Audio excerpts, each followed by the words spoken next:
Hello. Hello. Hello, Carl. All right. You're How's right. it going? Yeah. Yeah, it's going all right. Like Frank and Liza. This actress, Jessica Chastain, who is going to be huge in a year, I think everyone will know her name, and I was at the premiere last night of her film, and I said, when you come in tomorrow, you'll meet Ricky Gervais, and she started screaming, going, I saw her at Madison Square Garden, I've seen all the Office and Extras, and I said, you'll also meet Carl, and she's, if anything, she screamed even louder. Oh. She's just screaming all the time. What have you got her on for? God. It might be a condition. Yeah, she can't communicate through words, just through screams. We've got something for it though. If you take these lithium pills, she's all right for an hour, so don't worry about it. Well, look, Carl, you've got a following in America now. Think of that. You see, what a lovely compliment you just passed on there from an actress who's come to this little island. She's going to be huge. She's nice, and you did. Look at you. I wasn't dissing her. I just said if she's coming in screaming. Language. You know when you feel so when you go to some sort of zoo in a country that hasn't quite got their animal rights together, and that you see these old chimpanzees just sitting there rubbing their head, and they've got neuroses, and they're a bit emaciated. I know you feel so sorry for them, and you want to like him now. That's just like him now, rubbing his head. That's comfort. That's what all simians do to comfort themselves. They just touch their head. And act like, what am I doing here? So how's it going? It's going all right, Carl. It's going all right, thank you. He is right. You look as though you've just been told you've got a week to live. Because I've been all over the place. Where? Where have you been? You name it, I've been. If you had a globe in here and you span it and popped your finger on it, I'll go, yeah, I've been there. France? Well, not for the series, but I've been there, yeah. Your kitchen? Yeah, I've done that. But, no, I've been everywhere. I've been to Alaska, I've been to Thailand, I've been to Vanuatu. What's that? Exactly, that's what a lot of people say. They don't know where it is. I'd never heard of it. The globe that I've got, Vanuatu, isn't even on it. Yeah, but it's a blow-up one, isn't it? It's not. It's a proper one. It's a proper globe that I've got, and I looked for it, because I always, like, I was doing, like, like on Wackaday, when they used to put stickers on a globe. It's a cracking reference there. For anyone who had a job in the 80s. Timmy Mallet, he had, like, a map, didn't he? And he'd say, hey... I love the fact that your geographical knowledge, up till now, was based on Timmy Mallet's Wackaday. All right, well, I've been to there. I've been to New Zealand. I've been to Australia. I've been to Japan. Just got back from Japan about 3 days ago. Let's explain what an Idiot Abroad is. So this is where Ricky, yourself and Stephen Merchant send him to places he doesn't really want to go to. Well, he does want to go to, because we drew up a list. I've got a list. We sort of found the top 100 sort of people's bucket list, things to do before they die. That's the list that I worked from. I'm being passed the list now by Carl. Right, and they're before you die. They recur. They're the 100 most popular things that we could find. We compiled that, and we let him choose 7. That's not to say there weren't little surprises along the way. Why do you pick odd ones? Like in the first episode, you go to a remote island on the other side of the planet. Look at the number 65 is Skinny Dip at Midnight. He doesn't go nude. I don't do nude. Oh, right, okay. Don't like doing nude. Would you be happy being nude? No, but you could knock that off, couldn't you, in 10 minutes? Knock what off? I like the fact that how it says nude. N-O-O-D. No, I'm not happy with that. I know, like... would you go nude on the telly? No. I think there's something wrong with people when they do that. I don't think... I'm not happy doing that around the house. Just walking around with out on. You can understand why an actor would have to do it for a part. I don't, actually. What about if the part... We know what's there. What are they showing us? Why does that happen? It's not great acting, taking your pants off. I don't understand why they have to do it. And it just makes it awkward when you're watching it with your mum and dad. No, but sometimes it is necessary because it would ruin the piece. Like what? Tell me a film where you've gone, I'm glad he got his tackle out. Well, no, but when you're showing something, it could be a form of degradation or something. Someone going into prison sometimes have an important scene where they're strip searched and they have to take their clothes off, and that might be integral to the plot, so therefore you have to see it. But you just do it, you do it. They did... Look, you've watched Jesus of Nazareth. Yeah. Mary had a baby. I don't know what this is. Is this a Boney M song? What are you talking about? What I'm saying to you is, you take things as given. If someone's pregnant, you don't need to see it happening. Too much sex on the telly. No, so I agree. I think 95% of it is gratuitous. Right, and that's what I just was saying. But we're not talking about. We're talking about when it can be justified. Sometimes it would be worse not to. It'd be better not to have anything than have a pair of pants on something. What about if you're going to stay with some tribe, and they will consider it enormous disrespect for you not to strip off. Then well, that happened, didn't it? That happened in this first episode. Well, in context, that would then be acceptable, wouldn't it? That would be the right thing to do, because it would be disrespectful not to do it. It's not gratuitous. No, it's all about societal pressure as well. Yeah, but at the same time, Richard, that happened, and it's not about... Ricky and Steve didn't send me to that tribe to wear a thing called a nambas. They just wanted to see me trying to get out of me getting my tackle out. Yeah, I don't want to see his tackle. I like him struggling and feeling uncomfortable about the, the chances that he might get it. You know, I don't ever want to... I must say, I never want to see him nude. Can you explain a nambas? It's like pants made of leaves. Yeah. Yeah. Or wicker. Or just anything that's lying around. Dolmades, that Greek dish with sort of rice wrapped in a little vine leaf? Yeah. We wanted his little it's rice ridiculous. Little vine leaf. Yeah. I would have looked ridiculous.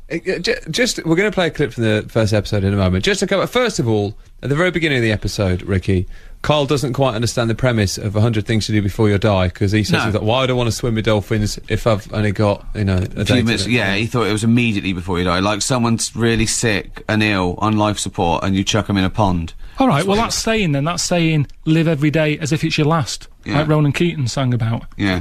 I don't think I'd be up for doing much if it was my last day. No, I'd stay in. No, again, the point of that phrase is that you don't know it's your last. So, because we don't know it's our last, But you can't live like that either, because what do you do when you've got bills to pay and you go, I've spent all that, I thought it was going to be the last day. It's a ridiculous thing to live by. But that's all part of it, isn't it? Pension, you get a pension. I don't know how long I'm going to be around. Yeah, it doesn't mean go and get a credit card and live it up and hope you die tonight so you don't have to pay it back. It means every moment is precious. Our life is finite, so live every day like it's your last. Live every moment, savour every good meal, every fine wine, every nice experience, because it might be your last. Karl, if it actually was your last day, and you knew it was your last day, what would you do? Well, that's different. What would you do with it? That's very different. I'd probably just, God. Well, I'd be at the doctor's. Yeah. Well, not if there's no point, no. Alright, I wouldn't do that. What would you do? Just stay in, just watch a film. Watch something. I think I'd hope it was a miserable day. I wouldn't want it to be sunny. I've thought about that. If I was dying, I'd want it to be horrible and miserable outside. So I'm not going to miss it. Yeah. I'm not bothered. Really not bothered. Probably eat something that's not that nice. Brilliant. That thing of your Last Supper thing when they do that on the on death row. Is there anything more depressing than that? Is there anything sadder and more depressing of someone choosing their last meal? I mean, let's not get into the humanity of it because it's pretty disgusting anyway. But the fact that they make sure you haven't got flu before they execute you. Well, the fact they use new syringes. I don't get that. Yeah. Use used ones. Yeah. What does it matter? Yeah, good point. That is a good point. Brilliant. That is a good point. I don't suppose you'd have much of more highbrow discussion on 5 Live. It is. I don't suppose you'd have much of an appetite for your last day anyway, or you're on death row. Let me just play a clip when you were on last time, because you'd done the first series, An Idiot Abroad, which was going to the 7 Wonders of the World, and you were so adamant, so adamant that you wouldn't do a second series. I don't know what I want to do at the moment. You're definitely ruling out doing another series of An Idiot Abroad. Yeah, no that's happened. way. No way. No, what about if it rates really well? Doesn't matter. Remember, I didn't know what it was going to be like. I thought it was going to be a bit more like a holiday. I now know what it's like. And if you do a second series or something, it's got to get madder, hasn't it? Look at Jack Bauer, 24.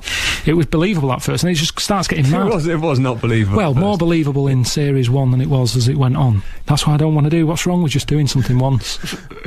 Right. Karl, what happened? Well, I've got bills to pay, haven't I? I've got bills to pay.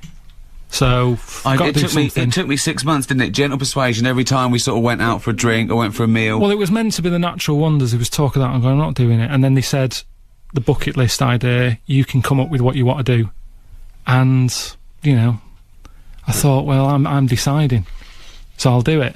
Plus, I was in a programme called Idiot Abroad. Options aren't flying in work-wise, Richard, when you've got that on your CV. When the idiot it refers to you, and you become known as an idiot. But mainly money. That's why does anyone do anything? Yeah, well, Attenborough messing about in the jungle at his age. He doesn't want to be in there, neck high in mud.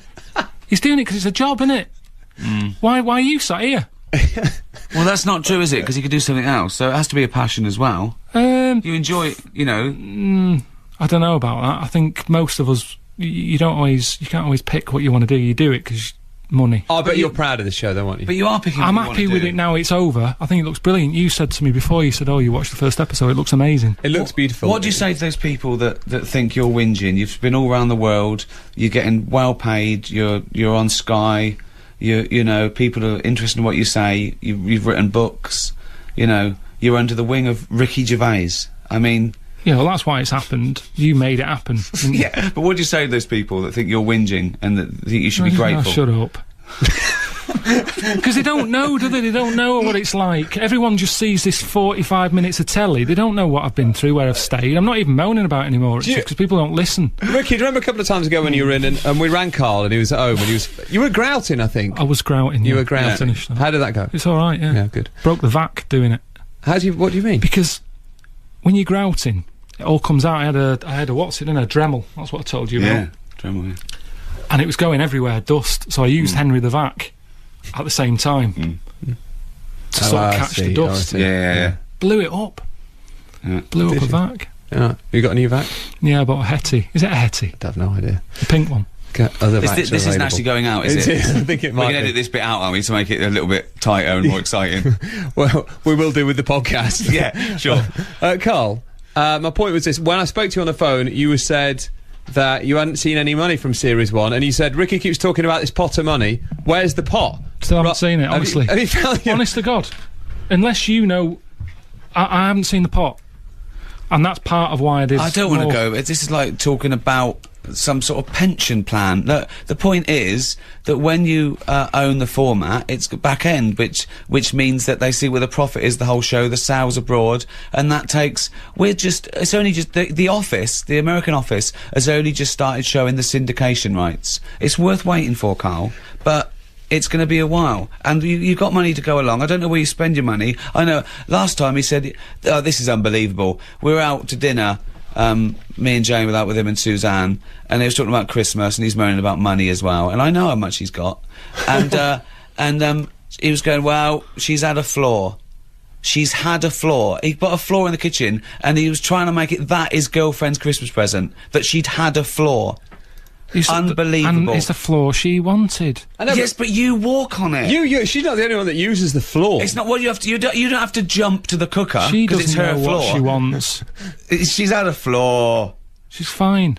Brilliant. She's spoiled rotten. Everyone feels sorry for her. You know, she has got it good. Honestly, she gets what she wants. She's already talking about Christmas presents, and I sit down and go, right, what is it that you want? She keeps saying, Karl, don't forget this year. No, because I just want to know how much she wants something. Yeah. Right. She sits down and I go, what do you want? And she'll say, and I'll go, right, why do you want that? Okay, and I'll quiz her on it. Let me talk about 2 Christmas presents that I know of, just 2 Christmas presents. Yeah. One, he gave her the camera that he got a leaving do, still wrapped up. Said, there you go, you wanted a camera. That's one. Really, just handed it straight over to Yes. Okay. Right. Why does that matter? I can top that. Something else you don't know about. Sky, after the last series, gave me an iPad. Right. She got that for Christmas. But you're saying it like you're proud of this. I'm not proud, I'm just saying there's nothing wrong with it, because she wanted one of them. Did you tell her that it was a second-hand gift? Did you take the Sky logo off the wrapping paper? No, I don't think I did, but it's what she wanted, so it doesn't matter where it's come from. I think the one she's most pleased with was the bumper family pack of condoms 2 for 1 offer you got from Boots that year. Right. There you go. Did that actually happen? Got used. Let's take the travel. Ricky Gervais and Karl Pilkington. Not with me. No, I'm joking. I'm joking. 20 past 2, Louise Pepper, dig us out. Go on. The West Midlands. The M6 is in a mess as well. An earlier accident northbound between Walsall Junction 10 and the M54 at 10. Gervais and Karl Pilkington are here at the moment. We'll talk about Life's Too Short a bit later, Ricky. Sure. Karl's got to go at 1:30. What are you going out to do? Was it like your boiler broken? No, just things to do. Okay. I don't like sitting around outstaying me welcome. You wouldn't be. But we'll talk about Life's Too Short. Karl, what do you say to those people who say that it's all planned and scripted, An Idiot Abroad? What do you say to those people? You've spoken to the people that say that you're whinger. You said shut up. What do you say to the people that think that? I'm not bothered anymore. I'm not bothered. A lot of people do think that. A lot of people think that what you do is an act, don't they? Forget it. Whatever they want to think. Because what can you do when people are like that? One, I don't understand why they think it is sort of a scripted thing. I don't know why they think I'm an idiot. That's the first one, because I'm not an idiot. You wouldn't say that, would you? No, you're not. Of course you're not an idiot. Right. So we can agree on that. You say funny things because you have a different outlook on the world. Karl's one of the smartest people I know. He's not the most educated, and so he's got gaps in his knowledge, and that's what's funny. He's also very opinionated, and he's different, right? But there's no way he's honestly one of the sharpest people I know. And also, we put him in that situation to get the best out of him. I know exactly how to get this funny Karl out. He's not like all the time. When we go out for a drink, I'm not making him do stuff. Wow. I'm not, wow, so... What were you doing the other night? Tying a napkin around my head? That was an experiment. That was an experiment, because I wanted to show him the tourniquet, how, if you tie it and then put a simple lever in it and turn it, you can get so much pressure. And you nearly burst, didn't you? Your head nearly burst. Yeah. So, and you learned something. It's sort of like Blue Peter. I don't want to bring up Blue Peter again. Those days are gone. They're a long time ago. Yeah. Too soon for those jokes.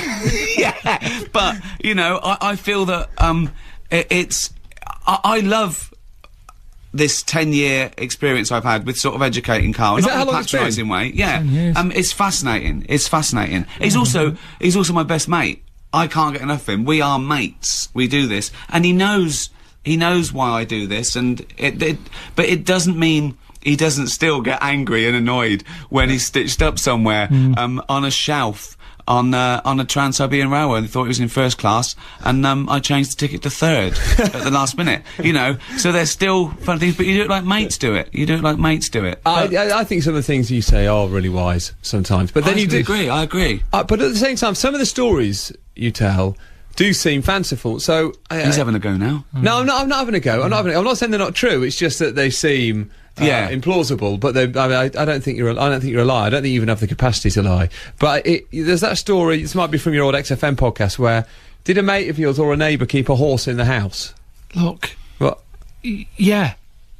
But hang on.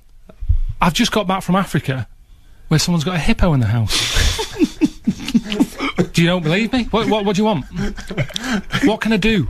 It's not my house, it wasn't my horse. I'm just telling you. Where was this? In Manchester? Yeah, on the estate. Someone that kept a horse in the house. Horse in the house, but you know, they didn't have much. They didn't have that much money. They couldn't afford a stable, so it's in the house. Kids on estates get spoilt sometimes more than people with money. So they'd spoilt the kid and got it a horse, but nowhere to keep it. Exactly. So it was in the house. No carpet in that house. Massive telly. They always have big tellies, don't they, in these houses when they got them out. The horse like Coronation Street. It was just that wandering around. I went round because I was flogging dead horse plants in pots, right, yeah. Raising money for me. And there was a horse in the lounge. Was it sitting on the couch? It was just wandering around. Did it go, hello, can I help you? But that isn't that unbelievable, Richard. I mean, no, it's weird. It is strange. It is weird. Yeah, but then there's this weird thing, you know, that there are weird things on estates, you know, and also people have heard the podcast, which is, you know, like 40 hours of Karl talking about his childhood, but he's got, you know, 35 years to tell. I mean, if it happened every day, those weird things, but, you know, they're sort of condensed, and we've sent him to places where there are these strange customs to us. And there's no better man to do it. Could I just say in defence of Idiot Abroad as well? Yeah. It's not a comedy show. It's planned behind Karl's back, but everything Karl says is the first thing that he thinks. There's no filter with Karl, and I think it's a really interesting and, dare I say it, quite important documentary. It's beautifully made. I think in terms of comparing the first to the second series, I think it's moved up, hasn't it? Good, isn't it? Some of the photography is as good as your Attenborough shows, I think. Yeah, definitely. You look as though you're enjoying it more than the first series. I've only seen one episode so far. Well, it's over now, isn't it? And I've done it. I've been everywhere. There can't be any more. So now I can enjoy it. It's what have I got to worry about? But you had some good times on screen this time, didn't you? Yeah, I sort of. I don't know. I think I tried to enjoy it more. Last time I moaned a lot and I was trying to get out of it and try to come home. This time I was like, I know this is how it's going to be. Stop moaning. Get on with it. And I tried to enjoy more moments. Let's play a clip here. You don't enjoy this bit. This is you from episode 1 of An Idiot Abroad, series 2, when you attempt, or nearly attempt, a bungee jump. We could have gone straight to the desert island, but instead we've come all the way here for a pointless occasion, because it's not going to happen. I said I'm not bungee jumping. When we talked about the whole bucket list thing and Steve was going, oh yeah, bungee jumping, that's what people want to do. They might, but I don't. And this is meant to be my bucket list. I've been on the world now for 38 years. I don't need to introduce this now. Oh.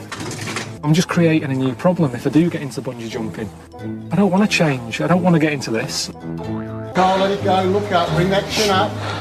Focus on that mountain. Nah, forget it. Yes. No. And you're going to dive out. No, I don't want it. Carl. No. Honestly. So what was that noise? I just made a noise I've never heard come from me. There's that noise again. You're going to go. No.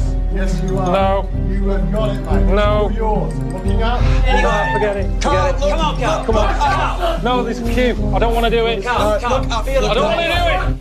For anyone watching online on our cameras, which are at bbc.co.uk/5 live, you didn't appear to enjoy reliving that. No, it took me right back. It's weird.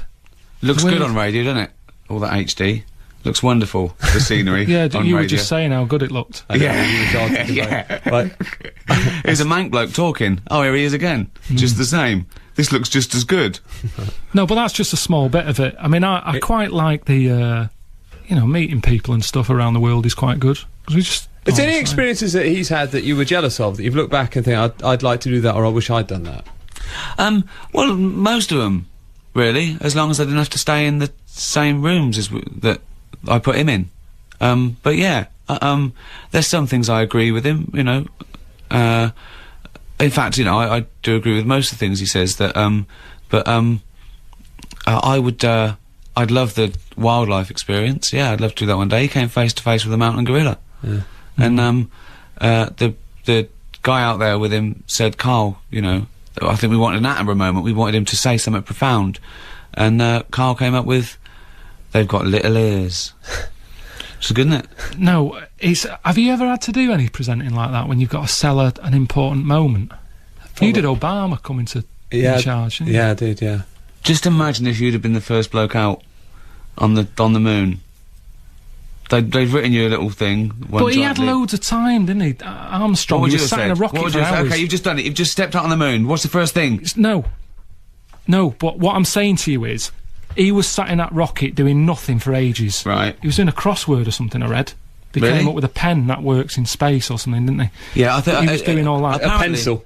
Well, exactly, Russia did that. Russia did the pencil. That's right. America spent about $100,000 on getting a pen that works space, and Russia took a pencil. Whereas when I was sort of trekking for the gorillas, I walked for about 8 hours, and the guide kept saying, 10 minutes, 10 minutes, all right, 15 minutes. Well, hang on a minute, how long are we walking here? And he went on for 8 hours, and then I get there... That's because you were going too slow, so the gorilla was getting away. If you'd have gone faster, you'd have caught up with him.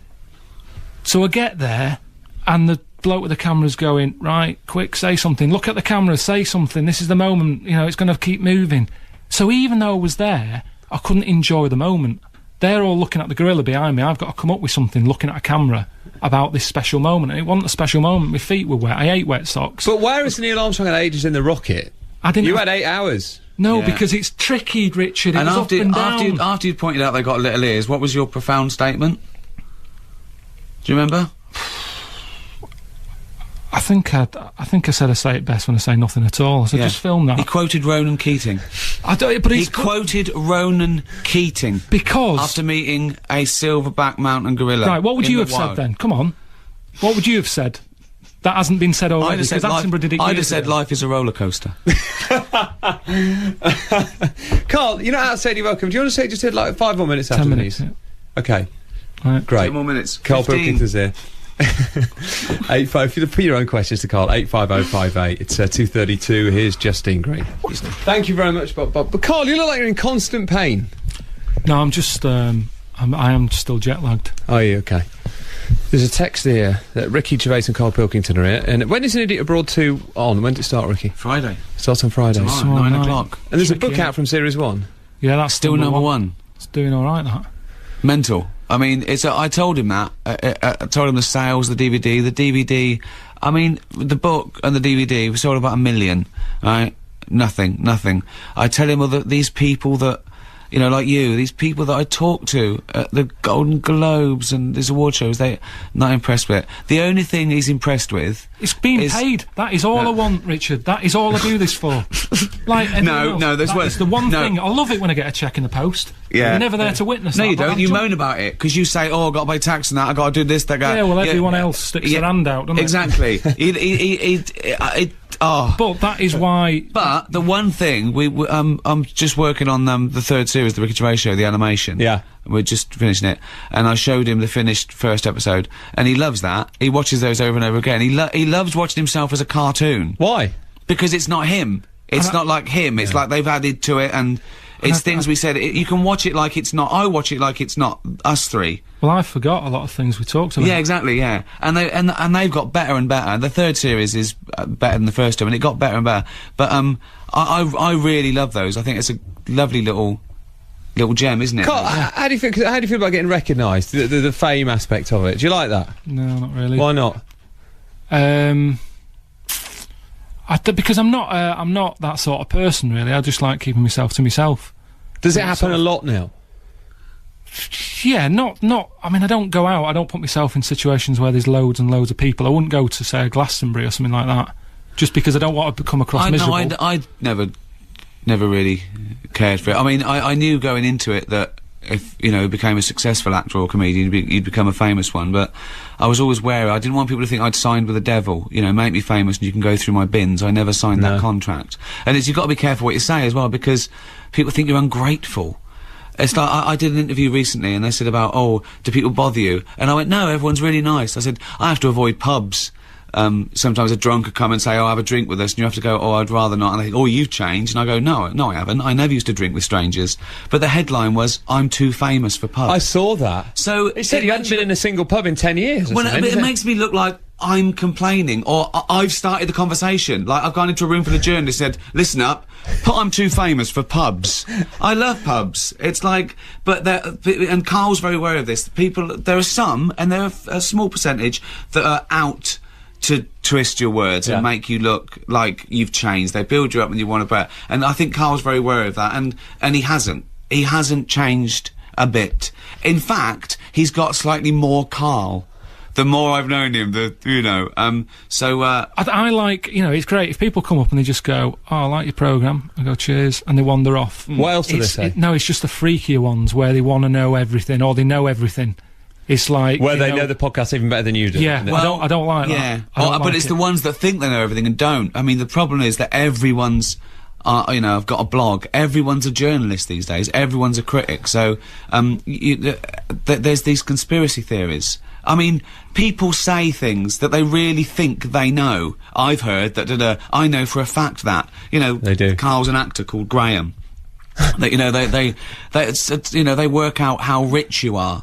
And it's like, you know, but fans are fine. We couldn't do without fans. We like people that like what we like and they buy our work. Of course we do, you know. But I think you do have to draw the line of privacy because I think it's your right. This phenomena of people making uninformed comments online is remarkable now. If you go on, one of my favourite pastimes, I might not be the right phrase, but a pastime is going on the Mail online, picking an innocuous story about a celebrity and looking at the comments. Hatred. I love comments. I've done a few essays for the Wall Street Journal, and you know, they're probably contentious issues, because some of them I suppose you'd count as controversial, particularly across Middle America. That I talk about, you know, science and atheism and those, and the comments are incredible. I mean, just what sort of things? Oh, just brain dead, ill-informed people like the devil's going to kill me tonight. And you want to laugh because you want to go, I don't know where to start with that. You haven't read the essay. I'm not scared of the devil because I don't think he exists. And then you go to the real hatred, the people that think, you know, abortion is wrong. even if it's the product of a paternal rape, and you want to go, I don't know where to start. I don't know where to start with this, so you have to sort of like walk away. It's good with the mail, because there's a bloke who's writing for that who said that I'm not an idiot, so it's great. Carry on. Frank Tara. What's he said I've got? An MA. He said, you'll probably find out that Karl Pilkington has got an MA in classics. That's brilliant. Did he? That's great. But again, Carry on. He reared his head again. I think he reviewed the first series before anything had been made. I think because he's a travel journalist. I think the more reactionary travel writers think that who is this oik that's come along? Didn't you send the tape to Alan Wicker? We did. We wanted to get a review, but he was very, very nice and said good luck. He said, I don't feel I can endorse this as it's put back Indian-British relations by 100 years. What did he say about India, Carl? I didn't say anything bad. It was just He the said it was time. the worst place on earth. Yeah, but do you know what? Even though I said that, I'll never forget it. Of bad? I'll never forget it. And is it better to have a really bad experience somewhere than one where you go, I can't... Do you know, like, I've been to a lot of Gran Canaria. I couldn't tell you which is what. Whereas with India, I know I was there. There's still bits of me there. It's a tough place. If you can handle that, it's a proper test of your character. And I've got good memories of it, in a way. It's an amazing... What do you think of the people that live there? So you must think great. that Yeah, people were great. Nothing wrong with them. Karl never has a go at the people, or their plight, or their... He says what he thinks about a situation. I mean, I think him in the Middle East was incredible. I mean, he said some amazing stuff that isn't... They don't show that side of it. They don't show... Karl was depressed about the wall, you know, and... it really moved him. I had a conversation with Karl. I was on the phone for about half an hour, and he was in Africa. He just visited the slums, and he'd done this thing, and he'd helped build a hut. Friday night comedy. Yeah, and honestly, I don't think it'd be in the programme. It is a bit too heavy, but Karl was genuinely moved and depressed. He felt guilty that he was on telly helping someone, because he didn't want to look like one of those actors who go out and do comic relief to go, look at me, look at me. I was going, no, we don't need to show it, we don't need to show it. So he's very, very, very thoughtful about these things. It's not like he's not thick-skinned. He's not an emotionless person. He's the same as anyone. He feels the same as everyone. But he sometimes thinks before he thinks. and I've got to go to the Japanese embassy to talk about how it's a good place to go. Yeah, they found out he was going. They want him to talk. So what are you going to say? I mean, this is to do with the fact that they're worried that people aren't going there because they think of nuclear fallout. Or and I was worried about that. I said to you, I don't want to go, and you said it's fine. Yeah. But I don't know if it is. Was it Japan where you were complaining about them not having toilet doors? No, that was that's China. You said they invented the iPod. Yeah, he confused Japan and China. Of course he did. Yeah, but now he knows the difference. No, He's been to the both. argument was they built a massive, great big wall, but they can't put doors on toilets. It didn't add up to me, that. But forget that. That was last time. I've moved on. I'm wiser. But with Japan, it's an alright place. I don't think it's radiation. There was earthquakes happening when I was there. It's the food. We've got to sort that out. What's wrong with the food? That'd be one of the main reasons to go. They don't cook the fish? It's just fish all the time. For everything. And some fish that you just go, where have they got that from? You go in fishmongers and you know what fish look like. Sometimes it's like, has someone coughed that up? What is it? What is it? And they're loving it. And that is the worst thing, because at the end of the day, food's important, innit? When you go on holiday, you like, you know, that's why I like Italy and that, you get pasta. Right. Yeah. This fish, honestly. You get pasta here now, I've told you can get it in Waitrose. Yeah. So what you're going to say at the embassy is, if you want people to go to your country, there needs to be a dramatic just cultural say you're shift. not going to get radiation poisoning, but you could die from a fish. Yeah. If the chef doesn't cut it just right, you might die from eating a fish. No one's going to go to your country unless they start serving pasta. They've just got to open it up a little bit. Everywhere you went. They've got noodles. I know, but they didn't seem to... There's noodles with fish in. You can't escape it. It was just a fish all the time. It's like living in an aquarium. Honestly, proper struggle with that. That's my thing. As long as I've got a comfy bed and some food, I'm happy anywhere. Carl, I've got some good news here. This is... Sounds like something from Willy Wonka in the Chocolate Factory. This is just him in bed eating pasta. This is Javid in Huddersfield. He says, I've got the same experience as Carl. I worked with a family years ago who also had a horse which they kept in the kitchen. You were explaining earlier, someone who you kept a horse in the living room. Does happen. There you go, it does happen. Does happen. Yeah. Let's have a look at some more text. Dear Ricky and Carl, what do you say to those people that say you're not qualified to do a travel show because... Well, who is? Who is? I've been sent to these countries, I'm saying what I'm seeing. Why do you need to be educated on that? I agree. That is actually not a bad point, is it? What would qualify you? Why do you have to be qualified? Carl, what do you say to these people who say this is another example of dumbing down? Since when was it? Right. Since, right. Right. Listen, let me finish. I'm speaking to... Right. What do you say to these people who say it's another example of dumbing down? Since when are we meant to celebrate idiocy? Right. That's, well, first of all, this isn't licensed payers' money. We're on Sky. I'm probably after a programme called Dogs with Jobs. So let's not worry about what's good and what isn't, right? So there's one point. Secondly, the other night I was in when Made in Chelsea was on. So before they get to me, there's a lot of other programmes people can have a whinge about. I agree. I reckon, I know that I don't always get things right, I don't always give clear information. Sometimes I watch it back and I don't know what I'm talking about. Sometimes you stop yourself during a sentence and you say, what was I saying? But I think there's something in there. You said it looks nice. You can watch it with the sound down. I think you'll still get something out of it. It's great. A lot of telly now, I don't know what it is anymore. Yeah, I agree. I don't know what is going on. Actually, I suppose the public service element is you go to places that I wouldn't have thought of going to, and I find that I want to go to them.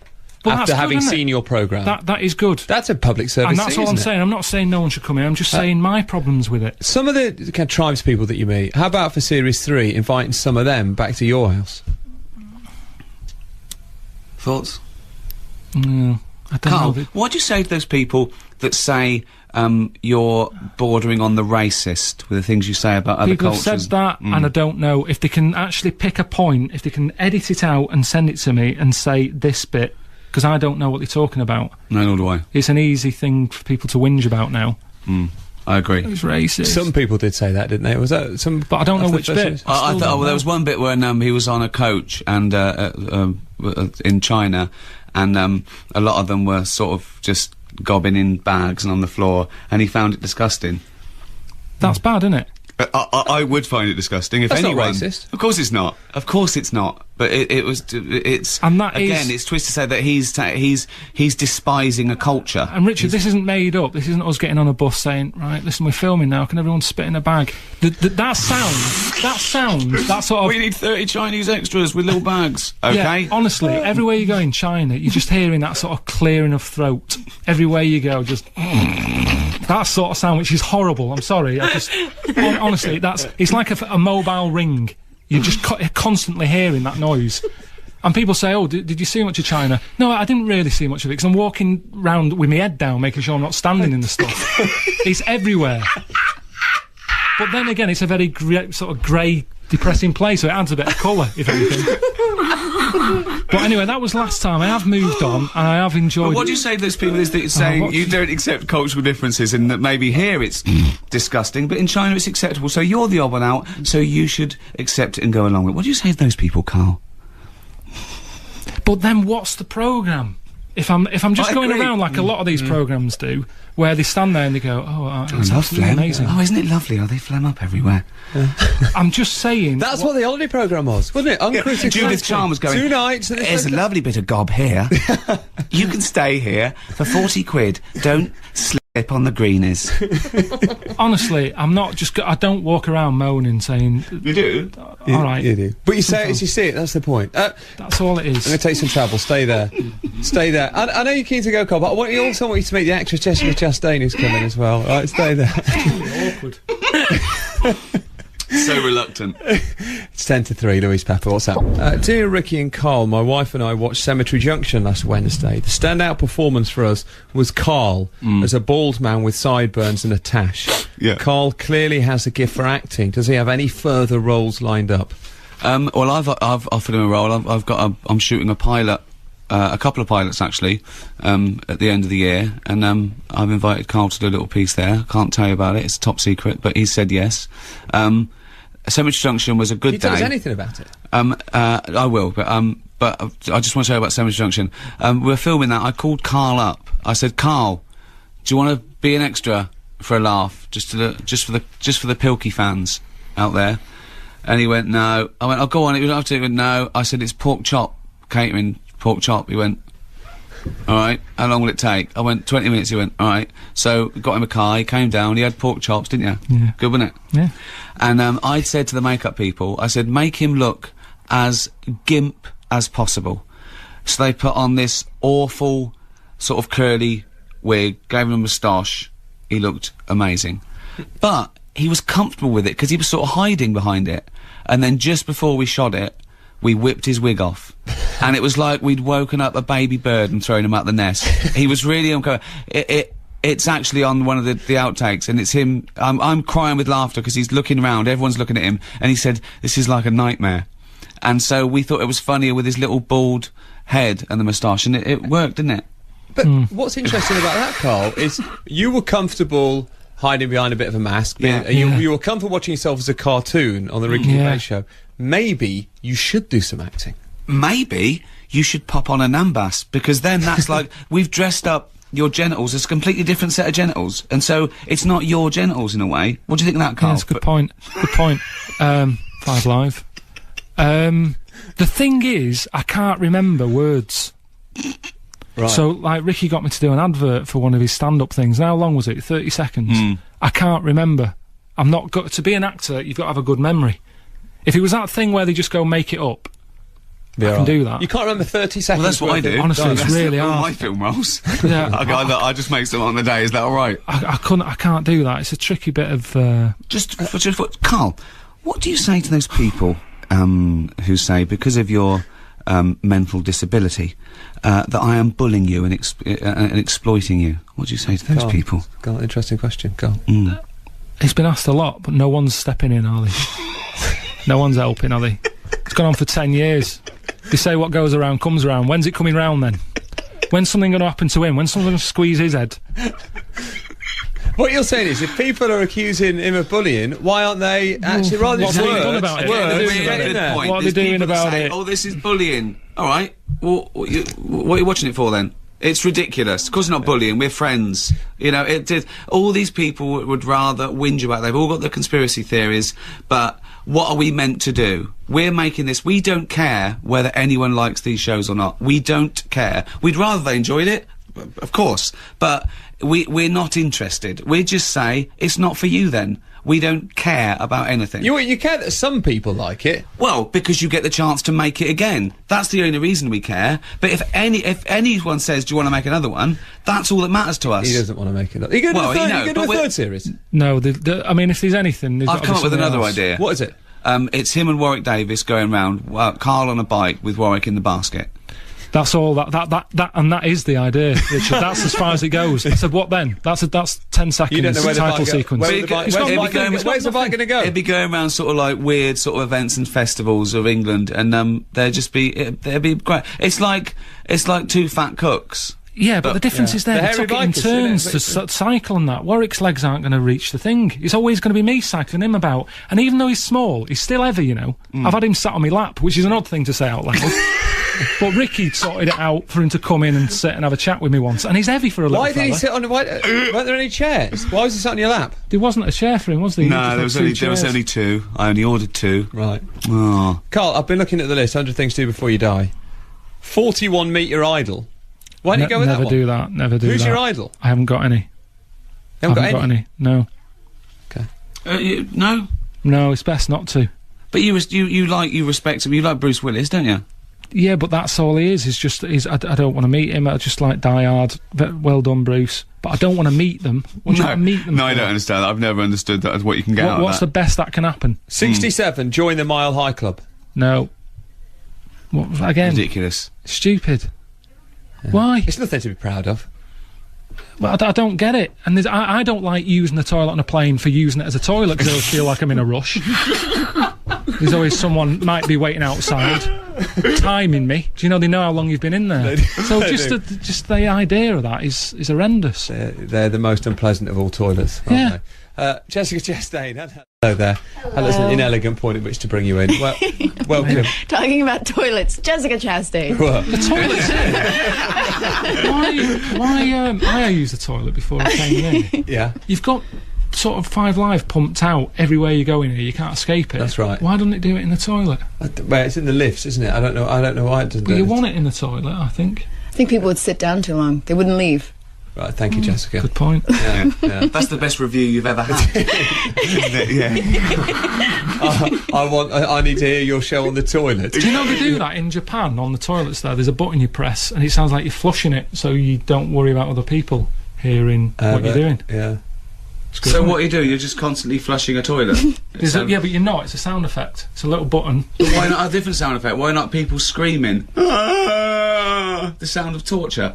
What? You know what I mean? It's arbitrary, isn't it? Right, it's Jessica's turn now, isn't it? Jessica Chastain is already. You're in an enormous number of films that are coming up. You're in The Debt, which is about to be released, which is an outstanding film with a remarkable performance by you. You've got to see The Debt.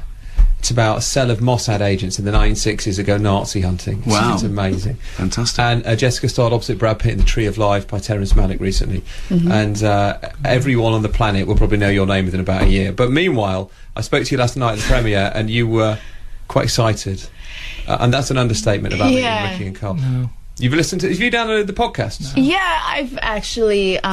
This is just awkward. No, it's really awkward. It's really embarrassing You now. don't have to, I know, because I he was just being swear. polite last night, and now he's making I a big remember deal. the podcast about like you guys talking about Brokeback Mountain, and I mean, there's really I'm did. such a fan, and I saw you at Madison Square Garden. Oh wow. Right. So, you know, it's funny. Hang on, you this know, is like your bucket list. You meet in an exactly. idol. I never really thought that I would meet you guys. I think it's going too far. Wait, but that means also I'm about to die, right? If it's a bucket list. You're like him. Well, It we're all doesn't mean dying. that. He thought it meant things to do immediately before you die. It does mean that. No, it means to do things to do in your life. No. Who's going to run round when they're feeling sick, jumping in dolphins and fighting Eskimos? That's the point of a bucket Having sex list. on aeroplanes. It's like, all right, I've got 6 months to live. This is what I'm going to do before I die. Really? That's what a bucket list is. There you go. Ricky, it's 3 o'clock. Hold on, though. Are you saying people are... no. It's time for the news. It's time for the news. Ricky, you've got to go. I haven't even mentioned list. Yeah. Yeah, but I thought keep Right. the bucket list things to do before you die. You've got the bucket. You should. Thanks Yeah, I very know. No. Carl's walking out. Bye, everyone. Ricky, do you want to do 5 more minutes? Talk about Life's Too Short. It's up to you. Unless you've got to Okay, go. I'll just very quickly. Wait for that. Okay, sure. Okay, we've got 5 minutes of news, then 5 Sure. minutes chat. Okay. Sure. Do you want a picture of Ricky? Yeah, if you can. Take it during the news.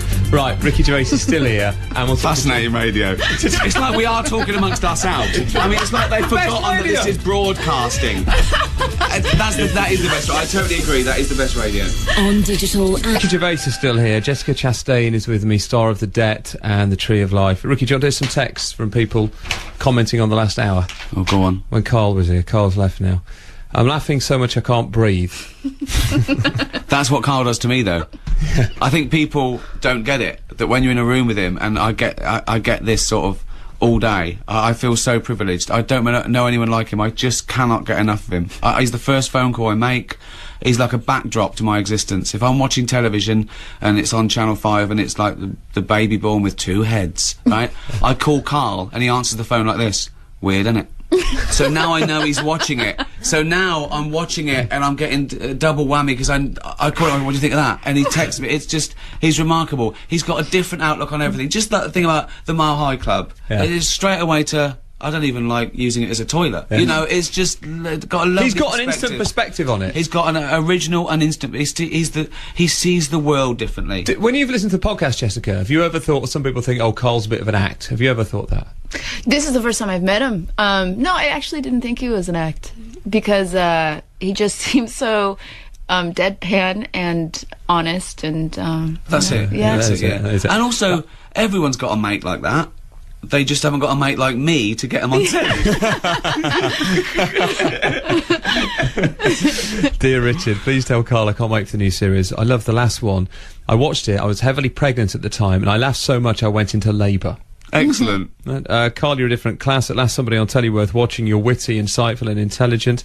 I had to pull my car over. I'm laughing my head off. I want Carl as a mate, says John in Cambridgeshire. Exactly. And so it goes on. Ricky, let's talk about Life's Too Short, which is your new comedy that you've written with Stephen Merchant, starring Warwick Davis. What is the premise exactly? It's a return to the fake documentary. if The Office was one of those sort of reflected those docu-soaps, those quaint docu-soaps of the 90s, where normal people sort of got 50 minutes of fame, this is brought it up to date. This is like modern documentaries where people live their life like an open wound to get another 15 minutes of fame. And Warwick Davis plays a twisted version of himself. He really was in all those films, but his career's on the slide. He's going through a messy divorce. He's got a terrible accountant, so he's got a £250,000 tax bill, and so he does this documentary. And he runs a dwarf talent agency. Yeah, which he does in real life. He does in real life. There's nothing funny about that. There's nothing funny about that. He does in real life. In real life, it's called Willow, which is named after his famous role. Well, we've got one fan. She's gonna be loving it. She likes the premise, let alone the. And in this one, it's called Dwarves for Hire. A little bit more on the nose. But in this one, of course, he's exploiting the other little people, and he's taking all their jobs for himself. So it's not a comedy about a guy being short. It's about. She'd be happy with you that. You just like the word short. I'm just thinking of Willow. Easy. See, I spent a lot of time on this. I didn't have to. I could just show pictures of dwarves. Is this a load of dwarf jokes? Yeah. Done. Yeah. Sold. No, but it's about him having a small man complex. Right? She laughed at small. She laughed at the word small. Small, tiny, short. tiny. Okay. all right. Have a look at his little clip. It's a short 12-second clip, and this is Warwick Davis in conversation with another dwarf. The director's furious, he wants to fire you. It's not my fault, I know the song. You're a dwarf, how can you not know hi-ho, hi-ho? And something about whistling. You don't know whistle while you work? I've never heard it before. How is this possible? I don't know. What, you were just talking to Jessica about Yes, I've just realised that in America, dwarf is a derogatory term. No, you're supposed to say little person. Yeah, exactly, which we do here as well, but dwarf is okay here as long as they have dwarfism. It's a specific type of little person. This is going on Midget HBO. is out. Midget, you is the cannot M-word. say That's that. the M word. That is the worst thing you could terrible. say. Yeah. Yeah, but and It's going on HBO, isn't it? yeah, well, they were concerned about it, but I think they know that it's it's set in England, and we're never using it a derogatory way. We're it's people. But a midget is different from a dwarf. Well, yeah, dwarfism specific. A midget is, I think, officially. We've just said you can't say it, and we've said it about 15 times. The M word is to do with someone being under a certain height and perfectly proportions due to.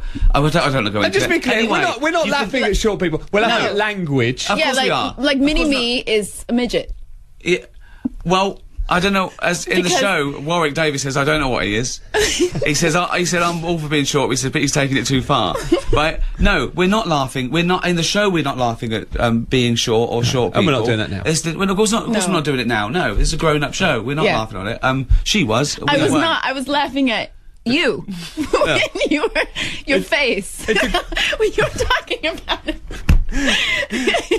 It's a grown-up show. This has done me no good at all. I know. The people who are already up in arms about it could be offensive. Who don't know, of course it's not offensive. Yeah, they are. People say, "Oh, is this?" They say it for two reasons. One, because it's got a little person in it. They assume it has to be cruel or nasty or laughing at his expense. Once again, like we're exploiting him, like we paid him in magic beans as opposed to him being, an executive producer.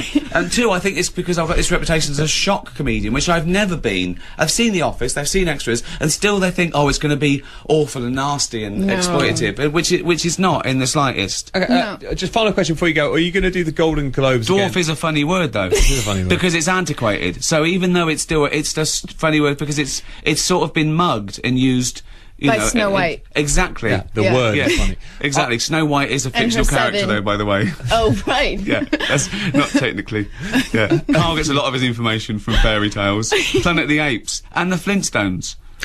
Have you Just been like religious fundamentalists. A lot of them get a view of the world based on the Flintstones, where dinosaurs roamed with man. Although Flintstones would technically predate the creation of the biblical Earth, wouldn't they? How dare you? Yes, they would. You're right. How dare You're very you? right. No, he's Blasphemy. The Earth is 5,000 years old. Did you... That's scientifically proven. It is. The science is in the Bible. Exactly, yeah. What more evidence do you need? Do you know, at the end of the Golden Globes, when you closed it by saying thank you God for making me an atheist. Yeah. Did you get a kind of? We were talking earlier about the people online on you very vicious these days. What was the reaction to that? Did you? How dare I? How dare I mention the word? Did you get a violent threat? I don't know. I doubt. I think you don't read forums, but no, of course not. No, it's a few people that think that it was disgusting and out of place. One, it was a play on words. Thanks God for making us. So I'm acknowledging the God, and why do you make me anything? Of course, right? That's the joke. But also, it was a reaction to everyone at award shows who thanks God because they won that award. Like he hasn't got better things to do. You've got earthquakes, famine. Hold on, no, I want it to go to her. Yeah, nice one. It's also saying thank you God, right? Like. He had something to do with it because you needed it. So one, you didn't deserve it, but he pulled a few strings. You know, it's ludicrous to thank God for anything. I mean, as an atheist, it's ridiculous. But even if you believe in God, it's strange that he would choose. Do you know what I mean? Oh, well, I thought when people pray to get better exam results, so I do think, well, you know, why would he pick you over someone else anyway? And also, why are you praying? He knows what you think. He knows everything. He's all powerful. That's true. So it's pointless. Are you going to do the? Have you been offered the Globes? No, NBC want me to do it, but they will never persuade the Hollywood Foreign Press. They hate me. I think it's because I introduced the president as saying I just helped him off the toilet and popped his teeth in. So that could be why. Also, Jessica, do you live in Hollywood? Do you live in LA? Yeah. Yep. Are they sensitive to those sorts of jokes over there? Well, you know, there is something about the California peace, love, being positive. Smile. Yeah, it's not that. It's because the award shows are meant to be mutual backslapping. Everyone saying how brilliant everyone else is, as long as they say how brilliant you are. And I made a decision. Do I pander to the 200 most privileged people in the world in the room, or the 200 million people watching at home? Award shows are boring and pointless. They are not a spectator sport. So I tried to make it one. Are you saying the Hollywood Press Association have blocked it? NBC said yes, and they've blocked it. They've just said no, you're not doing it. Well, they said that at the time, and I don't think they'd be persuaded. I think they want their own little industry, and they want to celebrate, and that's fine. Okay. But I'm not the man for the job. Ricky, thanks for coming in. Thanks for staying so long. My pleasure. It's always tremendous. Great. I'm eating into your time. Give us some extra time. No, she's got to try and backpedal about laughing at. No, it wasn't me. It was the face you were making. Yeah. There's a webcam there. So, thank you. Too many people have heard that. Nice to meet you. Remind us when Idiot Abroad starts again? Tomorrow, 23rd. Tomorrow. Friday, 9 o'clock, Sky. You've got to see The Debt. I will. Okay. Thank you. Thank you, Bye-bye. Ricky. Bye-bye. Bye. Good afternoon to very special guests, Ricky Gervais and Karl Pilkington. Round of applause for both. Wow. You alright? It always happens eventually. What? You can come into Radio 1 really cool and trendy and happening and new, and soon you end up doing that, like a zoo format. Soon everyone eventually turns into Simon Bates. Whoa. When you're 40, you'll be saying things like, and that's a wicked tune there. Esme enters. She hasn't changed a bit. Well, hello? only on Fridays. I was confused. Hello? In the moment. No. Is that as loud as it goes, that? Why have you got headphones on? We don't need headphones. We're just talking. They're listening. Do you want headphones on? No, not if they're only that quiet. Is that health and safety? Yeah, they're really limited, yeah. That's ridiculous. Have a listen to that. Okay, but you know we're on air now. Well, I wouldn't know because I can't hear it. Just talk. Yeah, it's a bit weird, isn't it? Yeah, okay, you don't need them anyway. I've got a special pair of non-limited ones. Sometimes, Karl, I feel like your helper. How have you survived? It's birthday today. 39 today. 39 years old. Happy birthday. Thank you very much. He's done all right, hasn't he? Yeah. 39. Have you had a nice day so Matthews. far? It was that Mrs. Matthews at school said he wouldn't be a high flyer. And he is a high flyer. He's been around the world twice. Have you had a nice day Number so far? one selling book, number one DVD. New show starts tonight. Karl Pilkington. So, kids. I've had an alright day. Kids, if you want to muck around at school, do nothing, play out on your grifter all day, leave school at 15 with no qualifications at all, then things could happen for you. It's good advice. You're a great role model. Did you do well at school, Greg? I can't imagine you did all right. I did okay. I did all right. I was average. I was okay at exams. You see, you have a go and everything, but you did all right. But what are you doing? Stephen Fry, dead brainy, he's doing a panel show. It's wasted. You've got a brain, do something with it. I'm not having a go at Stephen Fry. I'm a big admirer of Stephen Fry, but what I'm saying is, there's no difference between me and him, really, in terms of work. Absolutely. Absolutely. No, I wasn't dissing you. I was saying, well done. I was dissing Mrs. Matthews for saying you weren't high flyer. But then I felt a little bit guilty about sending out a message to the listeners of Radio 1 that, you know, Yeah. you are the odd one out. You've put the work in late in life. And it's But that's the brilliant. best time to do it. I think when you're a kid, play out, play with stuff. Yeah. Not Find- matches. Or drugs. No. No. And floss. Floss, kids. So yeah. You've done well. I mean, you are quite similar to Stephen Fry, best-selling author. Yeah, I've done some books. Have we got a panel show on the way? Don't really want to be doing that. No, next project, I want to send him round on a bicycle with Warwick Davis in a basket. It's called... Is that for Sky One, yeah? No, well, there's, we've had offers already, Stephen Fry turned that one down. Yeah, we couldn't get a basket big enough. But Warwick's not as heavy as Fry. So, yeah, it's called The Short Way Round. Cool. And, that'll be coming to our screens in 2012. But yeah, it's on tonight. Idiot Abroad 2. Sky 1 HD, 9 o'clock. Yeah. What can you say about it, Carl? Why should they watch? It's, Friday night. It's a Friday night. Kids are out. No, it's a bit annoying. They're listening to Esme Denters all over the place. They don't want to... I don't think I appeal to kids anymore. Just your lot who you've got in, I felt well out of my depth, Greg. Really? Honestly. Proper, like, these are proper young people. Yeah, well, I think... I'm 39 today. It was weird walking in. It was like Scum.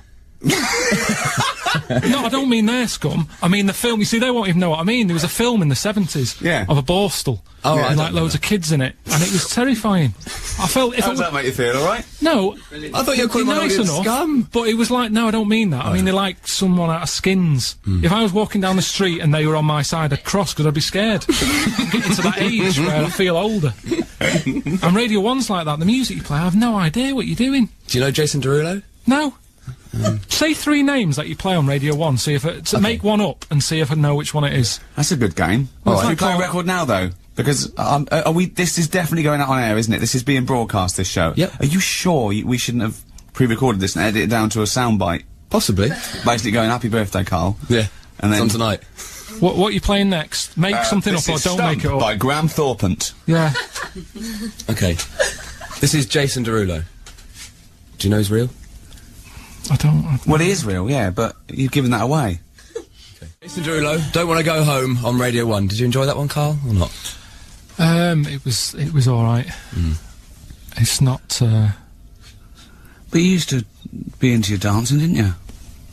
I like a dance. I've seen him dance. He was round my flat once, and we were all drunk, and he was moonwalking, weren't you? In his I can socks do a and- bit of that.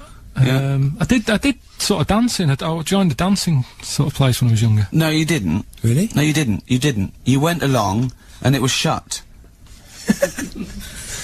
I wanted to join a dancing class. Right. When I was younger, it was called Twiggies in Old Trafford, and I had leg warmers and everything.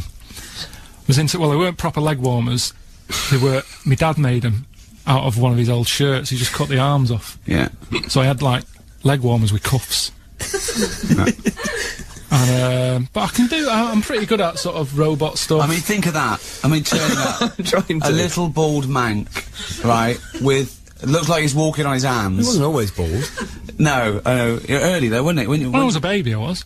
Well, Yeah. I was bald then. yeah. Well, you do a weren't bit. doing a dance class when you were a baby. He had hair No, I for was- about 15 years, and then it went again. I never had good hair.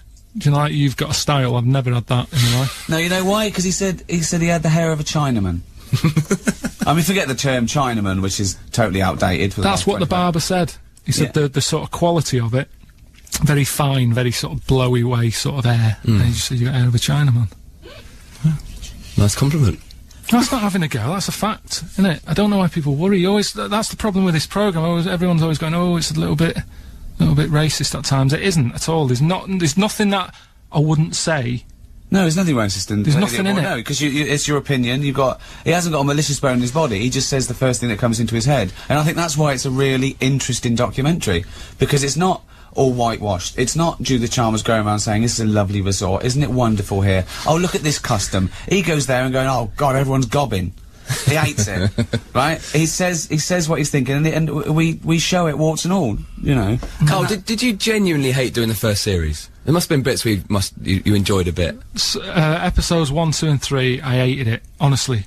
To the point of trying to get out of it. Then by the end of it, I got back home, was over the moon that it was finished, and then there was something, I kind of looked at photographs and thought, I can't believe I've been there, I can't believe I've done that. Pretty lucky. And then, yeah, that's why I did the second lot, really, because I kind of thought, I hate it at the time, but I know that when it's all done, I'll be happier. I've seen the first episode of the new series, and it is ridiculous. I mean, what can you say about it? I mean, I don't want to give it away, but... Well, the whole thing about it is the bucket list, which is like a list that people put together of things that they want to do before they die.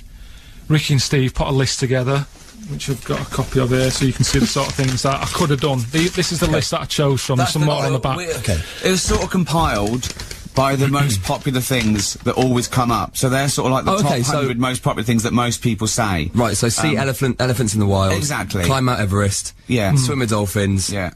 Gamble in Las Vegas. Amazing things. Stuff like that. And I was allowed to pick 7 of them. So I did. But there's a lot of things on there that I don't want to do, but they still cropped up. Like bungee jumping's a big deal. I didn't want to do it. I know I didn't want to do it. But when I got to, like, you know, a part of the trip, turns out they've, you know, Ricky and Steve got me still on the edge of this bungee thing. So a lot of things happened that I didn't know was coming still. But the end thing that I'm doing, that's the thing I've picked. So I've picked staying a night on a desert island. I've picked driving down Route 66, looking at a gorilla, messing about with some... It's just like different stuff, innit? Yeah. That's a great description. It's just like different stuff. That's what we hope they put in the Radio Times. It's just like different stuff. I'm trying to think... What are you and Steve actually doing whilst Carl's doing it? Are you actually orchestrating stuff, or are you just on the end of the phone? There's this strange myth that goes around that it's scripted. This show is scripted. Like, Carl's an actor or a comedian. Carl doesn't know what's going to happen. Sometimes he has to, by the time he gets there, but it's planned behind his back, but it's not scripted. I mean, imagine... how could we script this? I mean, imagine just casting it. Okay, I need a little Indian fella who can wrap his knob around a stick. Okay, we got one. Okay, Carl, what are you going to say about that? It's ridiculous. These are real things that he's gone to see. He says, we stick a camera in his face, and he says the first thing... Like anyone would, though. People sort of... I think if they sent you, you'd have stuff to say, because if you're out of your comfort zone, you say stuff. That's the important thing. We have to put him out of his comfort zone. It's no good him doing things that are lovely and a walk in the park and him just pointing stuff out. That's boring. And we've got hundreds of those. We've had hundreds of those for years. So this is someone who's reluctant, and it's got to be a surprise. And we, you know, I know how to press his buttons. You know, I've done it for 10 years now. I've had 2 big ambitions over the last 10 years. One is sort of educate Carl. I love the fact that he came to me sort of like a blank canvas, and he's so inquisitive. I think he's brilliant. I think he's got a brilliant mind. He just hasn't used it much. And the other thing is I want to get Carl famous, because I know he'll hate it. But it's happened. It has happened. Hasn't it? I told Carl, if this trend carries on, he's going to be bigger than Michael Jackson. Can I just apologise for what Ricky just said about the chap a minute ago with the stick and everything? What? That happened? No, it's just the word. It's just the word. Sorry if you're offended by that word. Knob is Old English, and it's totally acceptable. It's not a swear word, it's not a profanity. It's not at all. It's not. Okay, well anyway, if you're offended, whatever. But, Carl, tonight, what's your favourite thing about this new series? Can you give out a little something that was your favourite thing? Well, now that it's over, that's like my favourite thing. Because it's hard work. I mean, people sort of watch it and go, oh, you're really lucky, why are you moaning? You're getting to see the world and everything. But it's proper hard work. I'm not sleeping. I'm eating geckos. I mean, there's stuff going on that isn't even recorded sometimes. You know, it's just like... Well, we record, you know, each show, we've probably got about 20, 30 hours of footage to go through to find the best bits. And there's bits that don't get in for various reasons. You know, obviously time. We can only do like 48 minutes. But there's really interesting bits in it as well. There's one bit where Carl goes to Africa, and we send him to the slums, and he helps a guy build a hut, and he does a bit of charity work. It's sort of about charity. And Carl called me up, and he was probably depressed. I mean, I've never seen him like it. I mean, it really affected him. And I was on the phone call for about 30 minutes. That probably won't be in because it's a comedy show. Yeah. You know, it's meant to be light entertainment. But there might be a bit of it. But Carl was worried that he was doing charity but on television, and so he was worried that people would think he's going, oh, look at me, like a lot of because comedians and actors do. Because Steve sent me there to say, oh, this, you'll feel great after doing it, but I was only doing it because I'm being paid. It's a job. Yeah. And I wouldn't be out in Africa building a hut if it wasn't for this programme. So in a way, it's a false thing. So I'm sort of thinking, I come across a bit harsh, I reckon, when I'm sort of there doing it. But it's part of it is the thing of, well, I'm doing it because it's all been set up. I can't wait for the rest of the series. I've seen the first one. It's ridiculous. I think it's got It's more better, isn't it? It looks better. I think it's better. He has to do more stuff, because the first one, there was sort of a restriction, because he was going to do one thing and one thing only, and we found sort of funny things along the way, but he was sort of stuck in one place, either by the pyramids or, whereas here, he has to shoot around. So it's really fast. It's a faster show, and there's lots and lots of stuff, and we just do the real, highlights. And I think it's funnier than the first one. Way funnier. It is, and it's just, we had to up it. We had to get him even more out of his comfort zone, because he was starting getting used to it. Right, we'll talk some more in a second. Tiny Temper, that is Wonder Man. BBC Radio 1. Featuring Ellie Goulding, of course. So, Ricky and Karl, you heard the song just then? I particularly like the lyric, he's in with the idiot. He's great. We Can't escape that. I know, because that's the whole thing about Idiot Abroad. I mean, it wasn't originally called that. No, it was called called one of my favourite things. Karl Pilkington 7 Wonders, and I was in a meeting with Sky, and I came up with a much better title, An Idiot Abroad. I thought it sold the whole idea.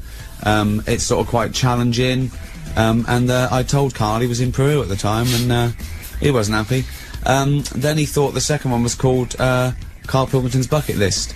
But we Sky decided. were going, oh, it's a brand. Yeah. Gotta stick with it. Yeah, let's stick How with did it. you fall for it a second time?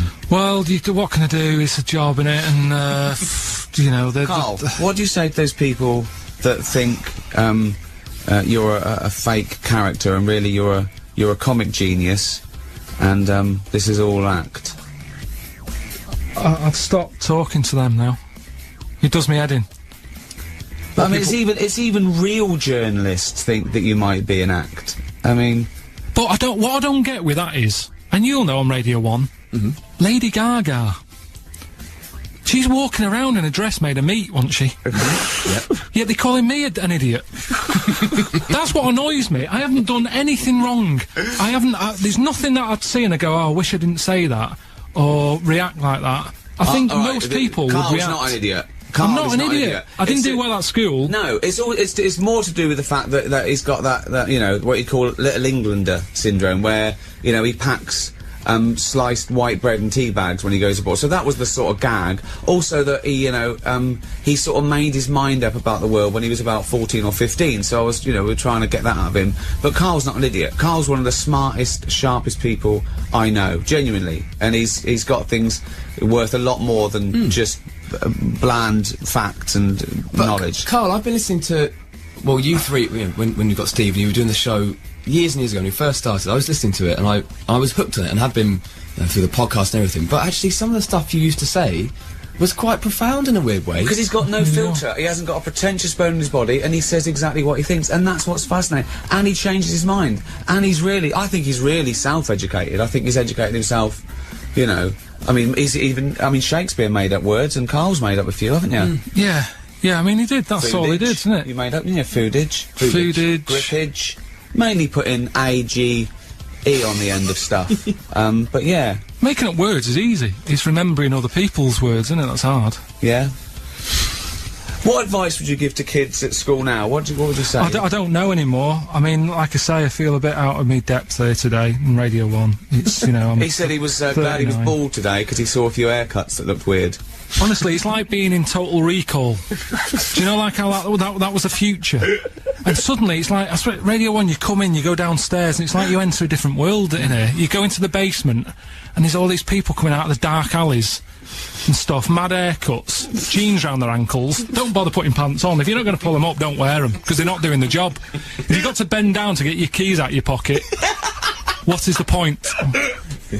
It's just different. Honestly, I felt this morning when I got up, girlfriend said, "You're 39 today, how are you feeling?" It's just the same. coming in She here. gives him all the information every day. Yeah. Honestly. She says, today's Friday. And you're Where am 39. I? You're Karl Pilkington. Thank you. I feel well old today now. Yeah. You've always been old, though, Karl. No, and I have, and I've been happy with it. My mum said I was an old baby. She did, because it Sounds wasn't like one of your scientific theories. No, she said I never sort of laughed or anything as a baby. I had a frown on my face, and I looked old. I looked like a testicle. I don't know if that's allowed, but that is scientific. It's a medical term. Right, so just a wrinkly... Chill out. I hate this thing about, they're gonna complain. What if they do complain? Listen, there's we're not allowed, worse things happening out of the window. But the thing is, I just worried a lot. So I've got a wrinkly head. I mean, look, if I sort of do that, I'm not that worried at the moment, but look at the wrinkle on it, and that's... I've always looked old. You look like an old testicle. So I've that's alright as well. It's fine. What was the 25-year-old Karl like then? What did you do? What was your 25? thing? What music were you into? What? A slightly hairier testicle. Hang on a minute, let me just think. If you can say a word, use it. Hang on a minute, let's, He nearly laughed then. 25. Have we got that on webcam? 25 years old. I can't remember. No. Is that what you are now, 25? I can't remember. Once, right, we were talking about what's the oldest memory, and I was saying, I can remember my 4th birthday. And Carl's going, no. He says, I can't remember, maybe 6 or 7. And I went, no, you can remember back to, like, 4. He went, my mum and dad don't even remember me back then. What does that mean? Because you haven't done anything at that age, you're just this thing that's there. Yeah. Oh, here comes Karl. Who's Karl? He's our new baby testicle. Well, it's been a pleasure having you both on, as ever. Karl, nice to see you again, what Ricky. do you say to those people that you're not a fake character? You are, in fact, a true idiot. No, I think we should just go with the fact that some people have said that I'm an actor called Graham. So it might be easy just to go with that. Yeah. Just, if you just say, thanks for coming in, Graham. Yeah. And call it a day, because I'm sick of having the argument. It does me head in. Well, Graham's new show's on Sky One tonight at 9. 9 o'clock. And I've seen the first episode, and it is brilliant. Thanks a lot. I just want to say, if people watch it tonight, the one thing that you'll love, I think, most is land diving.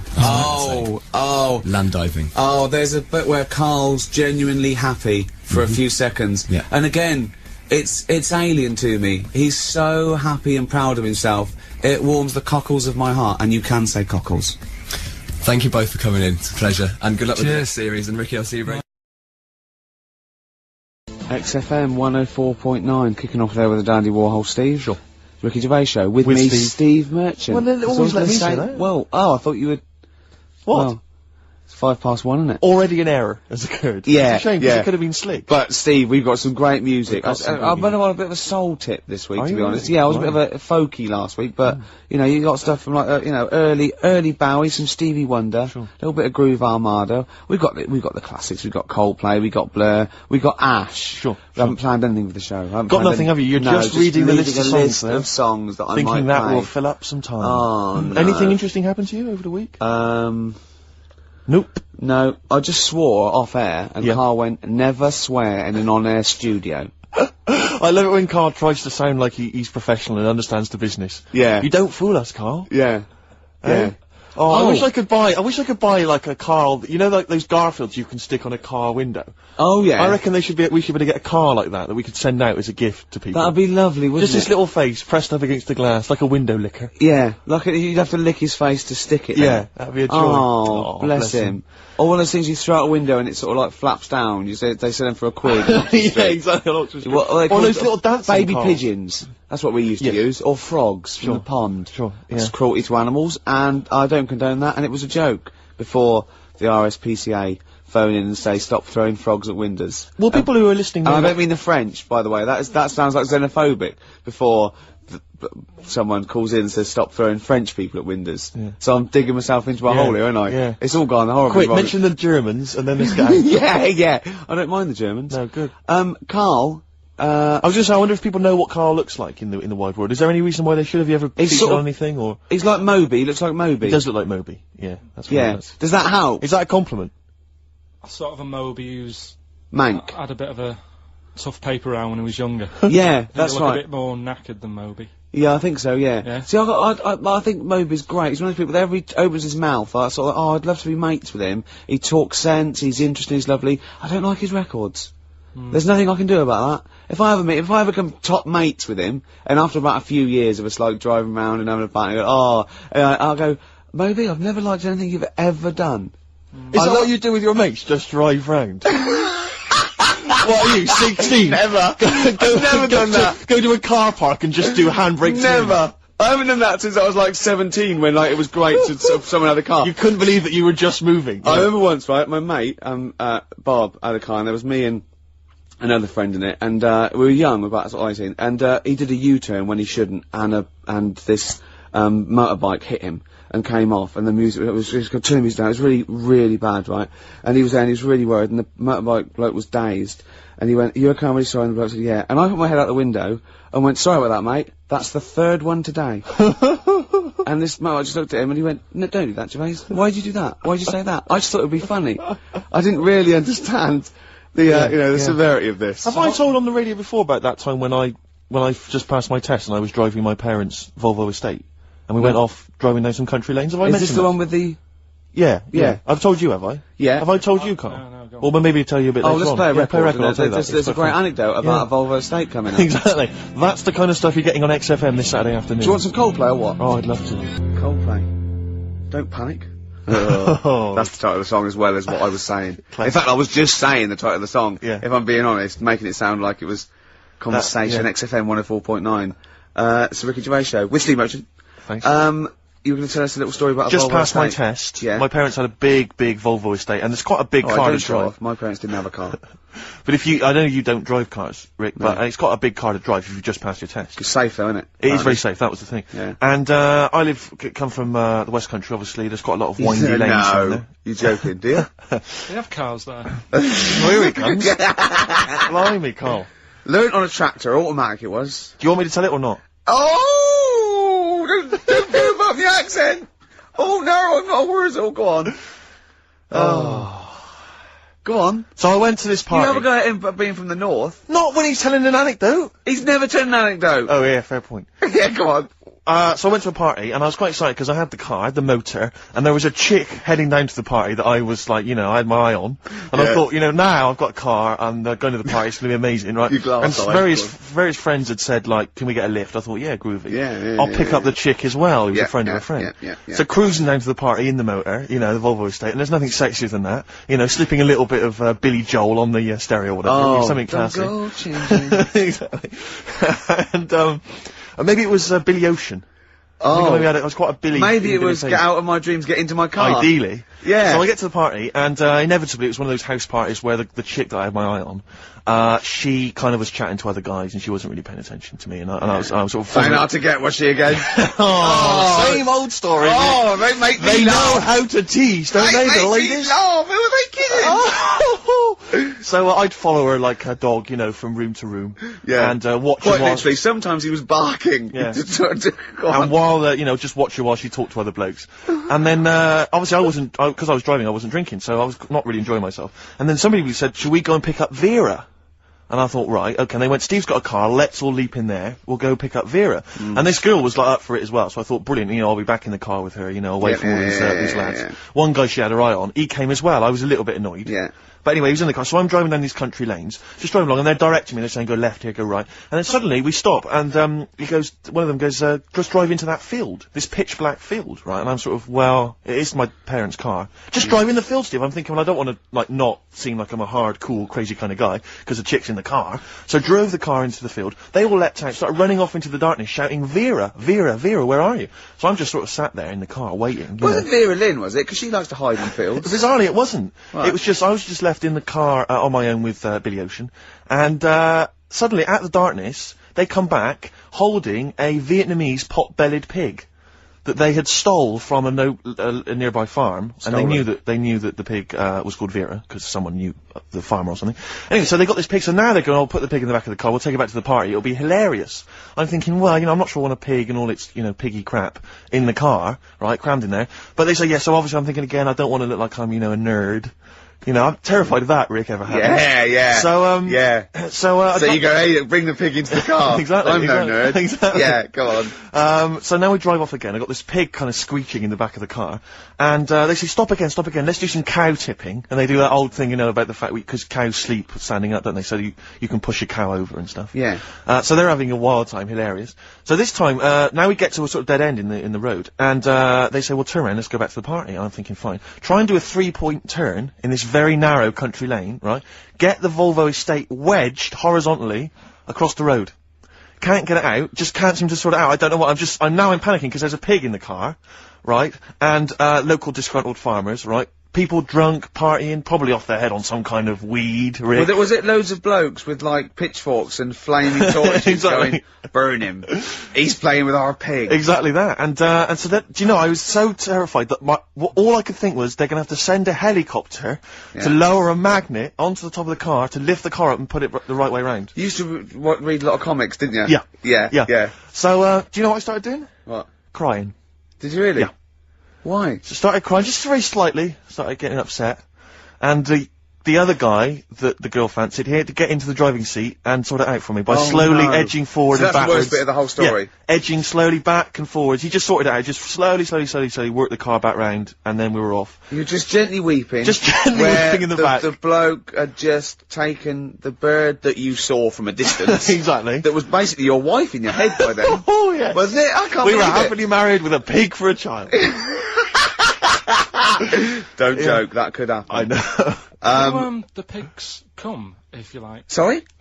What did you say? What did you say? What did you say? When you do what, Carl? What? What did you say?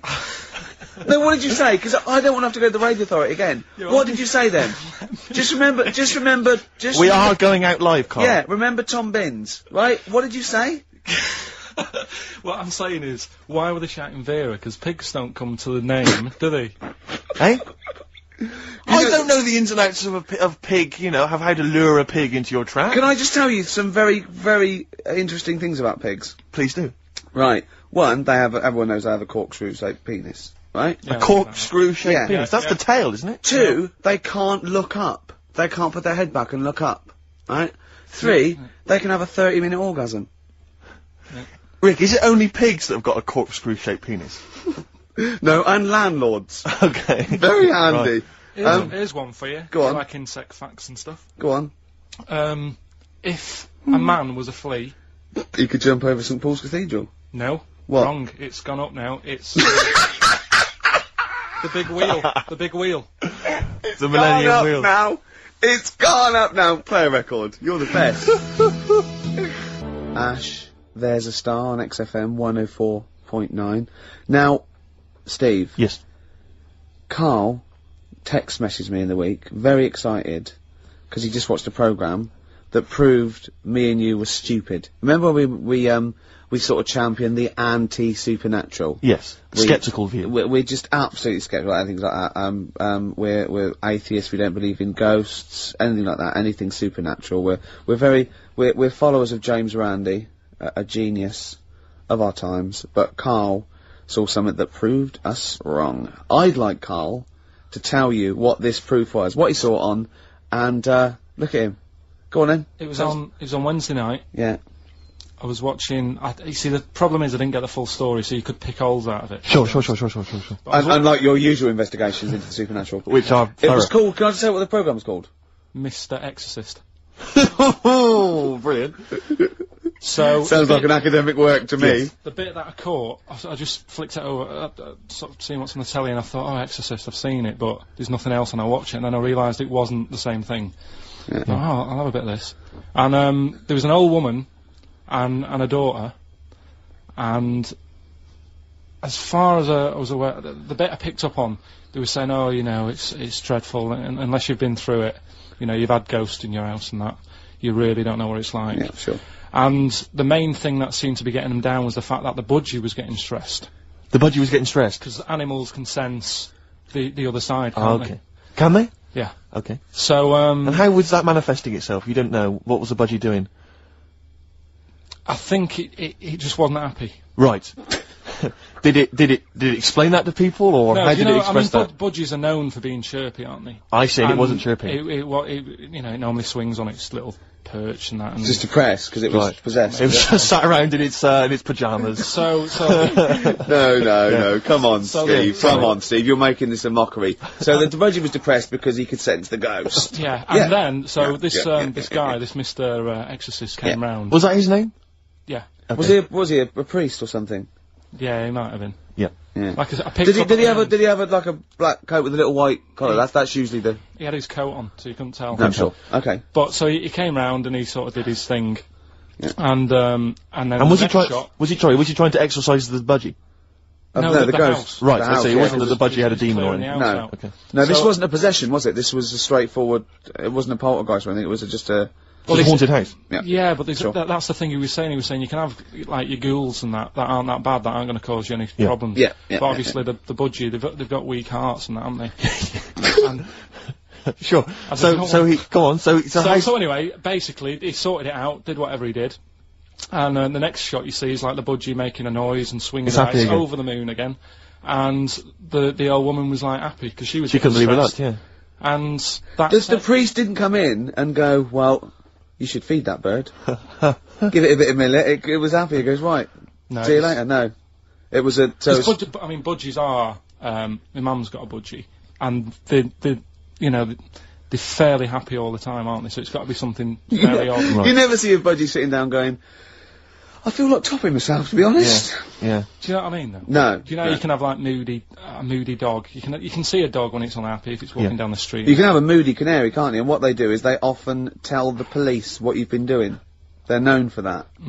Yeah. So basically, so that for you is proof that the supernatural exists. A bird in a cage got a little bit annoyed, wasn't chirping as much as it normally did. Who knows why? There could have been a little draft up its, and Cloaca. Exactly. That's Anyway, a medical term. Anyway, a man came in and did whatever he did. Yeah. Mr. Exorcist, though, Steve. Yeah. This wasn't any bloke off the street. This was Mr. Exorcist. Yeah. Yeah. So And for you, that's the proof that there is. just because, like, if it was a person, you go, they're playing up for the camera. yeah, a budgie could possibly act like that, Steve. Yeah, I see what you mean. You're saying a budgie would not be trying to. It wouldn't be trying to become famous. Or No, just want to get on the telly. not like Lassie. No, sure. It was sure. basically a show off. Yeah, or Champion the Wonder Horse. Yeah. What do you think? I think I've changed my tune, Rick. I don't know about you. I have, and I think we should play a record. I'd love to get Mr. Exorcist in. Wouldn't that be amazing? Never dabble with things you don't understand. Sorry. Like women. See what I did there? He's turned that back on me. Blur. Boys and girls. Girls and boys. Embarrassed yourself. Blur. Girls and boys there, Steve, on XFM 104.9. So, it's not so bad, really, because we didn't plan anything, No. We proved the supernatural. We were wrong about that. Well, just one other question. Was there anything else in this woman's house that led her to believe that there were ghosts, or was it just the fact that, Tweety, or whatever his name was, wasn't chirping? You see, this is the problem. I was watching UK Style. I was watching something on that. What were you watching on that? It was, it's not changing rooms. It's like that, but cheaper. Quite seriously, right? You might be the most interesting man in the world. I'm fascinated by it. I'd like to follow you. I'd like to have a hidden camera on you. I can ask you any question. I'd like to have you in a cupboard in my flat. So I just think about it. I wonder what Karl thinks of that. And I'd just throw something at you, and you know what I mean? Yeah, because that's what my dad did. Just kept me in the cupboard. Do you know what I mean, though? Yeah. I wonder what Karl would You're think never about stuck this. for a conversation point if Carl's around. That's what's genius about it. He's always got an opinion. He's got an opinion about everything. Yeah. It's But I love the fact he was watching UK Style without a shadow of irony. Yeah. Nothing. No, He's that's just what like- that's what I like about him. Exactly, that's what's I wouldn't brilliant. like it if he was trying to be No, he's not. kitsch Yeah. and stuff like that. I like it because he's down the line, straightforward, no nonsense. This is what I like. You know what I mean? He's going to be sort of like Jeffrey Boycott, Dickie Bird when he's about like 60 or 70. He's going to get on a bus and go to the driver somewhere. You need an haircut. You look like a scruffy get. You know what I mean? He's going to be a great old bloke that Genius. he doesn't get chinned in the pub. Yeah. Right? People protect him, because he's like 70 or something. But it's great. You're looking forward. You're actually in that nod. That nod when I can't wait to be 70. Yeah. wasn't it? Can I make a suggestion that we just get people, they can email in just questions or comments they'd like to hear from Karl. Maybe they just want to know his opinion on the Afghanistan situation. Yeah, like, or you know, like last night's Coronation Street, whatever. Yeah, like they do it, you know, in the NME or imagine that coming up to the election, they go, Billy says Labour. Yeah. Ooh, I think the Sun has White Van Man. Each day right. they interview a guy who drives a white van, see his opinions on various topics. Karl is very much our White Man Van. White Man Van. Yeah. So any query you have, I think most of our listeners are, any to be honest. opinion that you would like to hear voiced from the K-Man, ricky.gervais@xfm.co.uk, or you can phone in. I forget what the number is. Doesn't matter, 700 800 1234. Sweet. Now, it's time for our first regular feature of the day. That film sounds good. That film sounds good. I stopped the film reviews because I've done all the films that are 9 or 10 out of 10. I don't want to drop my standards. Absolutely. This is a feature where it's a soundtrack of a film where I like the single from it and might make me want to see the film, might have seen the film. Today is our first request. Right, interesting. This is for Martin, who wants to hear Live in the City by Stevie Wonder, and it's from Jungle Fever. Let's hear it. Well, I love the song and I love the film. Living for the City. Genius. Stevie Wonder. The man's a god. Film Jungle Fever. Absolutely. It's a great film. Yeah. Well, not to be confused with Living in the City, which I think is a Desiree track. So never you did that. because you're a huge Desiree fan. We were grooving along to that. It's a great, not my favourite Stevie Wonder track. I actually, for He's Mr. Know-It-All, but a great track. Stevie Wonder's just fantastic anyway. And during that, we just heads down, we just like, you know, just enjoying the moment. We said turn it up, didn't we? We liked it. Karl, just halfway through, just looking at me, he's got a driving licence. Yep. I went, what? He went, he's got a driving licence. I went, he went, yeah, just for his own land. I went, you don't need a driving licence for your own land. He went, you might be right. He said, who else is blind? I remember hearing something. It was someone famous who shouldn't have a driving licence. Well, and they have. And I'm sure a lot of people. I'm sure it was someone who's blind. But you're right, it's a bit of an odd one. Isn't it? No, but don't forget, this hasn't just happened, this is in your head. So you can't say that and go, isn't that weird, how did that happen? It's in your head, don't forget at the moment. There is no proof There's no proof of that. You can't say something and then go, isn't that strange? You said it. Oh. Do you know what I mean? We didn't just see something happen out the window. Yeah, you know, do you see what I'm saying? What's in your head and what happened and all that? What are you thinking? I'm just thinking, who's that other fella? Ray Charles. Ray Charles. Yeah. Why would he have a driving licence? He's blind as well. I think it's the blind thing we've got a problem with. It's the idea of people who are blind driving cars that's maybe made us question that. I mean, Stevie may have a driving licence. I very much doubt that he's passed his test. No. He probably hasn't even... I mean, he could have done the theory one, maybe. But that's touchscreen. And until Labradors actually are allowed on the Queen's Highway, I don't think we'll see many blind people driving cars. I might be wrong. You might be, mightn't you? Oh, we hadn't thought of that. Yeah. Oh, yes. You might be wrong. Could well be wrong. wrong. Well, there's a start. I fancy a bit of Ed Hardcore about now. Well, Rick, you've embarrassed yourself because his name's Harcourt. Yeah. Yeah. Just play the song, Carl. Just mop up this ugly mess. Still to come, loads of our other features, of course, including Hip Hop Hooray! Black Rebel Motorcycle Club and Love Burns, XFM 104.9. I'm Ricky Gervais. My name's Steve Merchant. Carl, what's your name? I press the buttons. That's it. Carl, I press the button. Yeah. Oh, bless him. People are loving the K-Man, aren't they? They are. People are saying they love him. He's just. Oh. He is. He's I think we've created a whole new Will McDonald. I like to think so. Yeah. Or Gordon the Gopher. I used to have a show in Manchester. Did you used to host a show? Yeah, overnights. What kind of things was it? What kind of stuff? What sort of tip were you on? Phone-ins and stuff. Yeah. You did a phone-in? Not a proper one. What did people phone in about? No, they didn't. That was one problem. There was no phones. Go on. Well, just, you know, how things were going and that. Problems? Were you like an agony uncle? Kind of. That's amazing. Imagine that. Imagine sending someone to Karl. You got problems? Is it delicate? We'll go to Karl Pilkington. Hang on, looks like maybe there's some questions. Oh, we've got, we've got a few questions here. What's the one, what's Karl's view on... Karl, what do you make of nudism? Who's that from? Let me just check who that's from. Sort of there's a time and a place for it. That's from, it's very difficult to tell. That's great, you see. There's a time and a place for it. That is just brilliant. That is Dickie Bird. That's that sort of northern confident soundbite. Wasn't it nudism? Time and a place for it. There's a time and a place Would you for do it. it, Steve? Would I do nudism? Yeah. He's not allowed. Not again. No, Yeah. It's not nice, is it, really? No, it's not with Steve.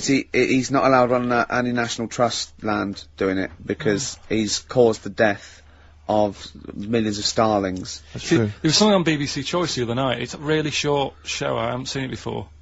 Like an odd It's court not. thing. It's not a bloke eating cup of soup and then another short show like maybe someone cleaning their teeth with Colgate and then the really short show. What was it? Go on. No, what it was about this old fella who he's into nudism, and he was saying he's done all right. Did he out play of it. volleyball a lot? He said he's done all right out of it because there's not many blokes who are willing to go nude for modelling and that, and he's about 70, so it's not. Is there much cry for that? Do you think? Is there much demand for a He's doing 70-year-old all right. nude? He's doing all right for it. Sure. Good luck to him. And the odd thing was, you see, He had a corkscrew penis. he was just like walking around on the main road in like a In the bar. seaside town, and Right. and cars would. See, that's not nudism, is it? That's mental illness. Yeah, he's just a bit diff. Yeah. Yeah. Yeah. So Do you- I tell you, one of your favourite programmes. Is it one of your favourite ones? Just that one with the hot air balloon. And it's Yeah, you adventures. love that, It just yeah. goes. It's like Oh, in you love Sydney. that. Sometimes then it's at a carnival. His favourite programme when he was little, he used to watch it for hours, was that little girl by a blackboard with two toys. Yeah. He used to love You that, didn't enjoyed you? that, didn't you? right. Listen, here's something else I learnt in the week, and we can use this if you want to give away the Incubus tickets. Go on. There's a Oh, I program. must have, there's some tickets to give away later. I'll tell you what it is later. Go on, Carl. Who? I don't know. We'll save it. It's a surprise. Go on, Carl. Oh, have I ruined it? No, go on. Crack on, mate. Crack on. Yeah. There was a program about the body. Sure. And what is it, right? Barbie doll. Why couldn't that be real? Yes. Play a record, Carl. I do know the answer. Actually, I have to say. What do you Yes. mean, why really? couldn't it be real? If the Barbie doll was like a real person, Right. it wouldn't work out. I don't understand the question! If you do, this is what worries me. I don't understand the Don't question. say- Why do you understand it? Because it's one of those facts which I've heard in the past, but so therefore, because I know the answer, the question makes sense. But unless you know the answer, the question makes no sense. Well, of course it does. That's what's brilliant. Is it worth using for the tickets, do you think? Is it that good? It's not a real question, Carl. I don't No, think it it is. can really. It can't be a real Why? question. Well, because it's like one of those things about, a man went into a field and died. Why? You have to ask a question, you go, because his parents didn't know, but, well, I've got a million explanations. Okay, she'd be hollow. Do you know what I mean? No, he's right, actually. It is too vague. Why don't you give the answer and then you'll understand what your question meant? What was the answer? She'd have to walk around on all fours, because... No, physically, the proportions of Barbie Yeah. could not be replicated on a real human woman, because she just couldn't have those dimensions. Yeah, we know. Yeah. But that you know what I mean? Yeah. Same goes for Fred Flintstone. Do you know what I mean? His head's half his body. It's a cartoon. Right. Don't have a go at Carl, he's the K-Man, people love him. Sorry. God, Have I you're gone going too to far? alienate yourself. I'd like some hip-hop, Steve, seriously. laying into I'd him. like some hip-hop, Steve. We'll come up with a question. We're giving away some Incubus tickets later. Look forward to that. Yeah. It's time for Hip Hop Hooray! This is from, Hooray. Whoa, hey, whoa. Hey, this is from De La Soul's 2000 album, not the current one. Art Official Intelligence, Mosaic Thump. Yeah. a lot of They've people- changed a bit, haven't They they? have, and a lot of people have dismissed De La Soul, but there's still some tracks you can dig out. Not as that are good. jazzy, but this is a soul tip to this This show, is a isn't wonderful track. This is With Me. Play it, Carl. it? Alive. POD or pod, Absolutely. as I call them. Yep. On XFM 104.9, a bit of rock. Who are you? I'm Ricky Gervais. Steve Merchant here. Yeah. Carl over there. Now listen, there's a bit of rock there. Yep. Takes us into a competition. We Okay. got Incubus tickets to give away. Incubus, you say? Now, I like Incubus. Okay. I mean, for what they are, but, I'm a bit worried about all this crossover, this new metal, and these people coming out that are a bit like Pearl Jam and a bit all this sort of. I'm not too sure about it. I'm still not convinced, but Incubus have got a bit of style about them. The competition we just ran there, the phone in, ask Kyle and thing. People were phoning up. One person said, "What do you think about new metal?" Carl just quick as fast went, "I hate it." Exactly. And he threw a question right back at them and went, "Do you listen to that in the morning?" She went, "Yeah." He went, "Wow, you see, in the morning I like Ash. In the evening, I might listen to I think he said Magic FM. Yeah. But I love the fact that he is now, we've put him on a pedal, he's happy with his own opinions. Before he was like, don't know. And now he wants to tell the world. He'd be down Hyde Park Corner tomorrow, and they're going, right, who wants to know what I think about, I don't know, At 2 o'clock, I will listen to the Human League. Today at 4:13, I had one apple and listened to Primal Scream. Thank you. Oh, no, you're a great bloke, Carl. We better stop now because, you know, we're going to make you into the new There'll be more from Carl next. So this is a very last question that this is Jim, he's emailed in, he says, does Carl think that that Waterworld, Mad Max, Judge Dredd or similar films present an accurate portrayal of what a post-apocalyptic world might be like? How do you imagine the world will be, Carl, when the bomb is gone? So I've got no comment. Okay, let's forget the films. What do you think the world might be like if there was, say, a nuclear war and we had to survive underground for a while till all the, waste went away and we could come up and we could eat fruit again and, it was all weird and we had to start from scratch? I'd rather die. Okay. Okay. All right. You? Wouldn't you? Well, supposing it was sort of like, Britain was just like, it was, all the buildings had gone, right, or there was some bit of scavenging, there was like, and we hid underground and we came out, sort of, in 10 years' time. Don't keep shaking your head, you don't know the question. You can go, no, rather die. And it was fine, you lived on tin fruit for a few years, right? Then you had to come up and start again, you had to find other civilizations. I'd want that thing that, is it Walt Disney had? Sort of, cryogenically put me in preserved. a fridge thing and say, look, wake me up when it's all built again. I couldn't be doing with that, walking around with a hard hat on all day. Yeah, what would you do? Set an alarm clock? You're the only person. What you get in a fridge and even know, if you find this, do not disturb till 2012. You know what I mean? No, well, yeah, but saying that wasn't, well, I mean, what would you do first? You'd just come out into the light, it was like, Saxon Britain, there was nothing, you'd have to start again. What would you do? What would you do first? I'd probably go and see where I live now to see what's left of it. I know how he thinks. Oh. Carl, if you were the last man on Earth, right, and you had to have one other woman with which to start the human race again, right, and not your girlfriend, who would you start the human race again with? Which person would you want to? Bear in mind, it's not just like the fact that you've got to have kids. They've got to be able to provide something in this world. They've got to be leaders, and they might be all melted. And exactly. So their beauty may have. They've just got one good eye, but now they can tell what you're thinking because of radiation. Yeah. They tried to go through a pod, and there was a fish in there for some reason in their Wellington. Ooh. I mean, for me, probably. Now, what would you rather kiss, a mermaid or a unicorn? Carl, quickly. Mermaid. Why? No, I want him to answer my question. Because it's got a lady's face.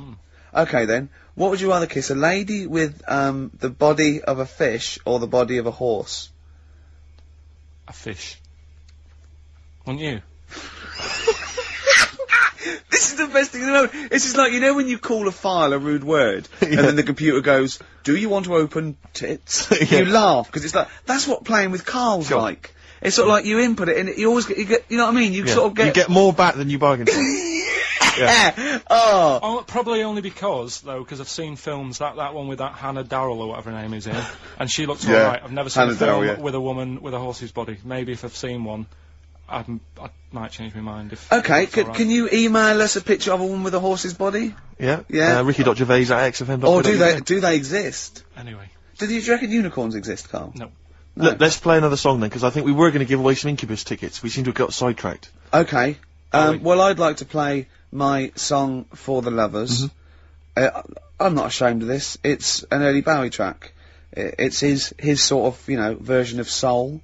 It's off the Young Americans album, and it's a beautiful song called Can You Hear Me? David Bowie. That is best there. Yeah. Young Americans, Can You Hear Me? You said it when the record was on, Steve. You're not going to hear this sort of eclectic mix of music anywhere. Anywhere else, Rick? We go from hip-hop to soul, to hip-hop and soul, to soul-y type hip-hop. And then some soul-y hip-hop hit. And Ash. And the joy of it is, Rick, that if people are open-minded enough and broad-minded enough, as I hope our listeners are, they're going to be loving this. And we played Early Outen last week. We didn't care, Ty. We don't care what he's done since or what he's like now. We're not interested in reputation. I don't judge. You know what I mean? If they Rick, do a good track, can I say this now? Let's play that track. I am not interested in what people think's cool. No, obviously. No, I'm interested in what people think is good, Rick. Yeah. Alright? No, I'm interested in what we think is good, I Steve. don't care about what women think is traditionally handsome. No! I play by my own rules. Yeah, exactly. You do, don't you? Yes. Yeah. Okay. You're not in it for their amusement. I'm not in this game for anyone's amusement. No. Obviously Right. not. Jeez, and all these women with the, I want to be able to have a conversation. Yeah. I want to have an orgasm. Exactly. You know what I mean? Yeah. Now, that was, David Bowie there. We've played some great tracks here, but we've got more to come, haven't we? We have indeed, yes. Plenty more to come, Rick, but we're going to give those Incubus tickets away. We've got a competition. Now, we were talking about, people keeping an open mind. Now, our listeners have got open minds. They're like, they're not only open, they're blank. Yeah. They're, you know what I mean, really. Empty canvases. From the ones that have been, yeah, from the ones that have been phoning up, I don't know how they dialed. No. I think they're wrong numbers or they sat on the phone or something. Sure. And a lot of old listeners are coming back. A lot of people from the old days of XM. Yeah. I don't know, they're obviously been allowed out. Yeah. Finally. Well, that's caring the community, Rick. Yeah. You know, a lot of people now get thrown out of those homes So or I thought- detox centres. Yeah, I thought maybe an old question, something I'd explored 3 years ago, What 4 years excites ago. me is the fact that, clearly all those kind of needle exchanges and things like that really helping people stay alive, and that's a joy. Sure. That's evidence there on the phone. Yeah. Now, what about this? Now, you know the answer to this, I've done this before. Okay. Right? There is one London station. Rick, we've done this in the last couple of weeks! Oh, you think I'm gonna say St John's Wood? Yes. No. Okay. There is one London station that has no vowels. That has no vowels? No, it's not. Oh no! You've not thought this No, through it's one at all. vowel. It's one vowel. It is one vowel. So there's one London station with one vowel? I can't remember the answer though. Oh no, this is pathetic. This is so rubbish. I so want to be on someone else's show. Like Camfield would be good, or just on like Dr. Fox. We like Dr. Fox now, don't we? Fox is amazing. We like him. He's come through on that Pop Stars Tonight. I love Fox. I like his little trunk. He's like a little trunk, and he works out, and he's got a bike and everything. But I like him. He's optimistic. He wears too much blusher, and I like his suits. But it's the fact that it's like, however hard he tries, he just doesn't look right on the telly. He just looks like a man who's been sewn into that suit. I know. And I tell you, when I saw him once riding here into Capital, on his hog, on his Harley. Oh, is that such a joy? Yeah. It's, no, we like Foxy. What about Simon Cowell? Oh, boo. What about that Nicky Chapman? Like her. Yeah, what about who's the other one? Oh, Waterman. Waterman. Up and down, He's Waterman. a bit of a knob. Wow, come on, you can say that, but he's sold millions of records. None of this talking... So's our price. None of this talking is disguising the fact that we've still not managed to give those Incubus tickets away. Okay, Any other about questions? this? What about this? What about this? You've got nothing, have you? No. Running on empty. Yeah. Play a record. Hives there on XFM 104.9. Right, we've got a competition question. Steve's come up with it at the last minute. This is just to check if you are a regular listener of the show. Yeah, we would like to reward loyalty. Exactly, absolutely. So, last week on the show, Ricky described a story that happened to him, back in the 80s when he was making his TV appearance on Razzmatazz with his band, and he had to fly out, was it to Newcastle? Yeah. And he tried to get on a plane, and a pop act of the 80s tried to help Ricky sneak aboard an aeroplane. But failed. But they failed to do it. At the height of their powers. And they were at the height of their powers. What was the name of that outfit? Should we put them on the line? Absolutely, let's hear it. There's the people there already. This is to win Incubus tickets. Please do not be mental. Don't be mental or swear or say anything libelous or nasty. Yeah. Just be nice. You won't win if you're not. Go on. Hello? Hi, who's that? Oh, I've got my headphones on, haven't I? Put your headphones on, Rick. I'll just keep her talking. Oh, no. Hey, how's it going? Hello? Okay, hello. Hi. Hi there. What's your name? Lindsay. Lindsay. Where are you calling from? Clapham Junction. And do you know the answer? I do. Okay. Bucks Fizz? It was indeed Bucks Fizz. It was the Fizz. It was indeed the Fizz. Well do you like Incubus? Yeah. Right. Right. Oh, yeah, you see, if I was interrogating you, I'd go, you hesitated. Yeah. There's so many people phoning up who are desperate for these Incubus tickets. Please don't make this give them to you. No, to be fair, they're rightfully yours. Right, I tell you what, I'll have a T-shirt if you give them the tickets. Okay, is that just any old T-shirt, or...? No. Can we send her a T-shirt? Carl's nodding. We think we can send you a T-shirt. Right, we'll get you a T-shirt. How are you gonna do that then, Carl? Because you've got to take her name and everything now. You keep talking a minute. Yeah. This is pathetic. This is wouldn't amazing, happen with Dr. Fox. He'd have it all Foxy planned. wouldn't do this. Can I say as well, there's a bank, there's a train station with one vowel. Yeah, but there's loads, aren't there? He hasn't thought it through. Bo as well, there's many. Listen, Carl, make a note of her number. It can't have been that. I can't remember it. What was it? I remember I tried it the last time I tried it. This is a shambles. And I couldn't work out. Then there was wrong answers. I remember Aldwych came up. Maybe it's Aldwych. What's Carl doing now? Who's he talking to? I don't. He's talking to her, but what? Say again? Look, quick, let's think of something. Come on. Hello, are you still on this line? No, he's picked up the phone now. So what am I doing? We're giving away. We're letting people behind the curtain. Let's keep up this veneer of professionalism. This is so rubbish. Come on, no, don't draw attention to it. Okay, all right. Let's just talk and make. Steve, what are you doing tonight? Looking forward to Pop Stars? I'm looking forward to a lot. Who do you want to win? I'm glad you've asked, Rick. I'd love to see Darius have a bit of success, but I don't think it's going to happen. I think it's probably going to be the stutterer. I think it is going to be Gareth. He has a name there, Steve. I think it's going to be Gareth, yeah, apparently in the polls in the week he's getting twice. We're back, don't we? Okay. Alright, Carl, so she's getting a t-shirt, is she? Lovely. Right, who's that on the line? Next contestant. Hello? This is amazing. An error. I mean, we couldn't do this worse. Go on. Exactly. Hello? Hello. Hi. Who's that? It's Dan. Dan, hello Dan. Danny. So, do you want to go to Incubus? I'd love to, man. Okay. Hold on, this is pointless, because he's just heard the last... he's heard the answer. Yeah, it's definitely Bucks Fizz. This is mad. We didn't think this through. No, but let's be honest, he wouldn't have been on the line if he didn't know the answer. Are you cheating? No. Dan, he said he's not cheating. This is fail-safe. That's fail-safe. This is our rigorous... I can't believe this. Dan, you're going to Incubus. Oh, cheers, man. Well done. Well done. Oh. Nice one. Thanks for listening. Cheers. Carl, what do we have to do? Do we just hang up, or what happens? No, you play a song and... Play a song then. You've got his details. Yeah. Oh, play it. Feeder, yesterday. That reminds me of this Christmas where my 51-year-old brother wouldn't let anyone near the PlayStation 2 because he was playing Gran Turismo. And he has to build his car up and buy it. He just played it from about 6 o'clock till sort of 3 in the morning. Was it bought for him, or...? About 3... I don't know, but we had to watch him. Brilliant. Why that song particularly? It's on it. Oh, I think Feeder feature all over it, don't they? On the soundtrack, yeah. So there you go. Yeah. I was on the tube the other day, Rick. So I was just coming into Finchley Road. Yeah. And I was on the train. I know you don't travel on the tube anymore. Cause no. You're too famous. But I never did. No. Fair enough. It's not that I don't really recognise. It's just that it's beneath me. Fair enough. And they're on the tube in each carriage on these newer ones. There are kind of these flaps that are normally locked closed, and there was one of them that's swinging open.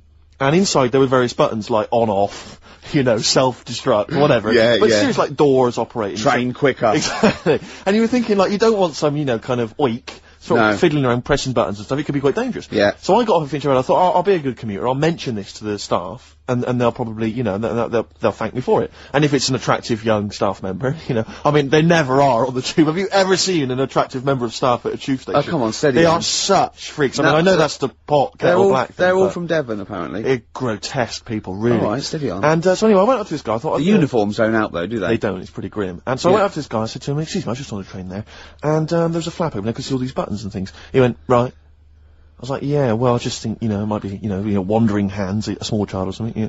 Right. Small child. He went, "What carriage was it?" I said, "Well, I don't really know what carriage it was. I just, maybe the next stop someone should come and check." He went, "Well, how are they going to check if they don't know what carriage it's in?" And at that point, I just wanted to smack him in the face. I just thought, I'm in a hurry. I've got no reason. There's no gain for me about telling this. It's not going to help me out in any way, not financially, nothing. I'm just trying to help you out, and that's your attitude. And I was absolutely livid. I'm getting so intolerant in my old age. I can't stand it. Bad service, bad attitude, just, it drives me mad. It makes my blood boil, and Livid. I was one time, right, I was down in the centre of town. This was after some of the big explosions. The IRA had, various things. And everyone was on kind of bomb alert, very nervous, very scared. And there was a sort of a bag in the street, this was the centre of London or whatever, and my friends and I were a bit edgy, a bit nervous. And we're outside this pub, and we saw the bag, and we thought maybe we should we'll tell the landlord and that. So we told the landlord, right, and he came out, and he looked at it, he thought, "Oh, you're right, lads, it does look a bit shifty." And this is what he did. This was his security measure, right? He was going to call the police, but in the meantime, he picked up one of those sandwich boards that advertises what food's being served in the pub, just placed it over the top of it. Yeah. Yeah. That's fail. So that is what the bomb disposal unit use very often. Like you see them up and down Oxford Street. They're not people, selling stuff. Sure. That's just they will leap on a bomb. Yeah, yeah. But I love the idea because what we did was we moved about 100 yards down the road because we thought if the bomb goes off, we want to see it. That'll be dramatic. Yeah. We don't want to get injured. But I love the idea of like a sandwich board flying off into the air and just embedding itself in someone's head. Yeah. Well, no one would have been Who injured. do I sue? That sandwich board. Well, that was Ron, the landlord. Exactly. Yeah. My God, is that a Cumberland pie for $5.95? I can't believe my luck. John, I think there's something more serious. Anyway, paramedics going, I can't, but 99p a pint. It's brilliant. I'm going to come back here. So anyway, he calls the police, right? And so after a while, about, it's like 40 minutes later, and I think the police do a good job. I'm not trying to bait down on the police. I think it's a good job, and I respect the police. But, this police van turns up after about 40 minutes of waiting, right? And this guy leaps out of the van and he goes, "What? You're the guys who reported this, are you?" And we went, "Yeah." He went, "Right." And he looked at the bag and he picked it up, he unzipped it, and there was just some rubbish in there. He just threw it at us. He went, "There's your bomb for you," and threw it at us to teach us a lesson, and then got in the van and drove off. And it was like, what lesson are you teaching us about being a citizen? You presumably reported him, did you? Well, of course we're not. What's going to happen? It's not. Do you know what I think? I think he thought it was a bomb. Right. And he was trying to blow you up to teach you a lesson. Well, possibly. That's bad. That is really bad. It just winds me right up, stuff like that. Once, right, me and Bill, we had it was like 1983, and we had like extensions and cut off t-shirts and jeans and sexy. Like makeup. Oh, neuromantic. And we were just eating chips on a corner, right? And it was a Saturday, so I assume it was like football patrol, about 12 police, and they sort of slowed down and looked at us, and he wound the window down, and the bloke driving shouted, "You look like a couple of prats." Bill turned to me and went, "Is that an offence?" And I remember wanting to laugh at the joke, but thinking, that's annoying. Yeah, of course. That isn't. They were right. Well, yeah, but they were right. It's not really a police issue, I don't think. Someone called into HQ that morning. Guys, if you see anyone looks a bit, the flashing police. We've heard there's a bit of a to-do. Apparently a couple of prats are walking round. Yeah. We need someone to go on fashion police patrol. Send in Lawrence Llewellyn Bowen. Oh dear. But, we respect the police. Yeah, absolutely. I'm not having a go. It's just those few that give them a bad name, really. Yeah, exactly. High five for it. Hey, I think the boys in blue do a good job. They do, and do the firemen. Yeah, especially firemen. I remember once, this is really embarrassing, this is the arrogance of youth, right?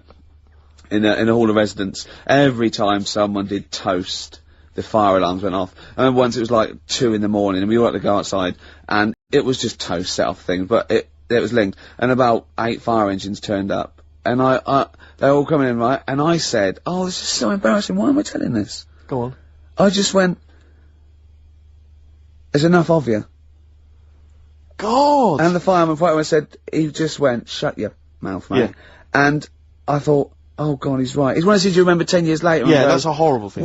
I know, but I want you to publicly apologise to the fire brigade. I'm so sorry. I'm so sorry. Because I never did stuff like that. Oh, that is twatish. I was too busy saying, "Can I try on your helmet?" Oh dear. Oh, we better play another song, play a haven't we? Oh, this is a great track. This is Groove Armada. It's from the album Goodbye Country, Hello Nightclub. It's the opening track. It's called Sun Toucher. I think you'll like this, Steve. Well, I'm looking forward to it.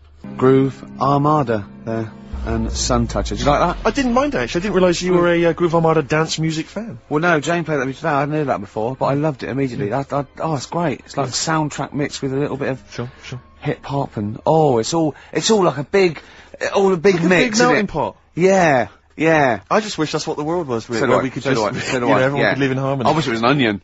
Oh, if only the world were a great big onion. Yeah. Oh, well, maybe one day. Well, this is nearly the end of the show. Absolutely. It's been Ricky Gervais on XFM 104.9 with Karl. And, it's been a great show, and, I've just, there's been some laughter, there's been some tears, there's been some jokes, there's been some political satire. I'd like to think so. But, above all, there's been some chat with friends. And there's been some bloody great music, let's not forget that. I don't think we need to swear at this time. It's late juncture. Yeah, because you make yourself look a cock, and me look a twat. And true. Karl look like a complete... Song for the ladies. rarely do you get a chance to play on a radio station Nearly 7 said minutes. wanker. 7 minutes worth of Led Zeppelin. But screw it, I thought, damn, you know, it's the end of the show, we don't give a damn, it's an amazing Be careful song. with the language. Screw damn and bloody. Do not a sermon make. Rick, it's a beautiful song. If you're not a Zeppelin fan, stick with it. It's not roaring rock as you'd expect. The Rain song from Houses of the Holy. See you next time. See you later. Hives there on XFM 104.9. I'm Ricky Gervais. Steve Merchant. He's with you. Oh yeah. Yeah. Sentences and He's all that. just using the Well, you traditional pointed, English but language. you put me off. You pointed to yourself, and I just said Steve Merchant. You know what we do that every week. You introduce me. You Yeah. say with me and I go Steve Merchant. No, yeah. So no, it's a catchphrase that everyone's waiting to hear it. No, but usually I go Ricky Gervais and you go with Steve Merchant, but this time you pointed to you, so I said it. But I didn't say it. It caught me off guard, so I didn't use the sentence. Oh, I don't like the way you sit, right? I've read medically that if you're slouching like that, can you try and describe how you're sat? But you've got the kind of have you ever seen that picture of when John Lennon was off his head on Smack recording Let It Be, and he was lying on the floor at Abbey Road? That's basically what Ricky looks like now. Chest pains, I'm scared. It's not good for you, that. Look at you can't breathe properly in the diaphragm, so you're gonna speak badly. Listen, I was trying to speak medical stuff there. I was trying to run into trouble. Anyway, Rick, what are the words to Wham Rap? No, what are the words to... I don't remember Wham Rap. What the hell's got into you? Hey, sucker. No, there's nothing you can do. Brilliant. I look forward to, a forthcoming revival of your music career. Yeah. Rick, I had some devastating news last night. Go on. You know when I left you, I was off to buy a PlayStation 2? Yeah. I was totally in the mood for it. Or a PS2, as he said. Yeah, yeah. Which confused him, Grandad. Anyway, so, you know, I think I went in, like, some electrical stop on, Oxford Street. Yeah. And, the thing I'll just say, the thing about Steve is, I wouldn't say he's mean. He hates that. He's careful, right? And he will spend days to get £1 off. Rick, 2.5 hours I walked around last night. I swear to God, I was walking to different shops, right? I went from Oxford Street to Piccadilly Circus, back again, along the length of Oxford Street, back again, all over the place, right? I realised I basically couldn't get a better deal than about 240 quid, right? For a console and a game. So I ended up in Virgin Megastore, I bought a, Auto Grand Theft 3 or whatever, and a PlayStation and a memory card or whatever. So I shoot off, and I'm walking off, and I'm going to the tube, and I walk all the way to HMV, on, opposite Bond Street, and I just popped in there because I'd forgotten to get something, and I went downstairs, and I was walking past the, PlayStations, and it went, if you buy a PlayStation 2, you can get Grand Theft Auto 3 with £20 off. Oh. I was absolutely devastated. What did you do? I crumbled. I didn't know what to do. I was thinking of taking it back to Virgin Megastore, going, it's faulty. Well, how could it be faulty? You haven't even got it home yet. Oh, I can tell. No, I didn't mean to buy this, though. What did you buy? Keyboard. Exactly. So the problem is, when I get it back and I wire it up and that, all I can see as the cars are racing around the track, all I'm thinking is, it's like one of those cartoons when a really hungry bloke could just see his mate as like a big chicken. All I could see on the TV was just a £20 note just floating. It was an absolute night. I'm just devastated by it. 20 quid, I could have bought, like, another cheap game for that. We went to, did I tell you this? Rick, would you give me £20 and then I'll shut up about it? Yeah, we went to the casino once, a group of us, and I lost about 100 quid, and, it was a, you know, great, it was someone's birthday, I think it was Jane's birthday, and Steve, after 3 hours of gambling, had lost the £20 he got out to play with, right? I was going, you're really gutted, aren't you? He just went, have you any idea how much cheese I could get for £20? Yeah. Cold meats. Yeah. For £20, and there it is again last night. £20. I'm robbed of £20. Literally, they've taken it from my hand. Yeah. The HMV people. I they've can't believe taken that and they've I'm gonna hissed try it and away. think of some things to cheer you up. Should we play some songs? Avalanche is there. Frontier Psychiatrist. I never enjoy any record where I think I or a 4-year-old could have made it. Do you know what I mean? It's just like, it's cheating. It's musical cheating. Yeah, I'm not a big fan of that one. We won't play that again then. Alright? Okay. That's done. Yeah. Alright? Nice. Shake on it. Yeah. Lovely. XFM 104.9. Kiss on it. Kiss on it, touch on it. Carl came in this morning and he said he was soaking wet because obviously it's miserable out. And actually, if you're thinking of leaving the house today and thus missing the show, do not leave because it's miserable out. It's like a weather report as well. We play music, we've got chat, we've have little jokes, don't we? But Carl came and it's raining. He said he was soaking wet. Yeah. I said to him, Rick would want you to do it. I want you to do it. Yeah. Just take your clothes off. Pop them over there. But do you know what? And he wouldn't. And he said I was going to do it, but I knew you'd say that. But when you left us in the kitchen when he was making coffee, he went, Yeah, Steve said, if you're wet, take your trousers off. And I thought, hold on, Ricky's not here, what's he up to? Little thoughts. No, Yeah. I was talking on behalf of Rick. I phoned him up, I said, he's wet, what should I suggest? Well, I said, well, I was in his ear, he had earpiece, and I was going, tell him it's bad for him. Yeah. And I could hear him go, it's bad for you, and you go, well, no, I go, no, tell him it could... Rheumatism. Yeah. It could lead to rheumatism, take him off. Carl, speak, no one's heard your voice today. Come on, Carl. He doesn't want to. No, I know he doesn't. We won't talk to you much, but... Go on. It's just nice to say hello to you. Yeah. Right. I think people quite like They tune to in, know they like you're to hear here. you. Yeah. We've had some fan mail. I like his little face, his little Moby. I drew a picture of him in the week, just doodling, and he got really insulted. Did he? Why did you get insulted? So it wasn't very good. I looked like Ian Camfield, like. Oh, what's an insult? Yeah. Ladies love Canfield. Yeah. I mean, they're weird kind of heavy metal ladies. Yeah, but the ones that drink blood. Yeah. Yeah, they love Canfield. I thought of you look like today, but I think you might find it insulting as well. It's just meant to be affectionate. You, for people who don't know what you look like like Beaker at the Muppets. I can't see how that would be an insult. Oh God, we don't need to put it like that. It is, but it's sort of like, I like Beaker. Yeah. Yeah. Yeah, but you like him because he's a fool. He just goes, what does he say? Yeah.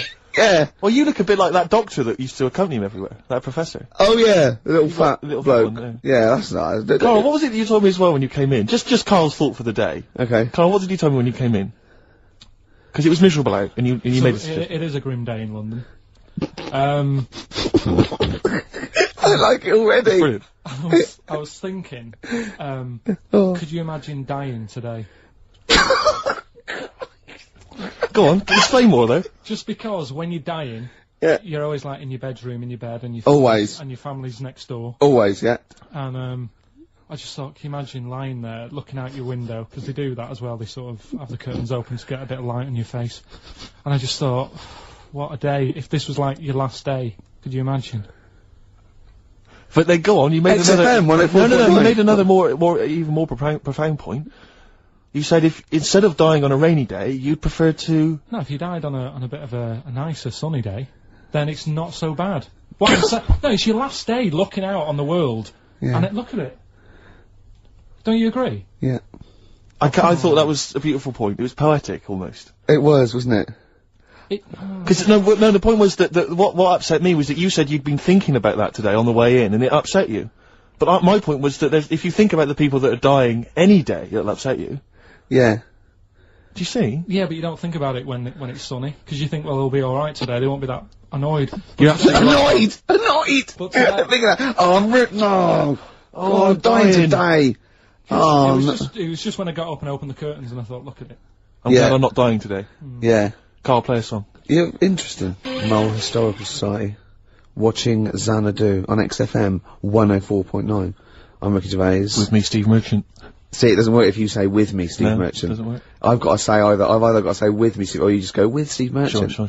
See what I mean? Okay. It's not as easy, is it? No, it's not. No. It's not as easy as it seems. You know this, right? I mean... What? the radio show. Oh, yeah. We do, right? Well, we just come in and we don't plan them, we just sort of like chat. And they still pay us, it seems good, well. Should we just do this all day? What, all day on XFM, Or just get a license where it's Ricky and Steve FM, and we just chat and we go, what are you doing there, Steve? Just having breakfast. You go, oh, right, yeah. Oh, what are you doing there, Steve? I'll just clean the windows, and that. And we have a little chat, and we go, oh, just reading the paper. And we just talk and we play records. For 24 hours a day? Yeah. I mean, have you spotted any flaws in that plan, or? It would be boring after about an hour and a half. Yeah. Is that it? Yeah. Oh, okay. I mean, this is boring now. No, and it's we've only really- done 20 minutes. No, it's just we were talking about Carl having a thought, remember?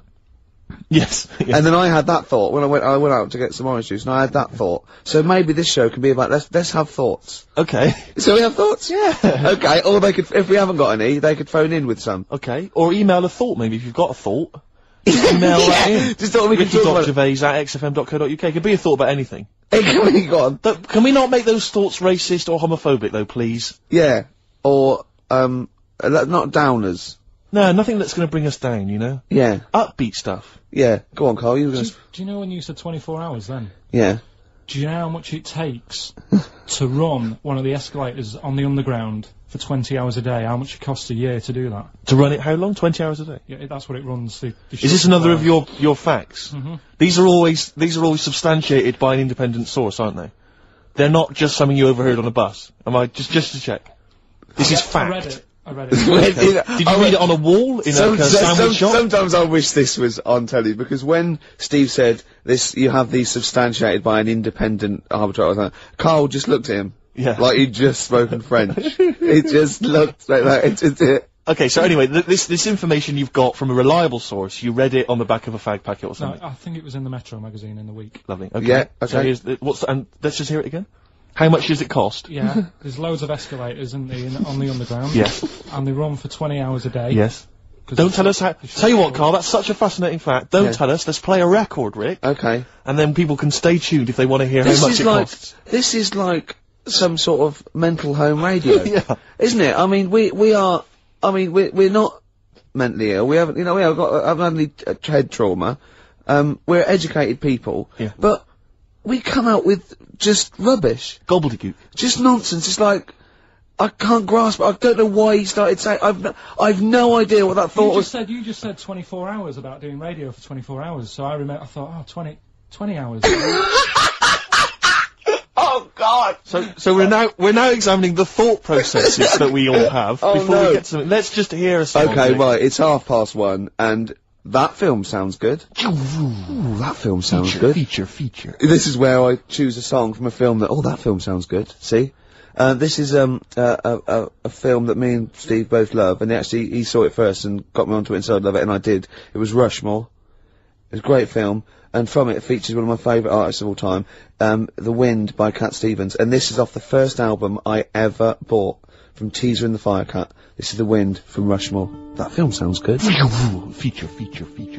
Cat Stevens, The Wind. Elegant. It's a beautiful song. The album is a superb album. It's seminal. It's just has some great songs on there. I feel like playing another one, maybe Song for the Lovers. Maybe do it later, yeah. Maybe I could do that, yeah. It's beautiful. I have to say I've seen the follow-up to Rushmore. If you enjoy Rushmore, it's this new film, The Royal Tenenbaums, with amazing cast. Ben Stiller's in it, Gwyneth Paltrow, and Gene Hackman in his Golden Globe-winning performance. Oh, yeah. Same sort of thing as Rushmore, same kind of style, but lovely sort of kind of family comedy. Absolute dynamite, and again, a brilliant soundtrack. Nico is on there, Nick Drake, all kinds of treats. Forthcoming in the cinemas, Rick. You say the follow-up, is it the It's same not a director? sequel. It's the same director, same writer, some of the same cast. Bill Murray makes another appearance. Same style. Haven't the Swingers lot done another one? They have. Their new film's Made, with the same Jon Favreau and Vince Vaughn. Again, dynamite, really good fun. Not as kind of perceptive as Swingers, but certainly as much fun.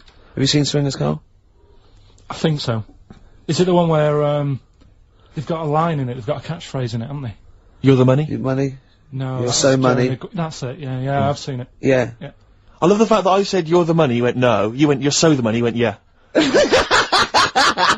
Well, yours is from, what's his name? Yeah, Jerry Maguire. No, that's Show Me the Money. Yeah. Yeah. I've seen it. Anyway. See, that was really articulate. We had, we did a feature, it linked into film, Steve Loves Films, did a little, off the cuff review, then it went into gobbledygook again. Yeah. I can't even say it. You couldn't even say the word gobbledygook. Anyway, listen, you had an interesting fact you were going to give us, Carl. I don't think we can leave people waiting for this any longer. No. Right. How much does it cost to run one escalator? That's just one. Yeah. On a London Underground. It's running 20 hours a day because it shuts for 4 hours in the night when they're cleaning up and that. Yeah. How much does it cost to run it for a year? £12. £60,000. The trouble with these facts is, I've got nothing to compare it against. Well, think about, like, your yearly electric bill at home. Well, when you put it like that, when you can... It's a lot, isn't it? When you think they could just use stairs. Carl, play a song. Politics on XFM 104.9. Please, people, just use the stairs. Chemical Brothers, Star Guitar. I'm gonna be honest, Steve. I like the video more than the song. Agreed. Good. Yeah. I just wish we could maybe tape the bits we're not on air, just because that's when Carl comes into his own. Yeah.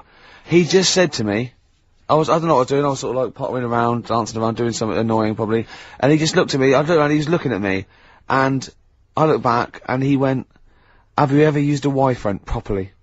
Genius. It's a great question, because the answer is definitely no. Definitely no. Does anyone use their Y-front properly? And by that, I mean, get your winky out of the little sort of, slot provided, as opposed to, like, put it to one side or pull them down or whatever. Has anyone used a Y-front properly? I don't think I've ever done it. I don't think I've ever done it. I've never seen anyone in a toilet doing it, Rick. You should be looking. I wish I hadn't said that. I caught ya. Really? Yeah. That's actually how you prove people are gay. Yeah. You get them into this conversation. Yeah. Yeah, it's a trap. Yeah, it's a trap. It was the trap. Yeah. I'm not gay, by the way. Yeah. You didn't prove I was gay, I double bluffed you. Because I knew the old gay trick. I thought it was the old gay lord say no thing. That is another method. Yeah, there's innumerable methods of doing it. That's how Oscar Wilde was caught. Yeah. Yeah. What happened there? Well, the judge went to him, did you see that film last night? Gaylord Say No, and he went no, and they went take him away. Yeah. Take him down to the cells. Yeah, take him to Reading. It is true. Well... It originated in America. Yeah. So many of these things do. It's a brilliant point, Carl. I'd like to hear from anyone listening who's, and I mean, well, they'll just lie, wouldn't they, I suppose? Yeah. I don't even use, sort of flies. No? Usually. I sort of pull my Y-front, my sort of tracksuit. So that's why I wear sort of like elasticated waistbands all the time. Exactly. Just sort Speed. of like... Yeah. You gotta get in there with the minimum of effort. Yeah, and out. Sure. Often I won't shake. No, oh no. To my detriment, because it often leaks out a little bit later, doesn't it? Ever been out on a date with a girl where it's just trickled down your leg and you wish it hadn't, and you're thinking, what if she gets my trousers off later? She might smell or see it. What? What? I don't know. I don't know what I said there. Right. Rick, I had for Christmas something which I think might excite you and interest you, because I know you're obsessed and interested by facts. Yeah. Don't fiddle with the microphone. Well, I was just looking at what it was underneath it.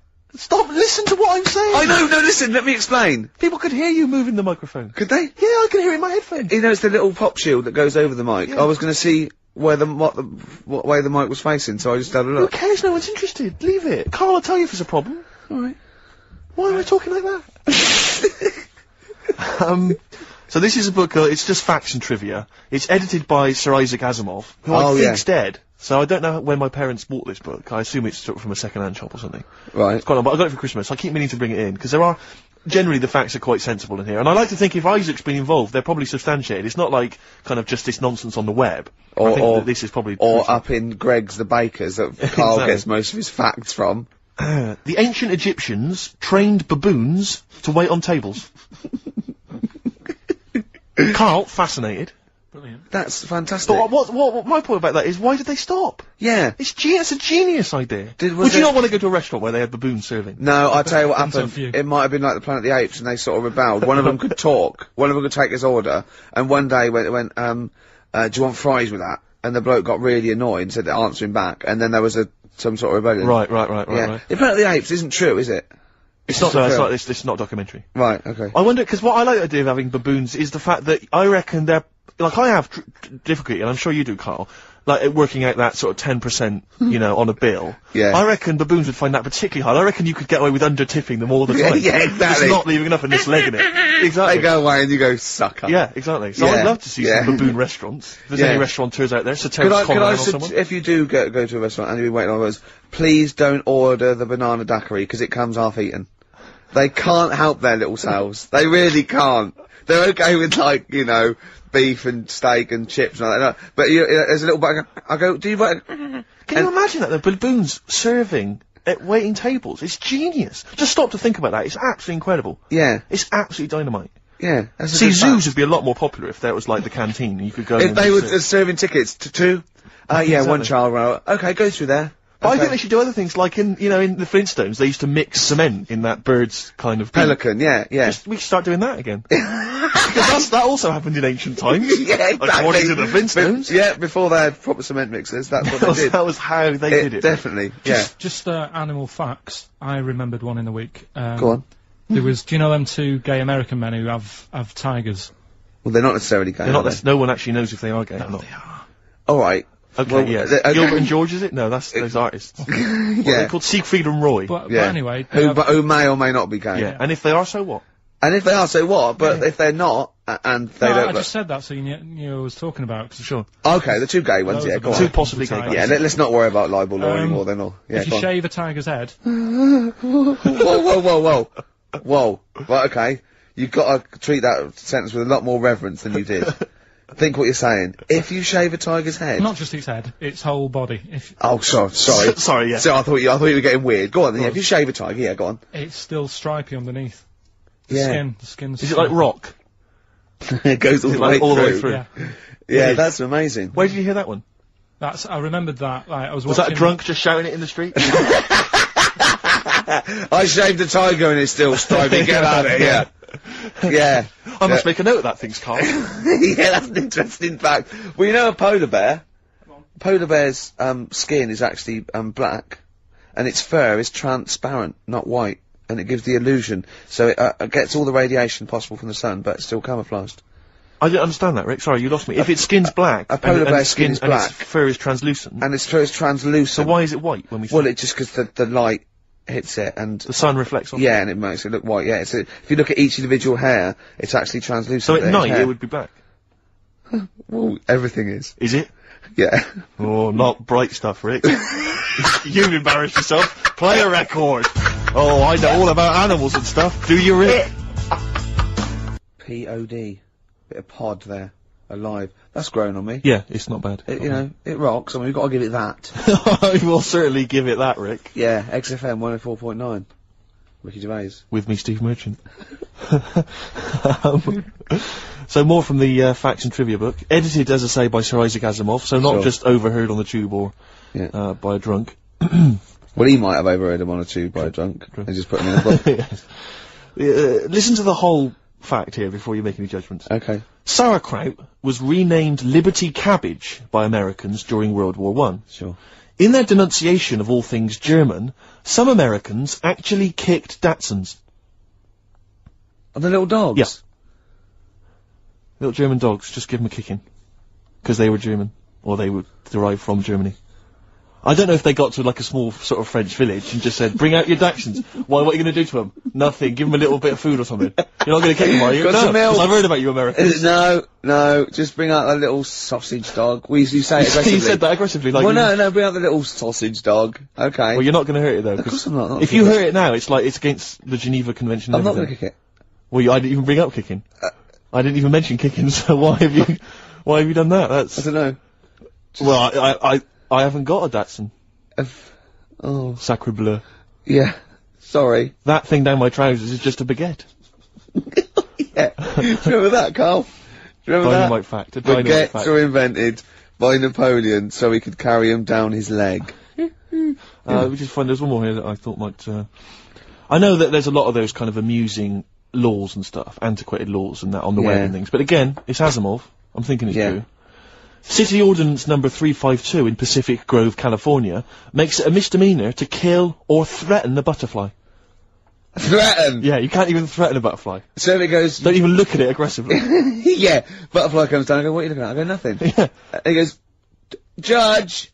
What? Yeah. Bloke looking at me with a net. I wasn't doing anything, I'm fishing. But see, the thing about that is, a lot of the kind of, sort of the wilder butterflies from the wrong side of the tracks, they're just going to take advantage of it. They're going to cruise around, they're going to be playing loud music, abusing old people. They're untouchable. And they're going to go, have you got a problem with that? Exactly, you go, and no. you're going to go, No, it's fine, go about your business. No. Butterflies there, Rick, in California, running amok. Yeah. Should repeat it. Yeah. No then, there's another one that I think you'll be a fan of. Oh, it might take me a while to find it. Maybe we should play a track. Oh, wow, that takes us nicely. That's a lovely link. That thing about you said about playing a track. Keep going. This is Song for the Lovers, and I've chosen a great track here, by Lloyd Cole. Oft forgotten, but a great singer-songwriter. And this is one of his, best songs, I think. In fact, I think Sandy Shaw covered it in the mid-80s when she had a little bit of that resurgence. It's, Are You Ready to Be Heartbroken? And it's, Song for the Lovers, lovely tune. Enjoy. Are You Ready to Be Heartbroken? Actually, Lloyd Cole with his Commotions. That was done with, and, I love it. Beautiful. Cheers. Facts and trivia, the last one, Rick. Go on. This is a sobering lesson for us all. Go on. At the Pan American Exposition in Buffalo in 1901, Yeah. President William McKinley received a line of citizens, shaking hands with each. In the line was a man with a handkerchief covering one hand. Neither of the two Secret Service men guarding the president was curious enough to take a look at what might be under the handkerchief in the hand of the man. Leon Golzgoz, an anarchist. What he had was a loaded revolver, and when the president thrust his right hand out for the shake, Zolgozd fired twice. McKinley died a week later. So, what he did there, it was outwit the might of presumably the FBI or the Secret Service by covering the gun with a handkerchief. Clever. That's brilliant. It's absolute genius. Just think how they had to explain that. And they go, how did you get close enough and shoot the president? And they go, we didn't see the gun. Why? Covered it with a hanky, did he? Oh, well, you're not to blame then. Exactly, we can't compete with that sort of, you know, didn't you think to look under the hanky? No. No, probably just thought it was a hand. Of course, because that's what a hand would be. Did you not think he was probably holding a gun or something? Didn't do that. We didn't train. We didn't do hiding it with a hanky, did we? Oh, if he didn't do it, then it's not your fault. Don't worry about it. But he lived, did he, for a week? The president lived with it for a week, yeah. That's because they had to go to him and they're probably shuffling around his bed going, sorry about that. Why don't you look? I had a hanky, did he? Oh, well, they're now in jail. Well, they were. Go on. Well, when we went into the jail to give him some bread and water, he had a hanky over his hand. Right, yeah. We thought nothing of it. Sure. And a gun? Yeah. It's a gun and he got out. See? Do you remember the gun? Yeah. That's terrible, isn't it? It's pathetic. No one's used that method since. I know. Because it was effective there, but you don't hear about that now. No. People using all kinds of elaborate methods to assassinate people, poisoning their wine. Yeah. I think that was Rasputin. As I recall, they put some poison into his wine. Well, I didn't study it in history class, that's my memory of it. But if only they listened to Karl last week, chink the glasses. Always chink the glasses. That shows that they used to test it, didn't they? Pour a little bit from yours into mine. That means I'm not poisoning you. Yeah. But if you're thinking of murdering someone, you know, just, a dignitary with a gun. Yeah, but let's say pop a hanky over it. Just think about that. Just pop a hanky over it. I don't know. Pop it inside an oven glove. And just wear that as you go to their hands. Or sooty. Or one of those big gladiator-style pointing foam hands that used to have on gladiators. Yeah. That'd be genius. Yeah. I'm just using this because I love the president. No gun in there, is there? No. It's just a big finger. Check if you want. Yeah. Well, no, we won't then if you said check. Right? That's unlucky. Have I ever told you my method, Karl, my genius method of assassinating someone? This is brilliant. This is the ultimate crime. Oh, is this the Ice Cube one? Have I told it to you before? No, but I know that. What's the Ice Cube one?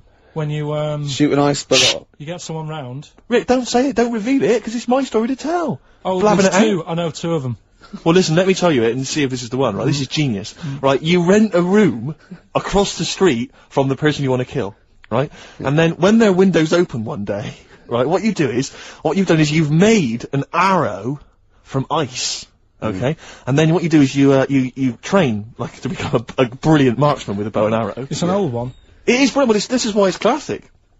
And then you shoot them with the arrow. It goes across the street into their heart, kills them instantly. But what's brilliant is the arrow, the murder weapon. It then melts, dries out. There's no murder weapon, and then you can take apart the bow. Another one, Steve, is to stab them, then take it out and walk away.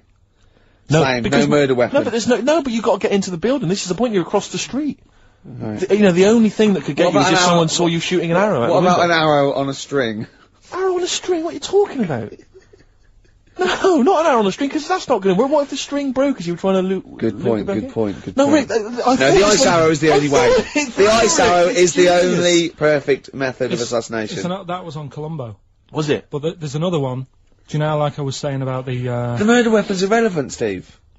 What? The fact that it's a murder weapon, that is irrelevant. No, because there are fingerprints on it and stuff. You're having an laugh, Rick. I defy you to win. There's no fingerprints on a bullet when it goes through your head at 12,000 miles an hour. They can trace it to the same gun, can't they? They can figure that out. Throw the gun away! No, but they'll find the gun. They always find the gun. Burn it! No, you can't burn a gun. Rick, my point is...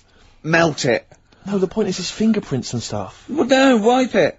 Rick, you never Wear try and kill someone. Wear gloves. They'll catch up with you. They'll always catch up with you. Will they? Oh, I won't then. The ice arrow is the only way. No, the ice arrow. I bet that was the one case that Colombo didn't solve. That's one of them. The other one is, do you know I was saying the other week about the drinks and you chink your glasses and stuff? Yeah. A way around that, put the poison in the ice cube, You quickly have a swig before it's melted, Before it's and they'll melted. go, that's alright, I can drink that, it's not dangerous. Just say, oh, I'm gonna show you some pictures or something. Let the ice cube melt, the poison goes in the drink, you say, oh, knock that back. Yeah. You look thirsty, they'll have it, they'll die. Genius. That is good. Carl, you and I, man, we're like criminal masterminds. Yeah. All What right. happens when they find the poison in the body and go, well, he was at Carl's house drinking, it might have been... You'd have legged it. Oh, yeah? He'd have been off with his missus and like £30,000 or whatever it was. Yeah. Wouldn't it? Yeah. So that's perfect as well, is it? That is the perfect crime, So, Rick. so it's, hold on, are all perfect crimes to do with ice? Pretty much. Roots, manoeuvre, witness. We were talking earlier about, people who use Americanisms, like they've used it all their life, and it's our pet hate, isn't it, really? Oh. Like, just people who say, DJ, look, you know, this could sound a little bit, you know, butt licky. Butt licky? What's that? Never heard that. Butt. Don't say butt. Yeah, I heard someone say he was on my ass. Oh. He was on my ass. Yeah. I've never, what? I'll tell you what almost annoys me almost as much as that. There's a guy I used to know who'd pretend, and this guy was like, he'd never done anything wrong in his life. He had no street cred whatsoever. And I was driving along with him once, back from somewhere, and a police car just pulled out and was just following us along the road, because police cars sometimes do. Not following us, just happened to be driving in the same direction. And he went, hey, up the pigs, watch it. like what, I'm supposed to think, what, you've done some crime? Yeah. You're part of Grand Theft Auto 3, and I better be careful, because you've got some knocked out, off gear in the back. Yeah. You'll watch it's the bloody pigs. Or a dead... Just play it cool, play it cool. A made man that you just Exactly. killed in the boot. Nonsense, and I just so annoyed with that kind of pretending to have street cred. I know, just I remember once, right, an American came to our school, we were all about 13 and 14, and he was like, you had to be his friend. And it was like people vying for his attention, because he was sort of like this cool American bloke, right? And, he was like good at sports, straight, he's always, you know, it's just great. And, I remember someone saying like tube, a toothpaste, and he laughed, said tube. I go, well, what is it? They said, it's tube. Right? And people go, no, it's tube, right? And it's tube, right? And I went, I say tube. He went, and they sort of looked at me, and they just thought, you liar. I just went, no, I say, let me think, no, I say tube. Oh. When you're a kid, like, any American you ever meet is the coolest thing. It doesn't matter if it's a huge fat bloke wearing Bermuda shorts and a camera on his neck. It's cool, because they speak with an American accent. Well, that is cool. And they say... Being a huge fat bloke in Bermuda shorts is cool. Sure. Yeah. That's what you keep telling yourself. Yeah. I'm growing into that look, says Rick. 41. The Canadian tourist look. Absolutely. But no, so anything, you know, sidewalk. Yeah. I mean, if I could say, like when I was sort of 14, if I could have said sidewalk, fender, you know, I always wanted to go into a sandwich shop and just order something on rye. I want to be one of those 80-year-old, sort of Yiddish blokes, those, you know, sort of like old vaudeville Jewish guys, that, you know, they sit in diners and talk, you know, like Walter Matthau talks. Right, in terms of that. I wanna grow into that, a long coat, and I go, ish. Oy vey. Yeah, maybe I'll start. Yeah. Well, convert to Judaism initially. Yeah. Be your first port of call, and then just tour the vaudevillian, you know, circuit. Yeah. In the Catskills. What am I, some kind of schmuck? Yeah. Something like that. What do you, Carl, would you like to be American? No, not at all. Really? Got me nerves. When I was in, Got me nerves! A whole nation there, reduced. When I was in Barbados at Christmas. Oh, name dropping. Right, yeah. There's loads of them there, because that's... Was that when you were doing a bit of extra sort of waiting? you were sort of, your girlfriend was cleaning rooms, wasn't she? Went there for Christmas, and, there's loads of them there, because that's like really close to America. That's like Blackpool is to Manchester type. It's exactly like that. Yep. So I think that's the analogy a lot of Americans use. So, but I think they call it the tropical Blackpool. But they were going on. That's only all the brochures, I'm sure. Right. Yeah. And serious now, but Yeah, they were going on about the September 11th thing. Yeah. But they call it the of course this is American. Of course brilliant. The 9/11. The 9/11. That's what they call it. Really? Oh, that's awful. That is, so it's like people who say 24/7. Yeah. Well, I've been Americans working my say ass that. off 24/7. Well, Americans that say that. Well, they're allowed though. Oh, Americans are. I'm talking about an English person who might say it. Yeah. Fool. Yeah, no, that's terrible. Yeah. Do that American accent again? Yeah, of course. The 9/11. Where are you from? What? Can we Which part of America is that? That's how they sounded in Barbados. Sure. But Can you do any other impression? But Carl doesn't. I very much doubt that Carl likes newfangled countries like America. Yeah. He doesn't like London. No, true. So he's not going to. Have you been to America? Yeah. Did you enjoy it? Went to Florida. No, they got me again. Got on your nerves? Yeah. Went for some food. Yeah. And it was the last few days. I didn't take much money with me, and we were in Florida, and we were hungry, and we went for some steak, and we had our dinner and that, and I think it's their equivalent to the Angus Steakhouse. Yeah. Right. And sat down, had the steak, and that's huge, big portions. But anyway, we didn't have much money left, and we had like another 2 days left, so we didn't leave. We didn't have much money for a tip. Do you know over there they expect it? Yeah, a big tip, yeah. So we left what we could, and I don't know what it was. It might have only been the equivalent to 60 pence. Yeah. But he didn't have to do that much. We didn't have loads of courses because we didn't have much money. So he brought us like the main course, and I don't know, a couple of Diet Cokes. And anyway, left them the 60p. Yeah. On the way out, and he comes running over. Excuse me, sir, you can have this back. Because it wasn't enough. I mean... Yeah. It's outrageous. What did you say? I said, all right then. 'Cause I didn't have, well, I needed it. I mean, I thought it was nice to leave them something, but obviously it wasn't enough, so he got us a couple of more. Is it good fun with you on holiday? I mean, do you enjoy yourself? Yeah. Do people go with you on holiday? I get bored after about 4 days. You surprise me. What do you expect out of a holiday, Carl? What do you go sort for? Of soak up some of the culture. Yeah.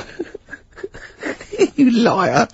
You liar. What did you learn about Barbados while you were there? A lot of crabs on the beach.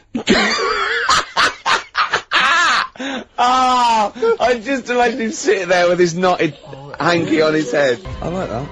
Not bad. Bit of Gary Newman there. That's Richard X and Sugar Babes. Are Freaks Electric. Is that one of those things where they've taken one song and they've laid it over the top of the other? Yeah. Brilliant. It's good. No, it's good. I like that. Good. Yeah, it's good. Classy. Yeah. Well, we're nearly done, aren't we? We are almost finished. Which is a couple shame. of great tracks. We've had a few laughs. Maybe we've had a few laughs, haven't we? Exactly. I've perked up. Yeah, you have. Yeah, You've lost it here a bit though. You feel a bit. It sounds like you're a bit down again. Well, it's, that's just 2 hours work in one long stretch. Yeah. I reckon we could do a 3-hour show now. No. No? No. Skin of the teeth, sort of just. Yeah, we barely got away with this. Really? This is beginning to fall apart now. It is, isn't it? Yeah. Oh. But yeah, we've had a good time. We've had a few laughs, as I say. I just think of Carl on the beach. He said he started winding the crabs up because he got bored. He started throwing sand at them. It's like a child's experiment. When you were in California, you weren't aggravating butterflies, were you? Because, that's a misdemeanor. Scary though, the weather's really freaky. Where? In California. Is it? Yeah. In the day it's dead nice. Come 6 o'clock it goes black. And then the rain comes down. It's freaky. Is that every single day, Carl, or was that just the week you were there? Every day. I was there for about a week. It happened every day. So as far as you're concerned, that happens all year round? Yeah, good thing. So what you're saying is if people are booking a holiday, they should be conscious of this, because it will always happen. California tour. That's fact. I think it does. But why did you start throwing sand at crabs, by the way? Just because you get bored on the beach. You sat there, you look around, and then I saw these crabs, and I was watching the way they move around, and what they funny, do, innit? Sort of to. That annoy you the way they moved? No, I mean it works for them. Good of you. But it was just what I was weighing up is they're quite close to the sea, so I was watching the sea come. They like it close to the sea, don't they? Yeah, but they don't like it too close. No. So like the sea was coming close to them, they'd run towards me. Yeah. So as the sea came in to them, I was chucking sand the other way, and it was like, ooh. They didn't know what to do. They didn't know where to go. Really? Yeah. How long did that keep you occupied for? The last 3 days I was there. Have you ever seen, I don't know if I've described this before, do you remember a classic Paul Daniels episode where Paul is having tea with some baboons, I think? Chimps, full circle. And he's got a little box, and inside the box is a mirror. And he gives it to the chimp, and it looks in the box, and it's confused by its own reflection, it can't figure it out. So it's looking behind the box, trying to figure out, is there another monkey behind it? Yeah. Goes on like that, it's dazed and confused. It was there for weeks, just staring into it. I imagine you're a bit like that on the beach with the crabs. Yeah, that's great. I think that's my analogy. Paul Daniels chimps. I kept a crab once for a week. When we went to Bognor, it was me, my mum and my nan in an... Oh, party time! Oh man alive! Look, You I bet haven't, you the haven't fun never lived. stops. You haven't lived until you've woken up to the sound at 3 o'clock in the morning of your nan having a wee in a tin bucket and echoing round a caravan. Man alive. Yeah, I was about 9. You'd brought a chick back. I was about 9, right? And I just kept a crab in a first day I In the found bucket? In a. I don't know where it came from. No, I found it on the beach and I brought it back and I kept it in a little bowl in the sink. And then the last day, it started to smell a bit. And then the last day, my mum said, go and put it back. And I went and put it back. So I had a pet crab for a week. And did it die? What happened to it? No, it just got bored. Sure. It didn't do a lot. Did it start throwing sand at you? Oh. Listen, I think we better play some music because we've got a few songs to squeeze in. I just wanted to play a track. I was watching MTV the other day and I was a bit confused. Yeah, so was I. I like that. Because, I saw a video for the Electric Soft Parade's Silent to the Dark. Yeah. But it was called Silent to the Dark 2. But it was the same song. It sounds like they've redone it. The video is different to the old video. I was very confused. Hopefully someone will phone in and solve it for me. Anyway, this is the original Silent to the Dark. Still a good track. Let's hear it, Carl. Silent to the Dark, the debut single by the Electric Soft Parade. I like that. Yeah. Very good. Very good choice there. Apparently discovered by XFM. Is that right, Carl? Yeah, sent a tape into Claire Sturgis. You see? Big time now. What did she do with it? And sold it. Yeah. Got a little £5 starter bag of skag. Exactly. Oh, and the bless rest her. is history. Well, I've enjoyed myself. I have. But can I just say, we don't just like, you know, muck around and do stupid things and play great music.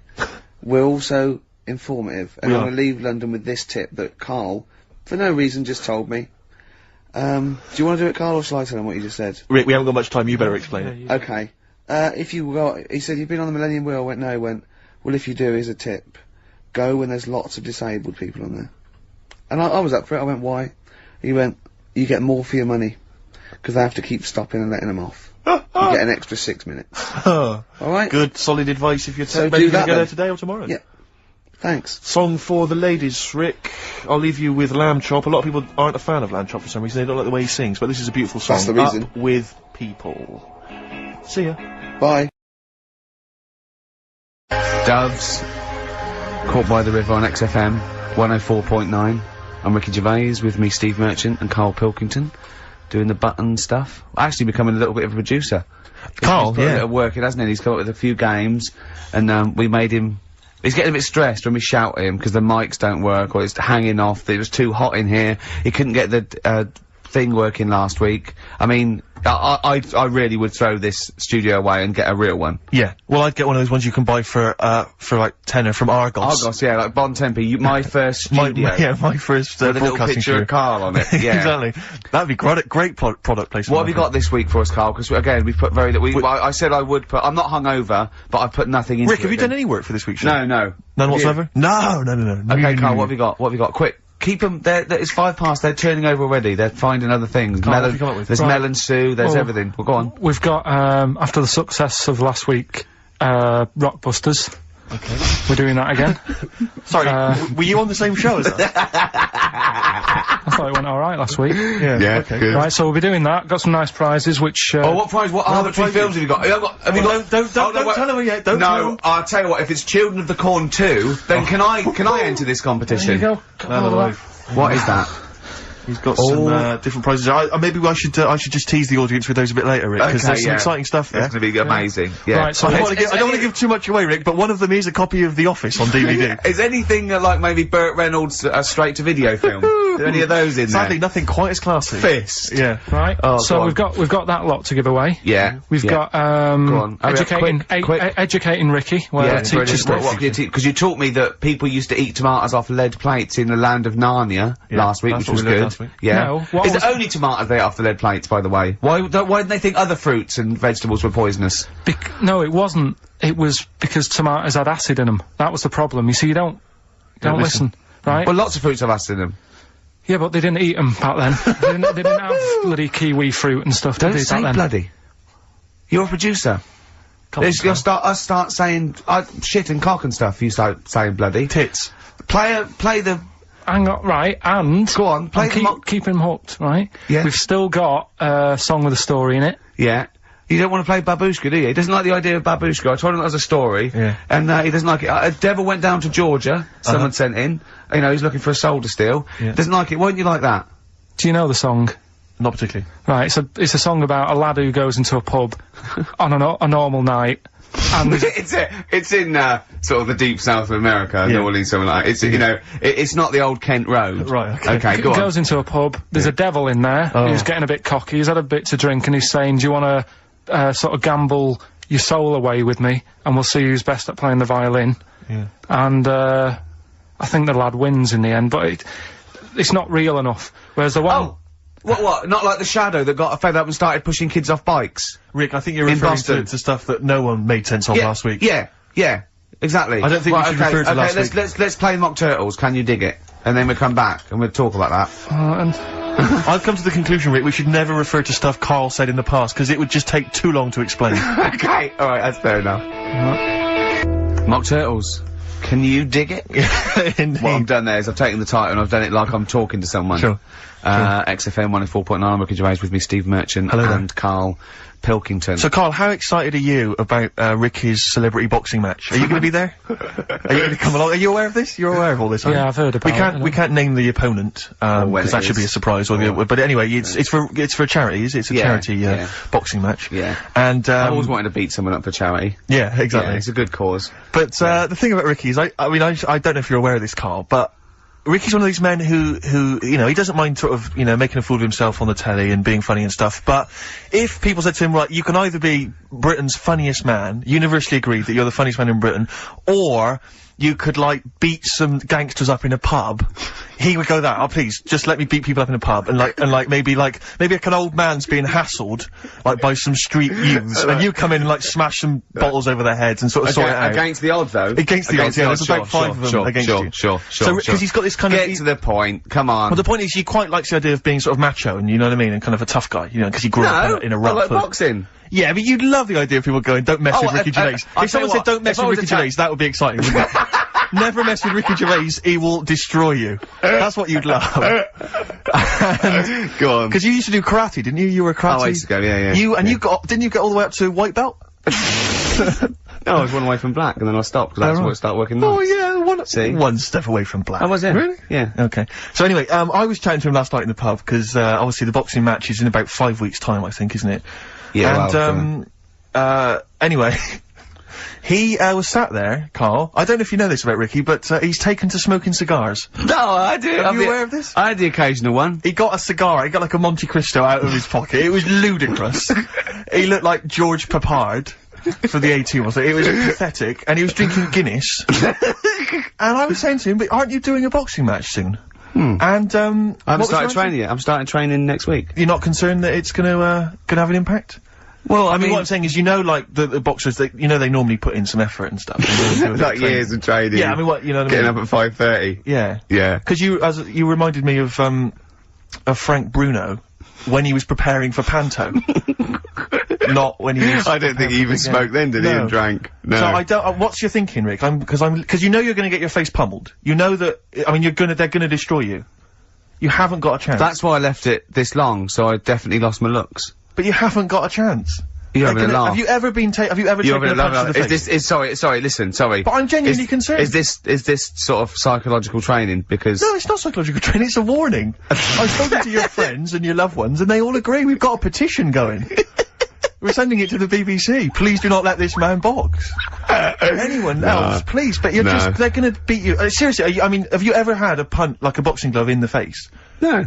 I think you should let us punch you next week live on the show. You'd like that, wouldn't you? No, because because you've got to get used to it. Because I think you're gonna either, cry, just start crying uncontrollably, or just run away. You'll just run away. You'll just climb out the ring and run off. Yeah, this is the same tactic that Ali used against Foreman in Rumble in the Jungle. But I just... Oh, dear. Because I think a boxing glove... Because I know you're wearing, like, aren't you wearing, like, huge kind of foam boxing gloves? No, we're not, no, we're not. We're using, not normal, amateur ones. Are you wearing boxing gloves like those ones they used to have on Gladiators? When everyone bites the dust?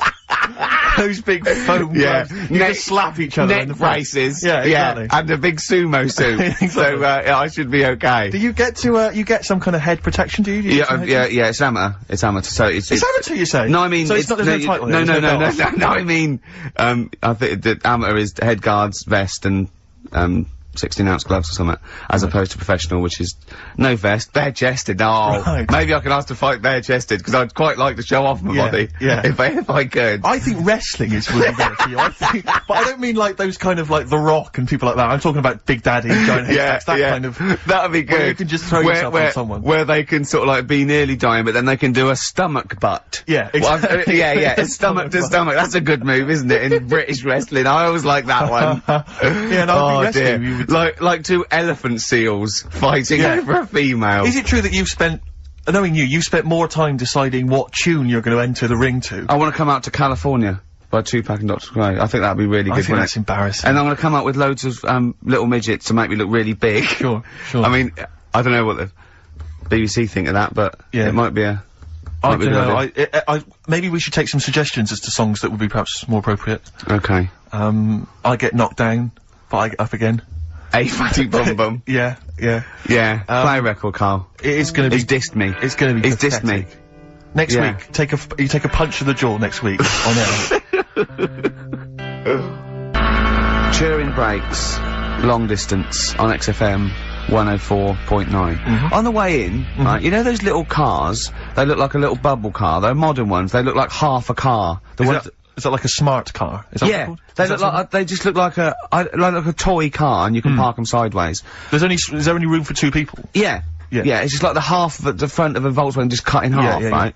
And I saw one going on Oxford Street, and it's a police car, a real police car, right? Really? Yeah. And I mean, I thought, well, what happens if they had to chase someone? They couldn't, but I don't think that's the point, because it was written on the side. It said something like cleaner, something more efficient. So I think they're making the point that we're cruising round in this car like we're on the beat, and it's using less energy and stuff. Yeah. But the first thing I thought of, right, was that those two policemen, they must have been going, "Oh, Sarge, don't let us have that one. Can't we have the Granada?" Yeah. I mean, it's so embarrassing. I know, about, police, they're doing, But you've got to respect them. Yeah, of course, street toughs have got to respect exactly. them. I just don't know if you have to. Well, the only thing more embarrassing. What if you're really tall and you have to climb out of one and you're a copper? Are there any policemen out there who have been asked to drive one of these cars? If you're listening, do you think police listen to this? The only thing that would be more embarrassing is if you had to patrol on one of those bikes the goodies used to ride. That's the only thing I think that would be more pathetic. A pogo stick? Yeah, it's so embarrassing. Or on roller skates. Yeah. But not like roller blades. Roller skates, those really old roller skates. Have you seen that you tie on your socks. Yeah, have you seen those little bikes that look like clown bikes that the couriers use now? They're about a foot high. They're little I saw a guy the other day on it. My head turned, They're really bizarre. Just think they're the ones that they fold up. Yeah, but think of policemen chasing you on that. Well, I always remember even in America when I started seeing policemen riding bikes. It didn't seem to me, it seems... Oh, they're quite cool. They were the ones that go through Central Park on the mountain bikes. Yeah, but that's really cool, isn't it? They, it looks like they should be delivering whiz along at about 30 miles an hour and they can just deliver news back. Do you know what I mean? Because, like, on motorbikes, on a Harley Davidson or whatever, I'm not messing with a cop. Chips, now that's cool, coppers. Yeah. But people in a smart car or, it is a bit embarrassing. But I suppose it is that, or it's better than walking. You see, next we'll see them in those. If you really want to be kind of worried about the environment, though, those little taxis you see that people pedal. They pedal around Soho. Yeah, and when it's a riot squad, there's 4 in the back. Exactly. But that's the thing, right? If they need to arrest someone. Yeah, here we go. Go on. No, well, what do they do? Because they do only sit 2, so do they have to flag a cab down or something for the criminal? We'll give you the money. Get a receipt. You definitely will go there. Yeah. You definitely will, because we've been caught this way before. Exactly. The last bloke, he just ran off. No, I won't run off. Okay. Well, I'll tell you what, Mr. Policeman, I'll take your car. Then okay, go on then. You definitely bring it back though. I will. Well, isn't there something in America where when they arrest someone in America, they don't take them back to the station and fill out all the forms. They just take them back to the station, and then they go and fill the forms out in a cafe or something, so they're still looking out. Yeah, Carl told me that. They're what? So they're still on patrol, is it? Yeah, so they said they're doing all their paperwork, but they're in the, a cafe window and they're looking out. Do you know, like how they say in this country so much police time's wasted by having to go back to the office? and filling out loads of forms. That sounds like some policeman going, yeah, I could get a lot more work done Yeah, if I was in a Starbucks. Yeah, no, there's a lot of criminals in the pub, and if I would, and I get to keep the receipts. Yeah, I mean, what's safest is if I didn't wear my uniform and probably got drunk. With some mates. Or a lot happens in, looking out my bedroom window. So if I was just like snoozing, snoozing, and when I heard a noise, I just pop, look out, oi, come here. Yeah, apparently there's a lot of crime, in Marbella over the next 2 weeks. You want to pay me so if there's a policeman listening who has to drive one of those cars, were you annoyed when your sergeant It is the most embarrassing. Yeah. Definitely. Yeah. Definitely. No, I think the pogo stick. Pogo stick one. The pogo stick. The triple tandem. That's great. Tandem. We should get that. We should get one when we do our road show. Carl does all the pedalling. Yeah. I'm in the basket in the front. Hello, Western Superman! Play a record, Carl. What have you got? What do you want? Mott the Hoople? Oh, Mott the Hoople, yeah. Dug it out of the library. Yeah. It had Greatest Hits, which was enough, wasn't it? What have you got for us, Rick? Roll Away the Stone, I think. Coldplay, The Scientist. Have you seen the video for that? No, but... Absolutely magnificent. Is it? It's brilliant. I was always walking backwards in the woods. Oh, yes, I have, yeah. Absolutely extraordinary. Well I like all their videos. I think they're great. Yeah. I still haven't worked out how they do that one with whether it's a filter, they just turn up the light, because it gets light through the duration of the video. Along, yeah. Impressive, yeah. And it's slow as well, so he must have... I'd like them to win an award. I'd like them to win awards. I like Coldplay. Yeah, no, good luck to them. Rick, can I just... Sorry, I don't mean to abuse our position again, but... Bruce Springsteen's performing in London tomorrow night, and you remember I made an appeal to try and get a free ticket. Yeah. Well, I don't even mind paying. I tried to pay, but that's good of you. No, I'm a generous kind of guy. And I thought you were mean. No, go on. What are you going to say? But you were going to pay for the ticket. You know, face value. I mean, you don't want to be ripped off, do you? No, don't be crazy. Ideally half price. Yeah. And I've been chasing kind of my tail really. I'm not going at the moment. I'm not going, and I'm desperate to see him, man. I mean, he's going to do a great concert. It's his only one in London. I can't believe that being on the radio, being on XFM, the listenership's going up apparently. I can't believe I can't get a ticket. I've asked Carl. He's done nothing. He's done nothing. No, Carl had a very good point. Nothing. Carl, say what you said when he was whinging in the break. First of all, whilst you're moaning, you also asked in the week for a Badly Drawn Boy album. Yeah. You got in today. Yeah. There's one there for you. Well, yeah. But it's yin and yang. And it's like, yeah, but Carl, what's Steve ever done for you? That's what you got to ask yourself. What has Steve ever done for you? Well, he took me to the BAFTAs. Yeah, but only 'cause no one else would probably want to go with you. I can't believe that. What is this? I do not believe that. Oh, Steve, I'm going to stitch you up now, Carl. And it's in a nice way, and don't worry, it won't be too bad. He won't take it too bad. Carl sent me a little text message today. Right. No, Oh, what is this? Right, okay. Okay. I'm in a very frail mood at the moment. No, you're like this one. Bruce. This is funny, because me and him have been, like, sending, trivia back and forth to each other. Which is another point, right? I sent him... Oh, well, I'll get to that in a minute. I thought he'd really be amazed with, Well, while you're fiddling, if you can make my dream come true, to go and see Bruce Springsteen tomorrow, then give us a call on the usual number. But like I said, Steve... What? Right? Wouldn't be, right, you just said when the song was on, can't believe it, right, we work at XFM, and I can't get tickets for Springsteen, right? Yeah. We work in radio, we should get tickets. Right, now think Which of I'm the willing amount to pay for. Yeah, but think of the, but if it's sold out, it's sold out. Yeah. Yeah, but that's just something they say. Right, that's just what they say, is it? Right, so everybody on local radio stations say, do you know, I like that Bruce Springsteen, I want a free ticket, right? So another say, I tried to phone, I phoned for an hour and a half, I couldn't get through. Not long enough. I've put the hours in. Not long enough. Not long enough. What are you talking about? I've put the hours in. No. Right? So another 400 people turn up at the gig, they cram them all in, there's people being crushed, they've paid the money early, they were up early that day when the phone lines were open, whilst you were probably sleeping, and that. So they're dedicated, and they're the ones at the front getting crushed. What? Would your mum and dad be happy if you were there getting crushed? I don't mind, I'll sit at the side of the stage and watch him. Yeah, but I don't mind. But everyone will say that then. And then before you know it, no one can see anything because you're all on the stage. Carl's right on this one. Right, I'm gonna give you this here. I'm now handing over my mobile phone to Steve to read you can see it's from Carl at the top, but just read it out as you scroll down. Just read it out loud. Is this a text message from... Yeah, this is a text message to me from Carl. Read it out. To see at night as well as an owl, you would need eyes the size of grapefruits. If only Stephen could turn his head right round as well. Carl, I can't believe it.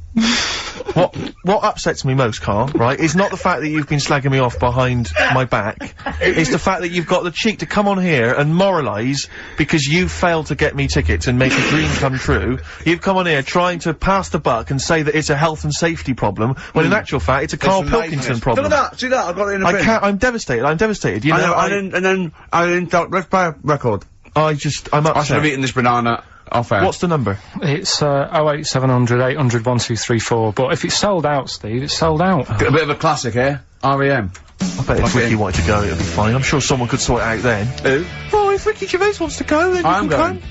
Are you? No. You want some tickets, then? U2, Electrical Storm, that's great. That's great, I love that. On XFM, 104.9, I'm Ricky Gervais with me, Steve Merchant, and Karl Pilkington. Carl, I want you to tell Steve what you told me in the week. About the snake, about the anaconda, how to... Right, this is Carl's method. He's not scared of the anaconda, the 30-foot long, biggest, scariest snake. No, you were talking about stuff, weren't you, about in jungles and that, and animals. That's what we do. Yeah. Right.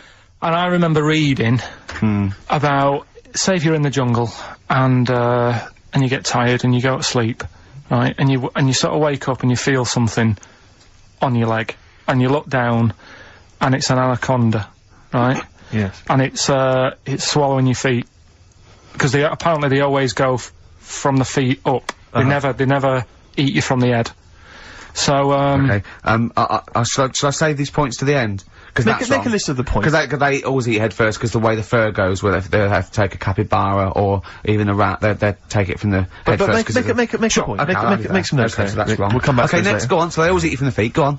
So they swallow in your feet, and it's said on the website, if you wake up and you see this anaconda doing that, sort of eating away at your feet, don't panic.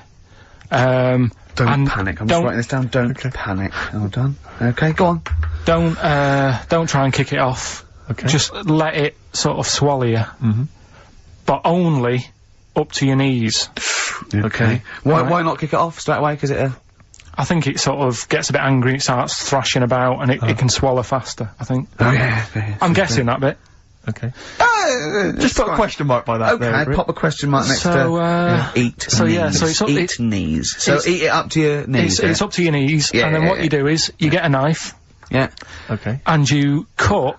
And how do you get a knife? Do you walk over to the kitchen? I was gonna pop over, get knife. Where's that coming from? Get the knife. You always have a knife. Okay. Always have a knife, of course you do. Otherwise you're a fool. Always have a knife, okay? Well, come on. Yeah. If you're gonna go into a jungle. Always have a knife, okay. Always have a knife, yeah. Simple. Could I just suggest something? You know, suppose you're wearing combat trousers, and the knife is actually in the trousers by the knee, the sort of pocket by the knee. What happens then? I suppose you could still reach in, into the mouth, couldn't you? So anyway, you've got a knife. Let's say you've got a knife. Let's say you've fallen asleep, the anaconda's chewing your feet, you let it eat up to the knees, you've got a knife. What do you do then, Carl? Right. So it's up to your knees, and what you do, you get your knife that you got out of your pocket earlier, and you cut it at the mouth, right? Do you know, like either side of the lips? Right. So you're sort of cutting it in half. Right, like a Chelsea smile. And it can't, yeah, that's right. Yeah. It can't do anything. It wasn't ready for that. It can't move about because it's got, like, your legs in its mouth. And peel it off and walk away. Okay. My main point, really, is this, Carl. Never will an anaconda or any constrictor, python, boa constrictor, just start eating a sleeping man. He will crush you to death first. That's why they're called constrictors. They're not called gobblers, are they? Or holy swallowers. They're called constrictors. Why would he start eating something? Is that how they take down antelope? Just start chewing their leg? Oh, it's gone off. I'll tell you what, lads. They get together, the snakes got there and said, I'll tell you what, we're losing a lot of prey by just living at their ankles. They're running away. Let's crush them to death first so they can't move, then we can swallow them. You're a fool. So anyway, right, so I was telling him this bit of information because we started a feature last week. Well, week before. Sorry, Carl, can we just go back to the crushing you to death first? Yeah, but, well, I read it. He's won there. He's beating you there, Rick. Okay. Did it say what to do if it starts crushing you to death first? No. Did it say what to do? If, supposing it had this meeting, and it started crushing you, and you woke up and it was actually round your chest. And every time you tried to take a breath and breathe out a little bit, it just tightened its grip, because it can feel that. What'd you do then? You sort of tighten yourself up anyway, because I've read about that. Yeah. If one does start wrapping around you, you sort of make yourself into a ball, first of all, and it'll wrap around you, but it's alright because you're protecting your lungs, so it can't crush you, and then you just sort of shout for help. And you shout for help with this 30-foot snake. Do you know how it works? It gets as tight as it can, it can feel as tight, actually as tight as it can, right, with these huge muscles, right? Yep. Right? When you leave a bit of breath out, it tightens again. You won't be that out of breath, you haven't been running anywhere, so you can just go... What, and when do you get the new mouthful of oxygen? Just breathe very slowly, like you do... How? Do you know what breathing is? Do you know what breathing is? It's extending your rib cage, right, intercostal muscles between the ribs, contract like that, okay, making the rib cage expand, which pulls air in through, it's like a bellow. That you can't just breathe via the mind, it's a physical process. It's your rib cage pulling over. Maybe I'm special, but I can do little breaths without my ribcage. Play a record, Steve. You're special. Play a record. No. You can't take little breaths without moving your ribcage. Can I just give you the titles, because we're running out of time, we've got a competition to do. Okay, alright, let's just leave the anaconda discussion. Why don't you agree to disagree, and we'll see who survives if you crash land in the jungle. Right, so, what is this? What are you doing now? This is educating Ricky, right? Oh good, I'm gonna look forward to this. Yeah, 3 topics that I teach you every week. Yeah. Okay. Now, obviously, I should just remind people, you normally summarise each of these in a kind of bullet point heading, which you tease us with, so what have you, reduced them to this week? Right, we've got, Stocking, Aitken and Waterman. Stocking, Aitken and Waterman, good. Yeah, what else have we got? We've also got, what else is it? It's not his vault. Yeah? It's not what? It's not his vault. Okay. Yeah? And we've also got Get a Lobe of This. Get a Lobe of This? Yeah. Carl, they're genius.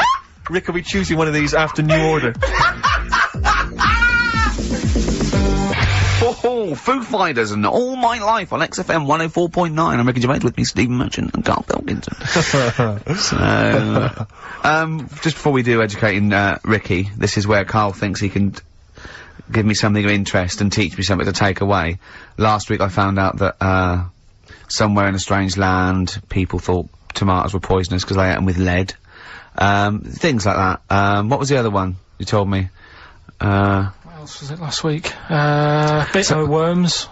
Cut me off. Yeah. Oh, I sent him a text message. I was on the train, a bit bored, and, I read in, I think it was Metro, scientists have found out that, worms get stressed, and they found out that, the fat ones, didn't live as long, and when they checked the thin ones that lived longer, they found out they had a gene for de-stressing them.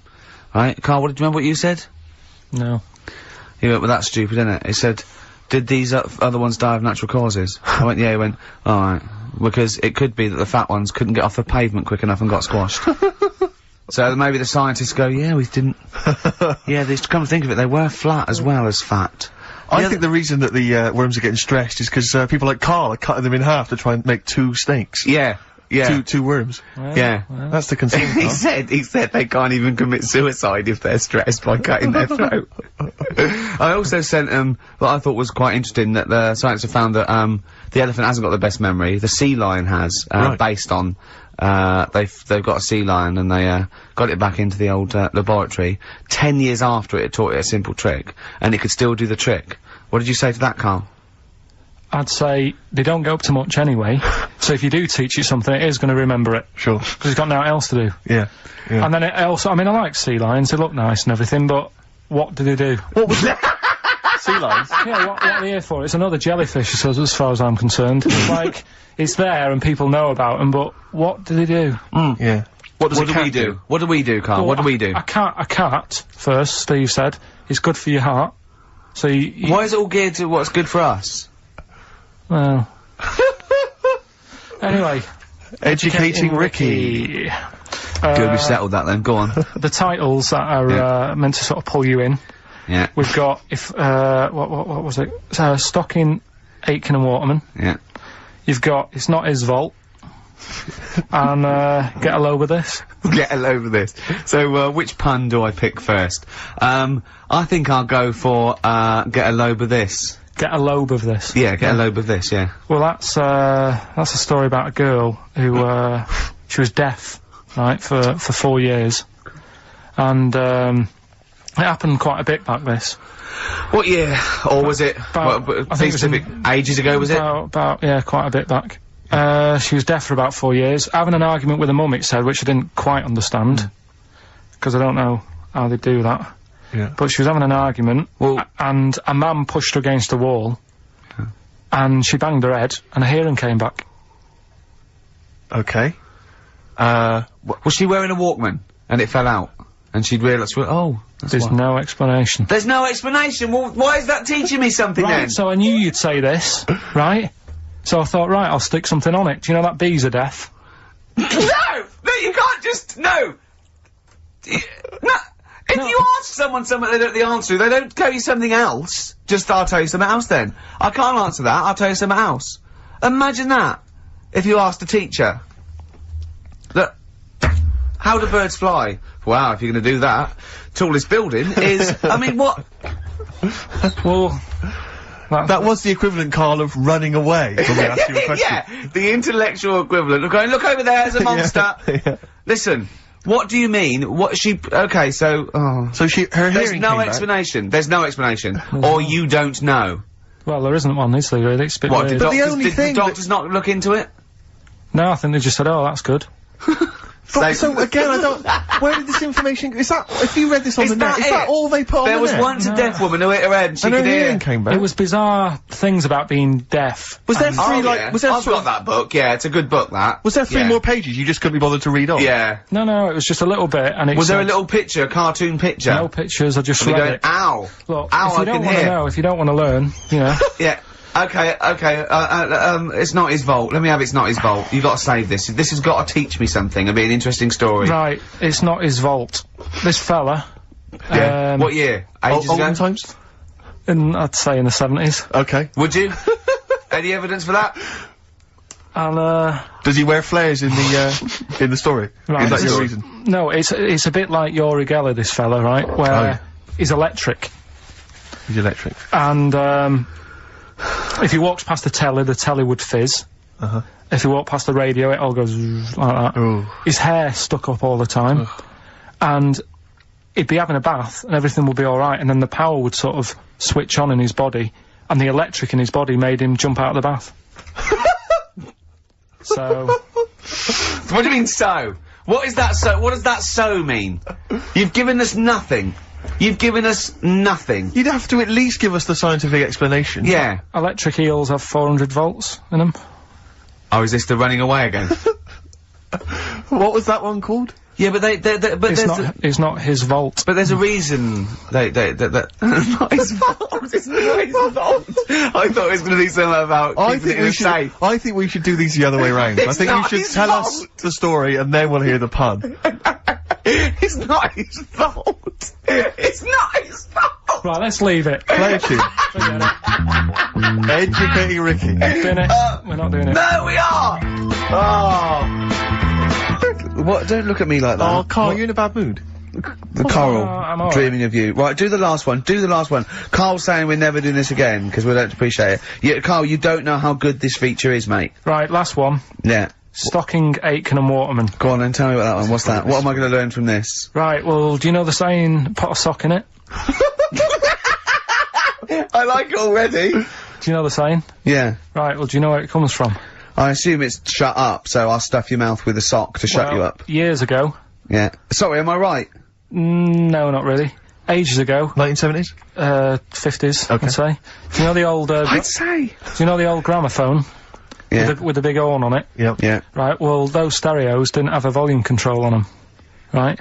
So they'd be listening to so you put a sock in the... And you put something like a sock... That's a real one, you see? That's taught me something. That's good. That's excellent, Karl. That is the only one that counts, like chewing the fat, if they're true. I'm assuming they are. It works. It's of interest. I haven't got it verified yet, but that is educating Ricky. That's brilliant. I will say, the other two were more entertaining. So, you know, I don't... Do you understand the distinction, though, between that one and Electrical Man? And, or I've hit my head, I can hear you, Mum. Yeah. Can you see the difference, though? Or... not really, because when I read all three, I took something away from all of them. What did you take away from the Electrical Man? I just thought, oh, imagine that. Imagine how annoying that would be. But that's not education, is it? And it's not taking anything away. Think about it, right? We take our lives for granted all the time, don't you? You get up in the morning, it's like, oh, I'll get up and walk for a shower. Some people can't walk, right? Yeah. This guy, he can't even have you know what I mean? It's nice to have a bath, isn't it, when you got time on your hands and you can relax. This guy can't even do that. It might be alright for a bit, but he's not really enjoying it, because at any moment, it could strike. Yeah. So, he can't even do that. He can't comb his hair, because it keeps going a mess. Yeah. He can't watch his Nor can you. No, he can't. Does he fight crime? What does he do with his powers? I think he just has to sit around, because he can't work with machinery. Right. Because he'll probably blow a fuse. Yeah, so he just sits around. Think about it, what can he do? What normal things can he do? Skateboarding. Going for long walks. Yeah. Put a wetsuit on. Well, he couldn't do that. Why? Ooh, water and electric. No, wetsuits aren't actually wet. They're dry initially. Just put a whole wetsuit on and walk round with flippers and a wetsuit's not like a dinner jacket that's like really wet. Well, all I'm saying is think. Do you know what I mean? Oh, okay. And what was the other one again? The girl deaf for 4 years hits her head. Yeah. That's just. What have you learned from that? What is that? Well, imagine how happy you'd be. Remember that time when I nearly died when I choked on a Mr. Freeze pop? Right, no, tell us that one again. No, I told you, didn't I? Tell us again. Yeah, but the people will remember it, and then it's. They weren't listening. Go on. What happened? It was ages ago when my mum and dad used to go out shopping on a Friday. 1970s? Get the food in. get a week's load of food in the cupboard and that, and we'd, you know, they'd come in with all the food, and we'd all be like, oh god, you know, there's no food left on a Thursday really, so we'd all be hungry on the Friday by the time the food got in. I love that, but they wouldn't eat it. I imagine him like jackal puppies. Yeah. Just like licking your parents' mouth for food as they come through the door. So they come in from the supermarket, they're emptying the box. Our kid had got some biscuits and what have you.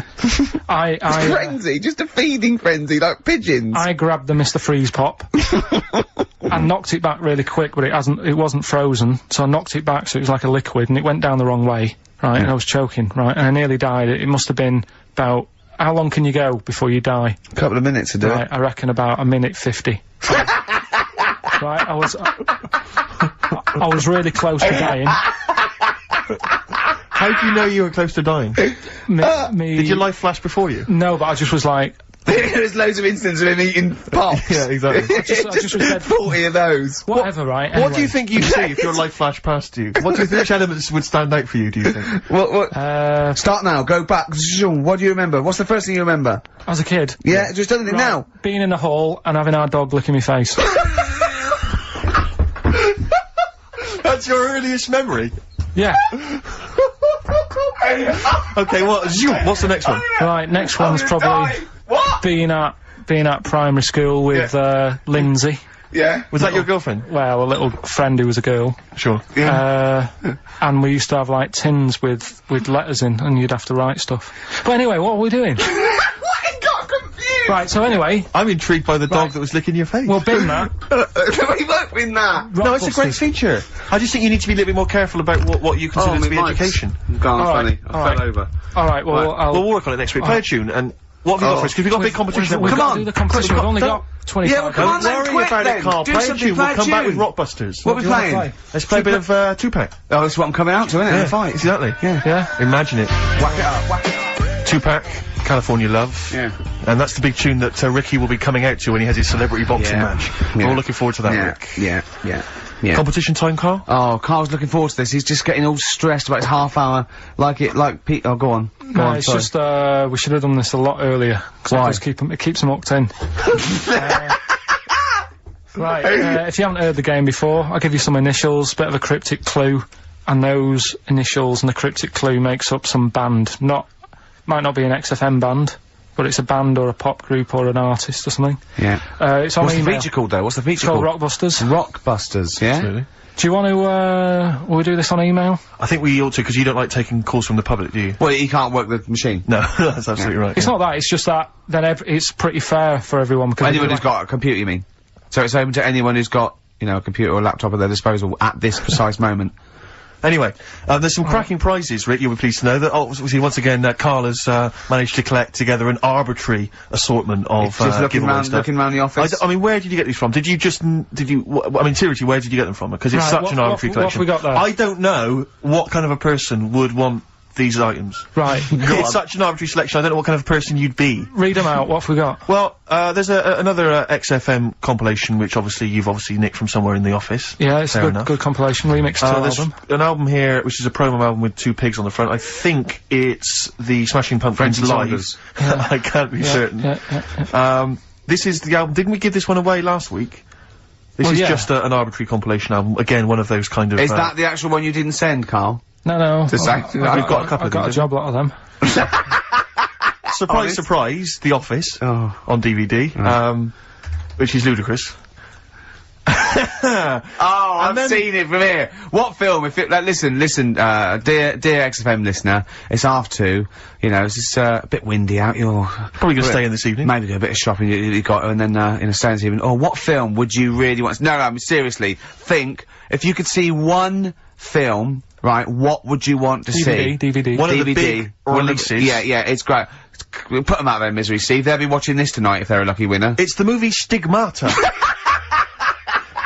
Stigmata with Patricia Arquette and Gabriel Byrne.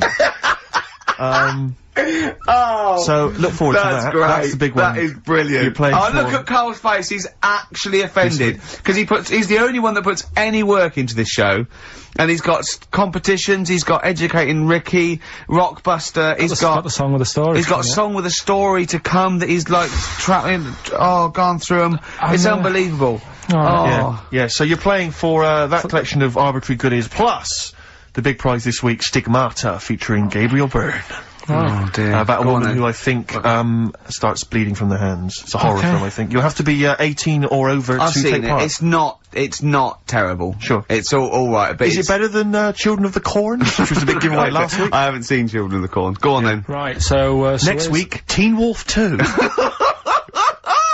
Go on. Here's the and Tony Banks's own solo album, Bank Statement. Tony Banks, remember, is the musician from the Much Loved Genesis, but we got that album to give away. All right then. So right to win those exclusive prizes. Go on. Yeah, you've got to email in ricky.gervais@xfm.co.uk. I saw a sellotape dispenser out in the. There's a pair of gloves that I don't know who's out, but they're out there and they've been there for a week. So let's send pair of gloves, a sellotape dispenser, and Tony Banks's solo album, Bank Statement. Yep. Okay, go on. Right, first one. Initials JT. Initials JT. What's the cryptic clue? Cryptic clue. At the moment, I'm in a river full of logs. Hold on. Yeah? JT, and what's the clue again? At the moment, I'm in a river full of logs. Full of logs? Yeah. Okay. So, who could it be? JT. At the moment, I'm in a river full of logs. Yeah, go on, next one. Second one, there's 3 of them you gotta get. Letter is W. Yeah. The clue, that lad's got bad asthma. That lad has got bad I've got that asthma. one already. I've got that one already. W. Yeah. And finally, the last one is the letter C. Yeah. And, the cryptic clue is Carl is one of these. Mousetrap is that musical, isn't it? This isn't the clue, by the way. It is called Mousetrap, isn't it? There's not a musical. It's not a musical, it's but a play. it's a whodunit sort of thing, yeah, that's fine. Right, here's a clue. I saw that, Imagine that on the real Blockbusters. Yeah, mate. Bob Owen is going, can we stop a minute? Oi, you with the 9 teddy bears there. Mousetrap, that's a show, isn't it, in London, isn't it? I think so, Bob, yeah. Right, okay, here we go. Yeah, carry on. So the camera's back on? Yeah. So, the letter is C, and the cryptic clue. I saw that Mousetrap the other night, but the heating in the theatre was knackered. What? The heating in the theatre was knackered, right? Ruined it. Well, we've got that one already as well. Yeah? I mean, these are, the first one's hard, but those two are So just a quick reminder, JT was the first one. At the moment, I'm in a river full of logs. Full of logs? Yeah. Okay. Second one, W, that lad's got bad asthma. Yeah. And the last one, C, I saw that Mousetrap the other night, but the heating in the theatre was knackered, and it ruined the whole thing. Okay. And ricky.gervais@xfm.co.uk is the email address. You can win. I'm confused with various full of treats, logs, including I'm in a Stigmata. I'm in a Gabriel river full of logs. Yeah. I'm in a river full of logs. Well, we'll do it in about 20 minutes. Yeah, you've got to stay tuned for the answers. It's not the quickest, so don't go rushing and sort of messing it up. Think about it. and it's random email anyway, so there's no rush, alright? And if you want to email, you're welcome to say, please do not send me the prizes even if I win. Welcome to put that on there if you don't want that junk in your house. Right. The reason we usually sort of play a record out of an ad break, don't we? Yeah. Carl is so concerned with his little competition, he hasn't got a record ready. Sure. I got one. Okay, sorry, Larry. Yeah. Do you want to do a quick recap, quick recap? I can't bother to even just say it.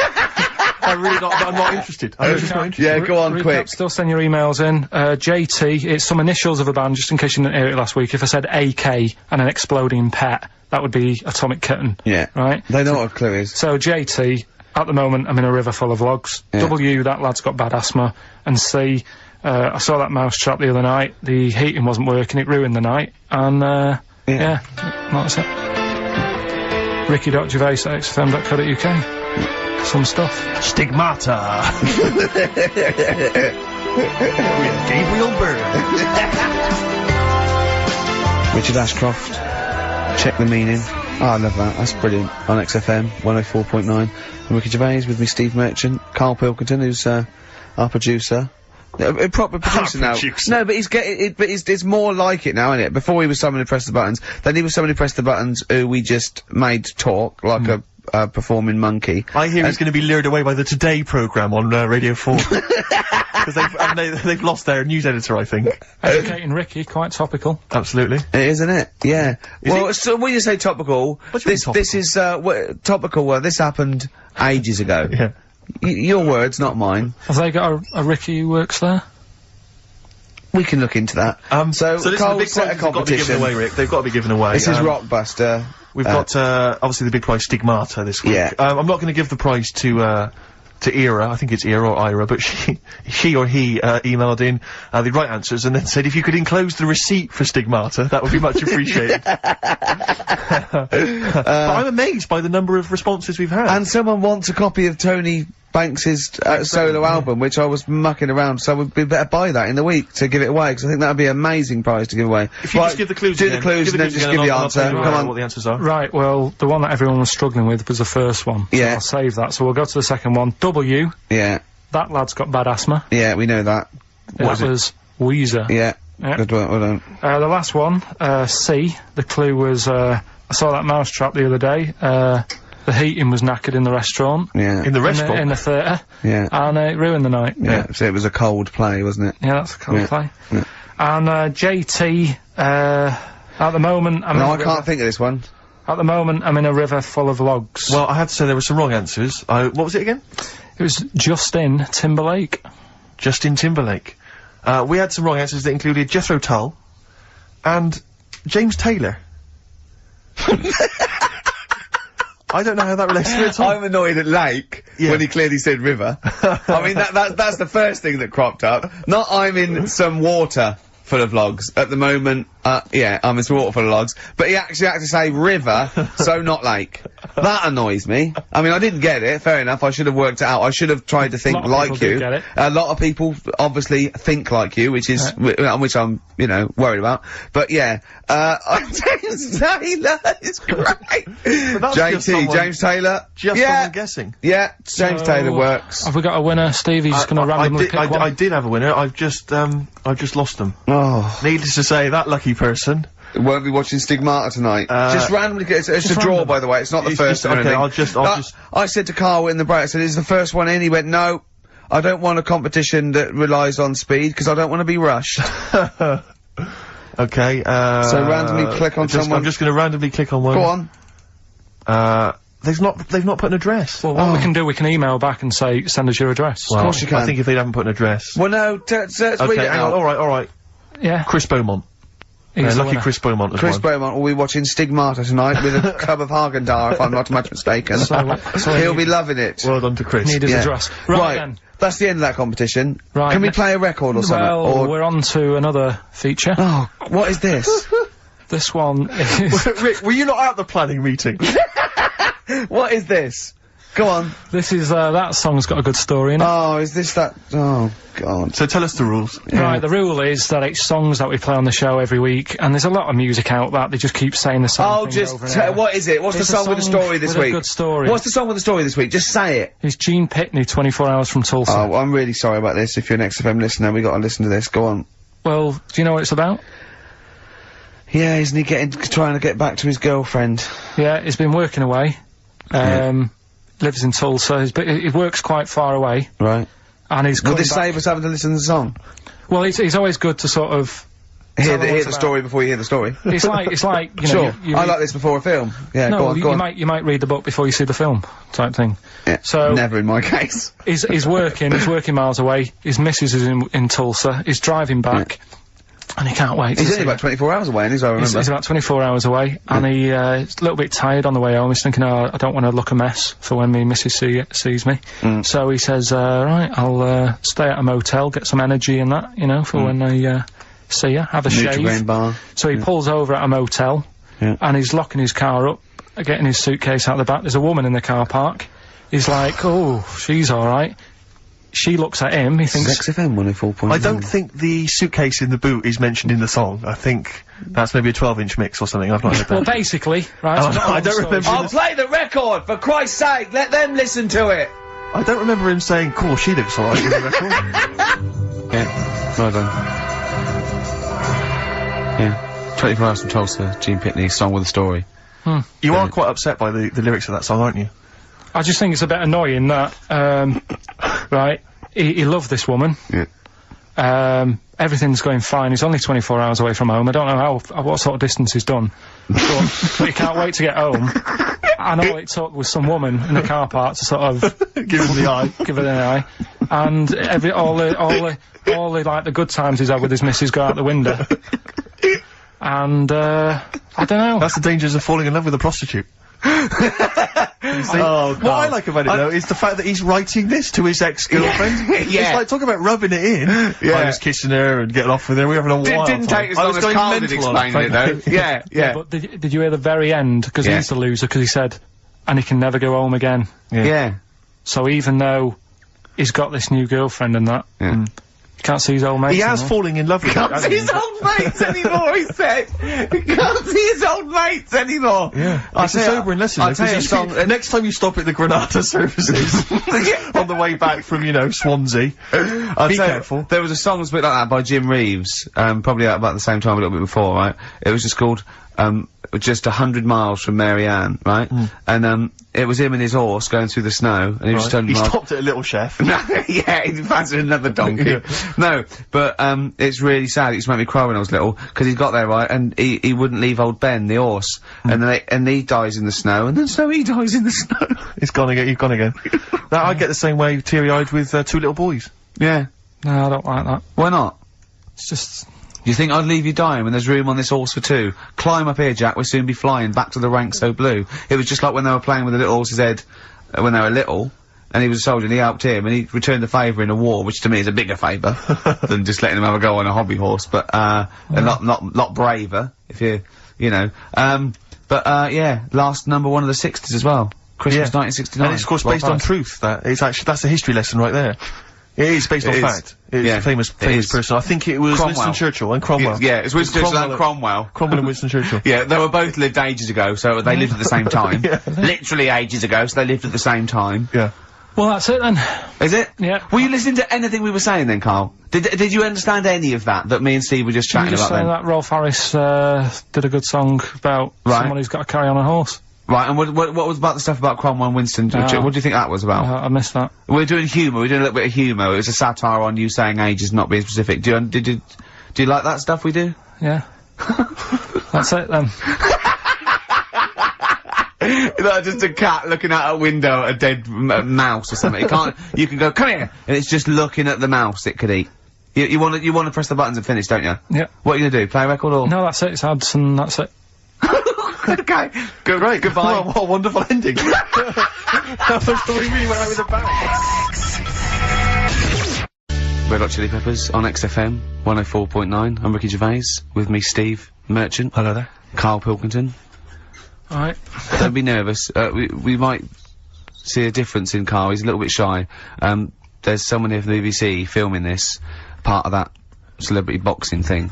The Fight, I think it's called, and they want to get a little clip of this, so we're gonna let them film for a minute, and then they're gonna go away. Is that alright, Karl? Yeah. He doesn't want to be on camera, do you? Do you? I think it ruins radio, doesn't it? Do you know Well, what I not mean? for the people listening, it doesn't. Yeah, but it does, because people are like, oh, he sounds like a bit of a looker. What, you? Yeah. And then they'll see it on the telly, and they'll go, God, yeah, you know, his head is round. It is round, though, isn't it? So... Guess what? I got a call yesterday, you'll love this, Steve. From MTV. And, wondering if, they could screen test Karl. That's outrageous. I'm loving it, and I was going, yeah, and I said, yeah, it's fine. I'll come down with him, and I was saying, what about this and that, and they were loving it. I called him up, and went, oh no. I went, why not? He went, well, I'm looking at my reflection now in the mirror. He said, I shouldn't be on the telly. What would you wear for your screen test, Karl? What kind of look would you try and cultivate? Because you've got to bear in mind that the audience out there, they don't know what you look like. So, would you be a snappy dresser like, say, Jonathan Ross, or would you go for your kind of street cash look? Can't wear a suit. You can't wear a suit? Don't hold it well. So, I'm thinking, I don't know, I'll probably wear my woolly hat, because that takes some years off me. It does, he looks about 10 with a woolly hat on. Yeah. Okay. And, is it quite a cool woolly hat, or has it got a bobble? It's charcoal, I'd say it's the in colour. Yeah, okay. And I'll probably wear me anorak. Right. Oh, he's going for the, he's going for glam. He's going for quite a glam look. Well, no one dressed for a jumble sale. Wow. Yeah. But I'm not that happy about it all, to be honest. Are you gonna do it? You're not gonna do it?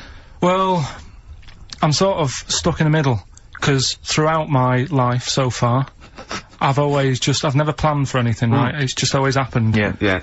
The time, you know what I mean, being in plays at school, never planned it, but when I did it, I went down a storm. It was that sort of thing. yeah, we all remember that. So... as I remember, you did Little Donkey. Did Little Donkey, yeah. And then later, someone was filming at the back. Was it your dad's mate? My dad's mate, well, yeah, and on the camcorder, he listened to it back, watched him playing it, his dad says, just off camera, what does he say? I don't want to say it, because I'm in charge of the show, and I'd be irresponsible. He looks like a right twat. So he gets home, just watching that, and then here's his dad, just off camera, go, he looks like a right twat. Yeah, alright, yeah. What are you worried about?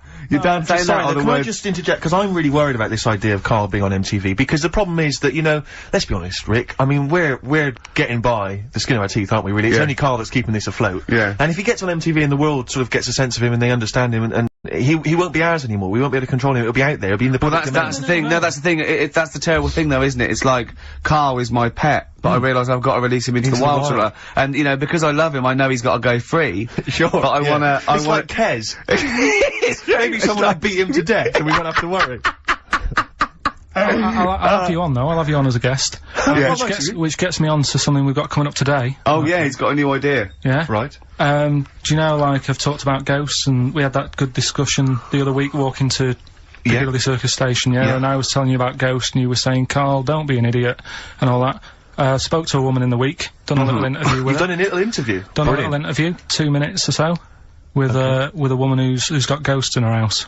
So, I look forward to hearing that later, that sounds brilliant. Coming up later. Well, I'm gonna play a classic tune now. I've just gone straight for it, I've gone for the jugular. This is Ziggy Stardust by David Bowie. Ziggy Stardust by David Bowie on XFM 104.9.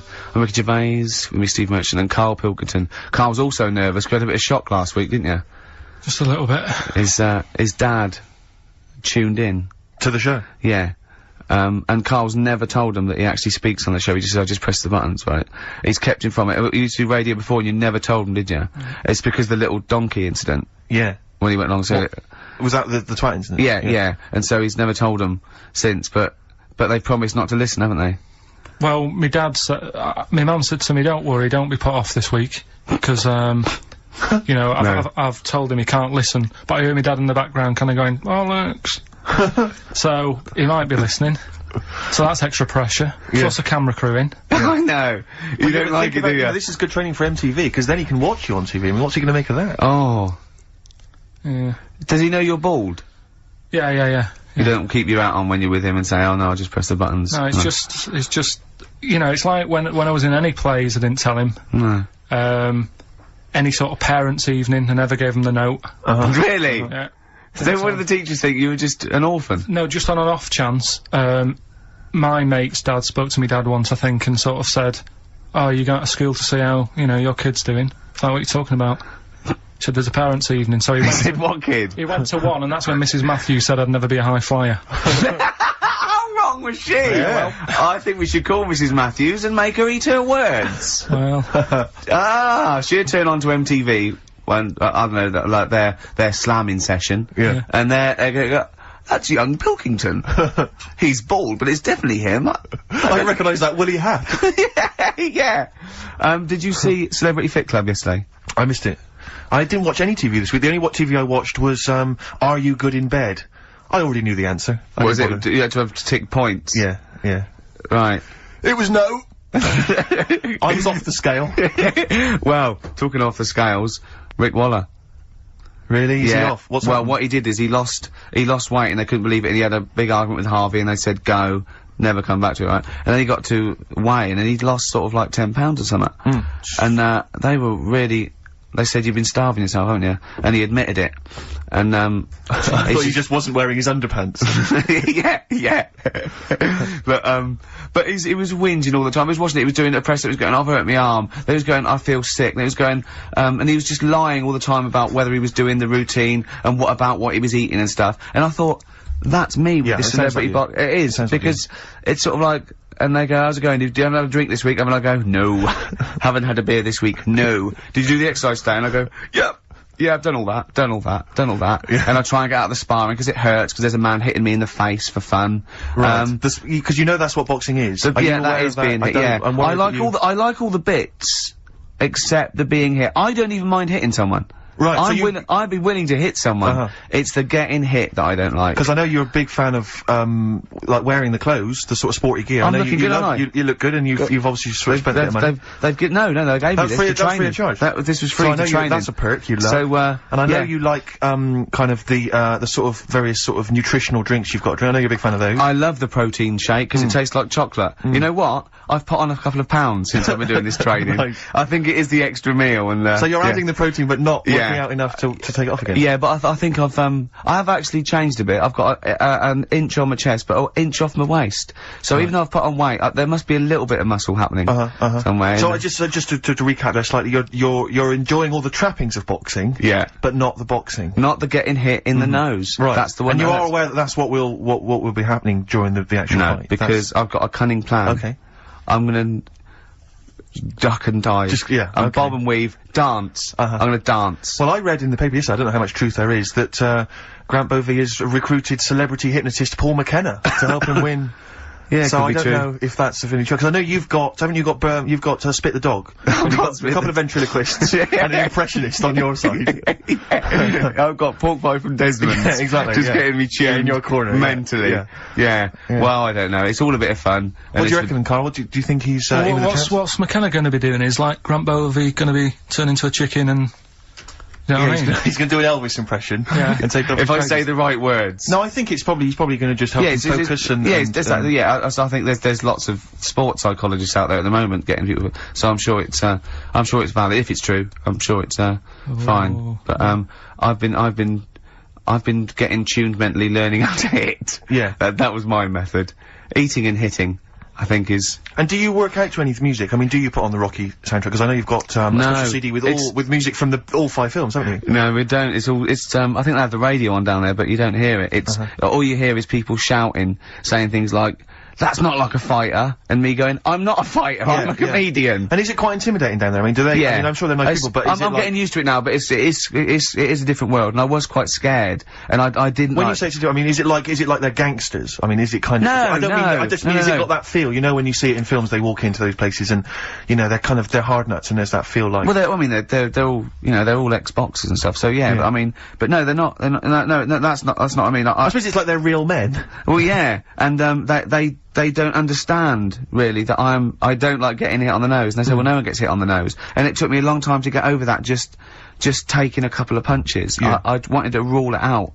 Yeah. And but you know, it's okay now. And of course I know they're mollycoddling me. They're not they're using about 25% power, and I'm still... And you wear the headgear, do you? Oh, yeah, and the gum shield, yeah. I wanted to wear a crash helmet, but they said no. And carry a baseball bat, and they said that's technically illegal. But, I'm looking forward to a changed man, Carl. What we got coming up? Got a bit of a, Death in Vegas with vocals from Liam Gallagher. Final question for you, Rick. Do you think you'll carry on boxing after this is finished?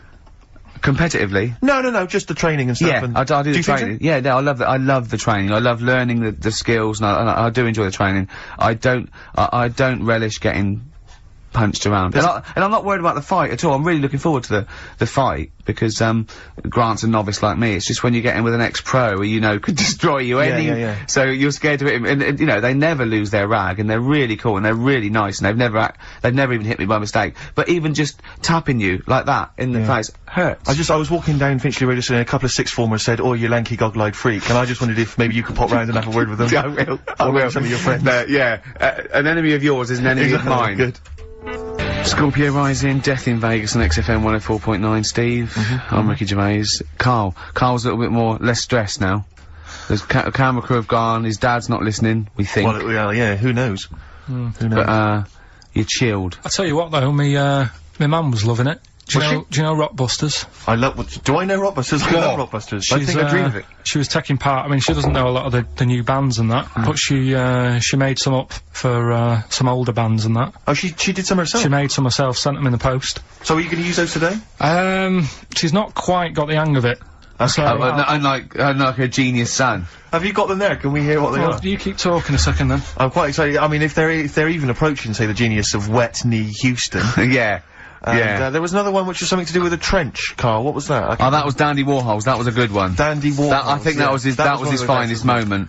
Yeah. Incidentally, I've got an email there from someone called Sauda, if that's a he or a she, but let's assume it's a she, just for glam's sake. Yeah. She says she saw an old man eating a Twix last week, Carl, so that blows your theory out the I'm not having it.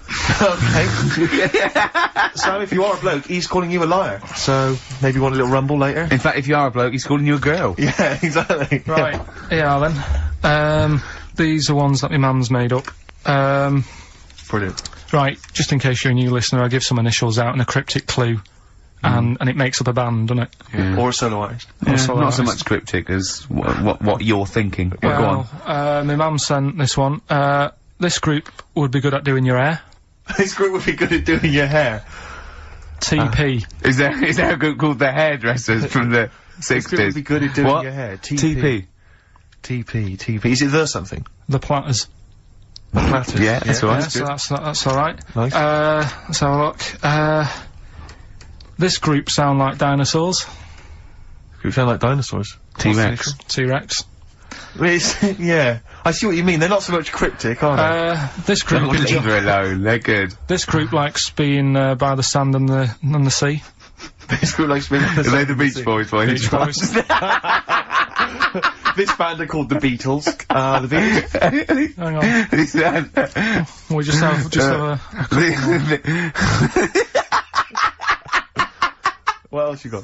It's funny because one of them that she's done, I'm actually doing today. I thought of in the week. Right? So, is it the same clue? It was, yeah. Wow, great minds think alike. Here's so the this is obviously coincidence. Here's the last one from her. This guy sounds superb. This guy sounds superb. The Bachelors. Glenn Campbell.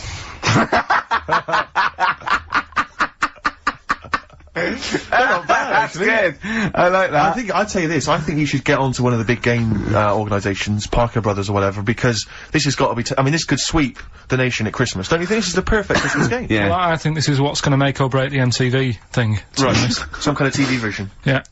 I'm just thinking into ad breaks, you know, coming up next is this band. Be careful though, Carl, because, you know, make sure you retain the rights, because I can see this selling abroad. You know, you could and I can see someone coming along and taking the sort of like the Rockbusters and changing one word and like another game out of it and just using the same format. I don't know. I can't think of them there, but they could change. So sort of like they change the word rock to something else and have it. What could it be? Brick block. Yeah, and so you have to, you know what I mean? So be careful. Blockbusters will never work. Look at his little face. So yeah, so we're doing that later. Got some good prizes. Okay. We'll talk about the prizes after. About that in a bit. Yeah. Educating Ricky. Yeah, got that. We've got the woman who's got a ghost in her house. Yeah. It's a shame she's not here live, because I feel like I want to ask a few questions, Rick. I don't know about you. Don't worry, I've covered it all. You've covered it all, God. Yeah. So... Yeah, play a record. Rick, I know probably you, like me, are just too busy really to keep abreast of new music, aren't you? Yeah. We're busy people, we've got, you know, important showbiz parties to go to and stuff. That's why I have friends of mine who send me compilations and stuff. That's one of my, quarterly compilations from my friend Harry, and that's All Downhill From Here by Jim O'Rourke. I've got a new track coming up later, actually, that I think you might like. So, you know, we're inflaming each other's desire for new songs as well as going back to the back catalogue of some classics. Sure. Alright? I love adverts better though. I do. I love adverts. It's weird. Missy Elliott on XFM 104.9, Ricky Gervais with me, Steve and Karl. Karl, why have you got a headache? You got a headache? Just a bit stressful because the moves on this week. Oh, you're moving house? Oh, by the way, the XFM listeners came round to my house and bought the futon and table. Did they? Were they happy with it? Quite normal. They were well happy. Yeah. Couldn't believe the luck with it. What do you mean quite normal? What do you mean quite normal? Well, it's always a bit scared, innit, getting people round. I imagine they were scared. Well. And were they excited to see you? Could they, I mean, they were, you know, could you tell that they were pretty pleased to see you? No, I don't think so, I mean... You're Karl Pilkington. Yeah, but the fellas sort of, I mean, they brought the whole family round, which was a bit odd. Well, it's not often they get the chance to visit a living freak. Anyway, no, they were nice. And you're moving now, He said he phoned me up today. You know, it was absolutely tipping it down. Right? He had to cycle it in. Right? Because he said, because of the move, he doesn't want to leave his bike round there. Right? And he said, and Suzanne, oh, I can't say this in case he's listening, can I? He won't know. He said Suzanne's hired the oldest removal man in London. You should hear him. And the thing is, right, we booked him because everyone else happened to be booked out, but this fella's free, right? So he called up this morning, I've never spoke to him, but he was on the phone, he sounded about 90. Yeah. Can't think that he's gonna have to do all the work. And the thing is, right, it seems to be He only wanted some Werther originals. Yeah, right, listen, it seemed to be cheap because it's £50 an hour. But how long is it going to take him? Yeah. Oh, that's genius! When's the move on then? When's the he's coming round, he came round today to bring some empty boxes, and he was struggling with them.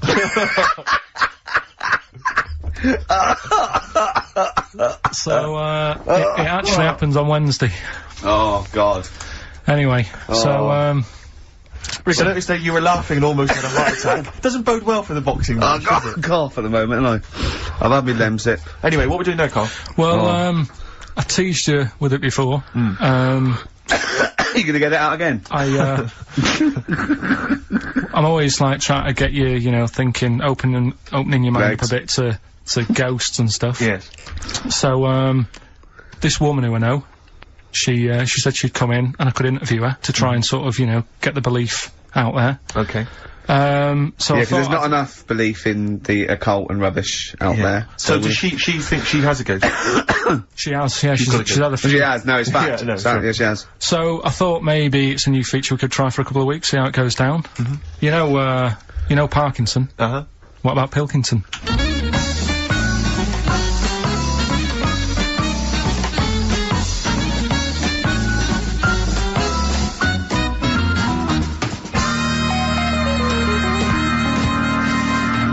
Welcome to Pilkington. Thank you. My guest today is Taryn. She's a plugger. You're still a plugger, right? No, do co-management. Right, now. she does co-management, but she was a plugger. She looked after Therapy, Raging Speedhorn, Slash, all the big names, yeah? But we're not here to talk about music today. We do a lot of that on XFM. Today we're talking ghosts. Now, Ricky and Steve, who I do the show with, they're not having any of it. So I said, well, I know someone who, you know, gets on with ghosts. There's a lot of them. So I thought I'd get you in today, have a little chat for a couple of minutes, just to sum up the story so they get an idea of what happened. You had a horse, yeah? You had it in some stables. He hasn't let her speak yet.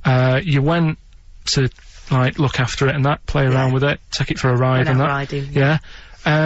Two of your mates were in the stable where your horse is. Not my stable, in the opposite stable. In the opposite stable. And I heard them giggling and they're messing about and that, yeah. You heard them having a laugh. So you thought, right, what are they up to? So you go in, and they're messing about with a Ouija board. Yeah. Right. So, this is where you come in. Did you get involved with the Ouija board? Unfortunately, I did. Right. And what happened then? I was like, oh, you don't believe in this. Oh, let me have a go. Right. And ask a few questions, put our hands on, and it actually started moving. So a lot of the stuff you asked it, did the things happen that you asked? Yes, they did. Right? So that's scary for a start, right? We haven't even got to the ghost bit yet. So you mess about with that. Trap soul, yeah? I like to call Right, him. trap soul. So you're messing about on the Ouija board, you say, right, I've had enough of this now. Yeah. I've got all the answers I need. Yeah. You go home. I didn't like them. You go in the house, and it's a bit nippy. The flat is absolutely fine. It's when I went into the bedroom. You've got to remember, it's a very, very warm, hot evening. Right. And walk into the bedroom and note it is cold. Colder than usual. But I'm actually quite glad because it's so hot. Right, okay. Completely ignored the fact that the windows were all shut but the curtains were blowing. Didn't sleep well at all. Right. Next evening, same again. Freezing. Yeah, very, very noticeably cold. Curtains blowing. Yeah, I'm fast asleep, get woken up, the wardrobe's opening. So at this point, this is where we clear up. You're not on crack. You're not. No, never touched drugs in my entire life. You're not a drinker. No. I would have the odd glass of red wine. Yeah, right. That's all right. They recommend that anyway. They say it's good for your heart. What started happening was, as the week progressed, I also felt the bed covers at one point at night fold over, double bed, the bed covers fold over, and it was like someone was getting in the bed next to me. But you've got to remember, when you're in a deep sleep, you're not quite thinking, and you're thinking, I'm losing it. I was getting more and more tired, more and more a little stressed. I'm really thinking I was having a breakdown. The final straw was when the clothes on the end of my bed that I just throw hit me. How come you were going back home at night? Because I was sceptical. In fact, 6 months ago, I said, I don't want to go there. People will think I'm mad. But you know what? I don't care. Yeah. I know there's more out there. Well, brilliant. Well, cheers for that. And, thanks for being a guest on Pilkington.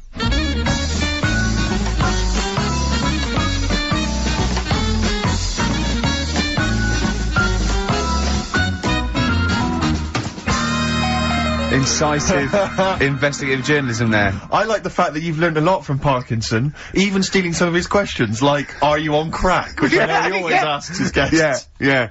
I like the fact that when she went, I don't know, I have the occasional red one, he goes, well, that's alright for you. Good for your art. That was great. It was brilliant. That is the best interview technique I've ever heard anywhere. I feel like there's still some questions unanswered. Yeah, it hasn't proved it to me, I'll be honest, No, Carl. It it's hasn't proved me the existence of ghosts I have to and say, Rick, that poltergeists. I was worried as soon as she got involved with the Ouija board. I was thinking, please do not get involved with that Ouija board. Yeah. I was worried when she said I heard some giggling coming from the other stable. Yeah. Don't go over there. Don't go over there. It's, what questions did she ask the Ouija board? You didn't ask her that, I noticed. She didn't want to. She didn't want to say? No. Okay. Do you think it was something like why that you did to try and confuse the computer, and the spirit world got really annoyed, and they got confused, and they came back and started messing up her clothes? But what do you think then? What do you mean? What do you mean, what do I think? What do you think? What about what? There's nothing I can answer there. There's nothing I can answer. Alright, she said... Well, I just keep saying I don't believe in the existence of ghosts, because of the impossibility. Right. Now, when she said... I mean, the interview I did for 50 minutes. You did for how long? 50 minutes. 50? But I 50 thought, minutes? yeah, we might use that at Christmas or something, right? But the thing is... Well, that's the best you got out of 50 minutes. They're the highlights. No, I'll be honest. MTV are not going to call again. I'll tell you what, right? It did get a bit dark, and I didn't want that sort of stuff going out, Saturday right? afternoon, yeah. But I can understand the heating thing. I said, well, you know, in the full interview, I was saying, you know, that could be anything, couldn't it? Heating broke or something. Now, she said what else was she talking about? Someone got into the bed next to her. Yeah, I mean, I sort of said, well, you know, how did that happen? Yeah. And she couldn't explain it herself, but I said, but it did wake you up. Maybe you're a little bit sort of, still Although tired. the only explanation I can think of, if she didn't actually see anyone, is, well, it was a ghost. Yeah, well, that was She's probably got a ghost getting in bed. But what about cupboards opening and shutting? See, again, the only explanation for that is a ghost. Yeah. I can't think of anything else. Play a record. It's got to be a ghost. It is ghost. I think you've proven it to us. Yeah. A spirit. Street spirit? Yeah. Nice. Well done. Street Spirit. Radiohead. So, turns out ghosts do exist after all, Steve. A woman what Karl knows proved it. I've got egg on my face. Yep. On XFM, 104.9. Instantly, Rick, I should just encourage you and everyone else listening. I really have got egg on my face, is that what you're going to say? Yeah, I've just been eating an omelette. James Randi, a hero of yours and a hero of mine. Yeah. He's on TV this week on Horizon, I think it's maybe Thursday, check press for details, trying to expose the nonsense that is homeopathy. Oh, yeah, I saw that, yeah. So I look forward to that. Do you know what that is, Karl? Oh, go on. They've got a theory that, if you, say you got something, an essential oil or something, or, in a solution, 1 in 10 solution, and it does something to you, actually does something to you, they've got this thing where they dilute it to there's nothing in it, but because they're using the same water, and the water still has the same effect. It's sort of like a placebo that you know works. You know, that's the sort of theory of it. What time's that on? Check the papers, but I think it's, sort of 9 o'clock Thursday, something like that. It'll be interesting though, Karl. It will be interesting, mate. Trust me. I'll tell you what's also interesting, Rick. The prizes we're giving away this week on Rockbusters. We got for you, David Attenborough's The Life of Mammals. I don't know, is this a new show? Is this on TV at the moment? Is this like anything?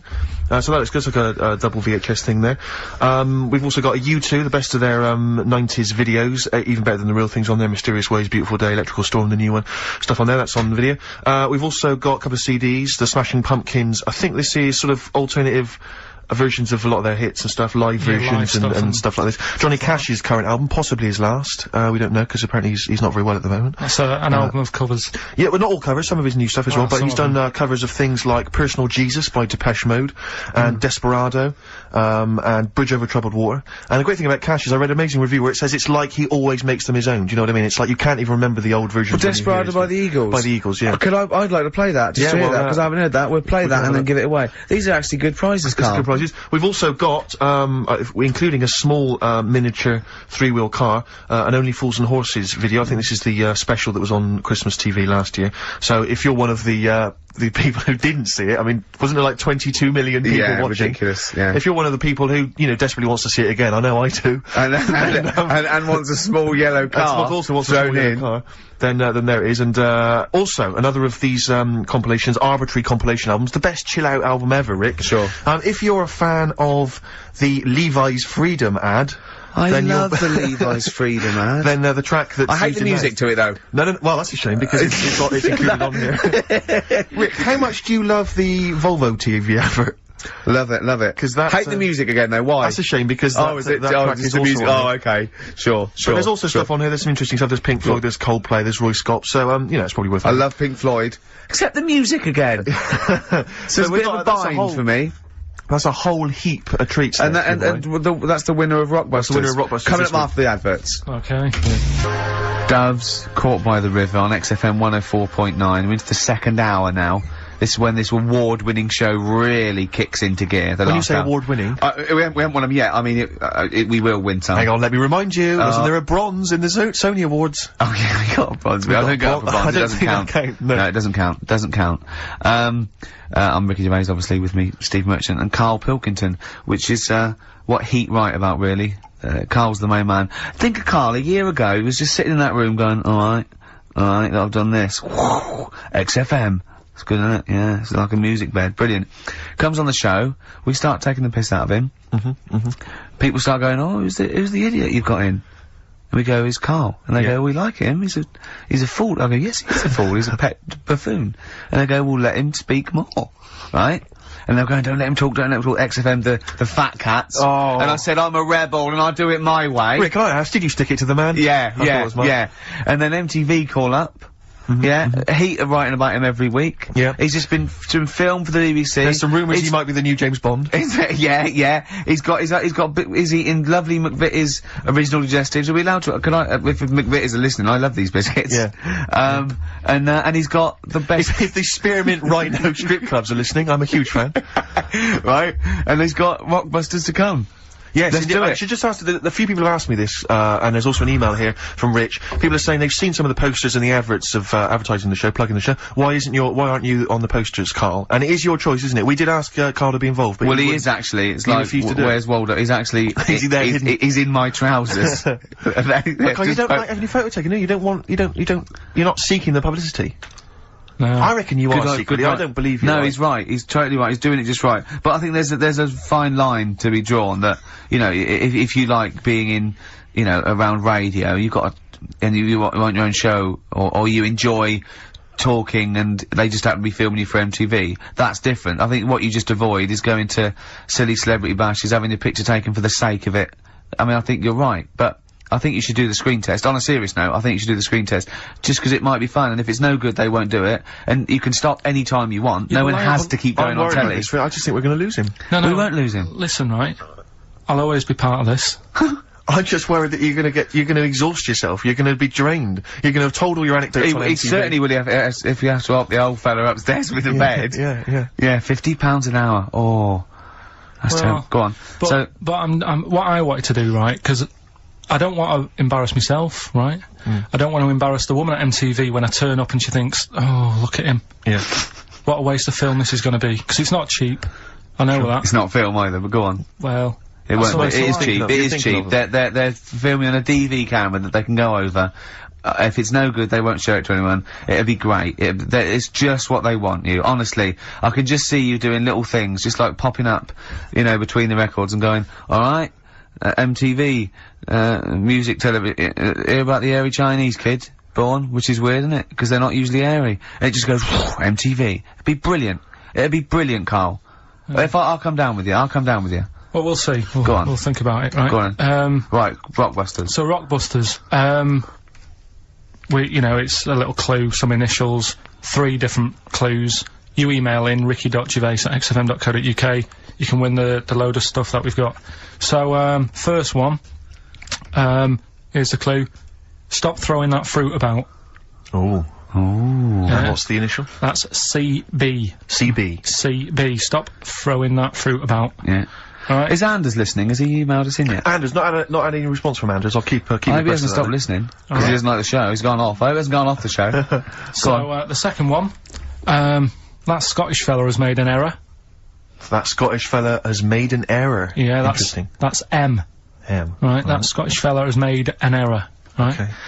And, the last one, God, you can make a right load of toast with them. You can make a right load of toast with them? Yeah. Alright, what's the initial there? That's G. G, I was thinking it might be bread for a minute, but no. G. So just very quickly, stop throwing that fruit about, CB. I've got the last one. Right. Scottish fella... It doesn't work, it doesn't count. Doesn't count. Well, that Scottish fella's made an error, that's M. And, God, you can make a right load of toast with them, that's G. Email in, ricky.gervais@xfm.co.uk, and you can... We've got the CDs, we've got horses, we've got mammals on VHS, we got U2, we got a couple of CDs, including Johnny Cash. Here's a new tune from a new fella called Papa Garcia. See what you think of this. You see, if he was on MTV, I couldn't say his name. Why? What is it again? Papa Garcia. Right, here's a new one from Papa Garcia. Brilliant. Papa Garcia, Natalie and Nusi from the forthcoming album Bring Me the Head of Papa Garcia. Catchy that. Quite retro. It's a bit of Elton John and all sorts thrown in. Yeah, lovely. Right, here we go. Quick clues again, and then we better do Educating Ricky. Well, this is the favourite bit of the show for me now. Educating Ricky. I love it. I can't. Well, yeah. I'm anxious all week. Well, just quickly on those clues, just in case people need to know again. Stop throwing that fruit about, CB. That Scottish fella's made a bit of an error, M. And, God, you can make loads of toast with them. That's, G. Alright, brilliant. ricky.gervais@xfm.co.uk. It's email only. Oh, I need some learning. I need some knowledge, Carl. Educate me. I might be able to help you. Go on. We've got 3 things, as always. I'll give them a little, heading to tease you, as to which one you want to learn first. Yeah. First one is the tip included? Is the tip included? Like it. Second one, I want to come here in hindsight. Right. I wouldn't have come here in hindsight? Yeah. Okay. And the third one, am I gonna have to thump you? Am I gonna have to thump you? Okay, and you've trawled, the internet? So if I can get into the mindset of this plan, is the tip included? Well, obviously, that's probably not gonna be about a weight. It's gonna be, if that's someone losing the end of his knob, I assume. Am I gonna have to thump you? That's a man who lost his arm in a fight, but then picked it up with the other arm and smacked him with it. What was the middle one? I want to come here in hindsight. Hindsight. Heinz site?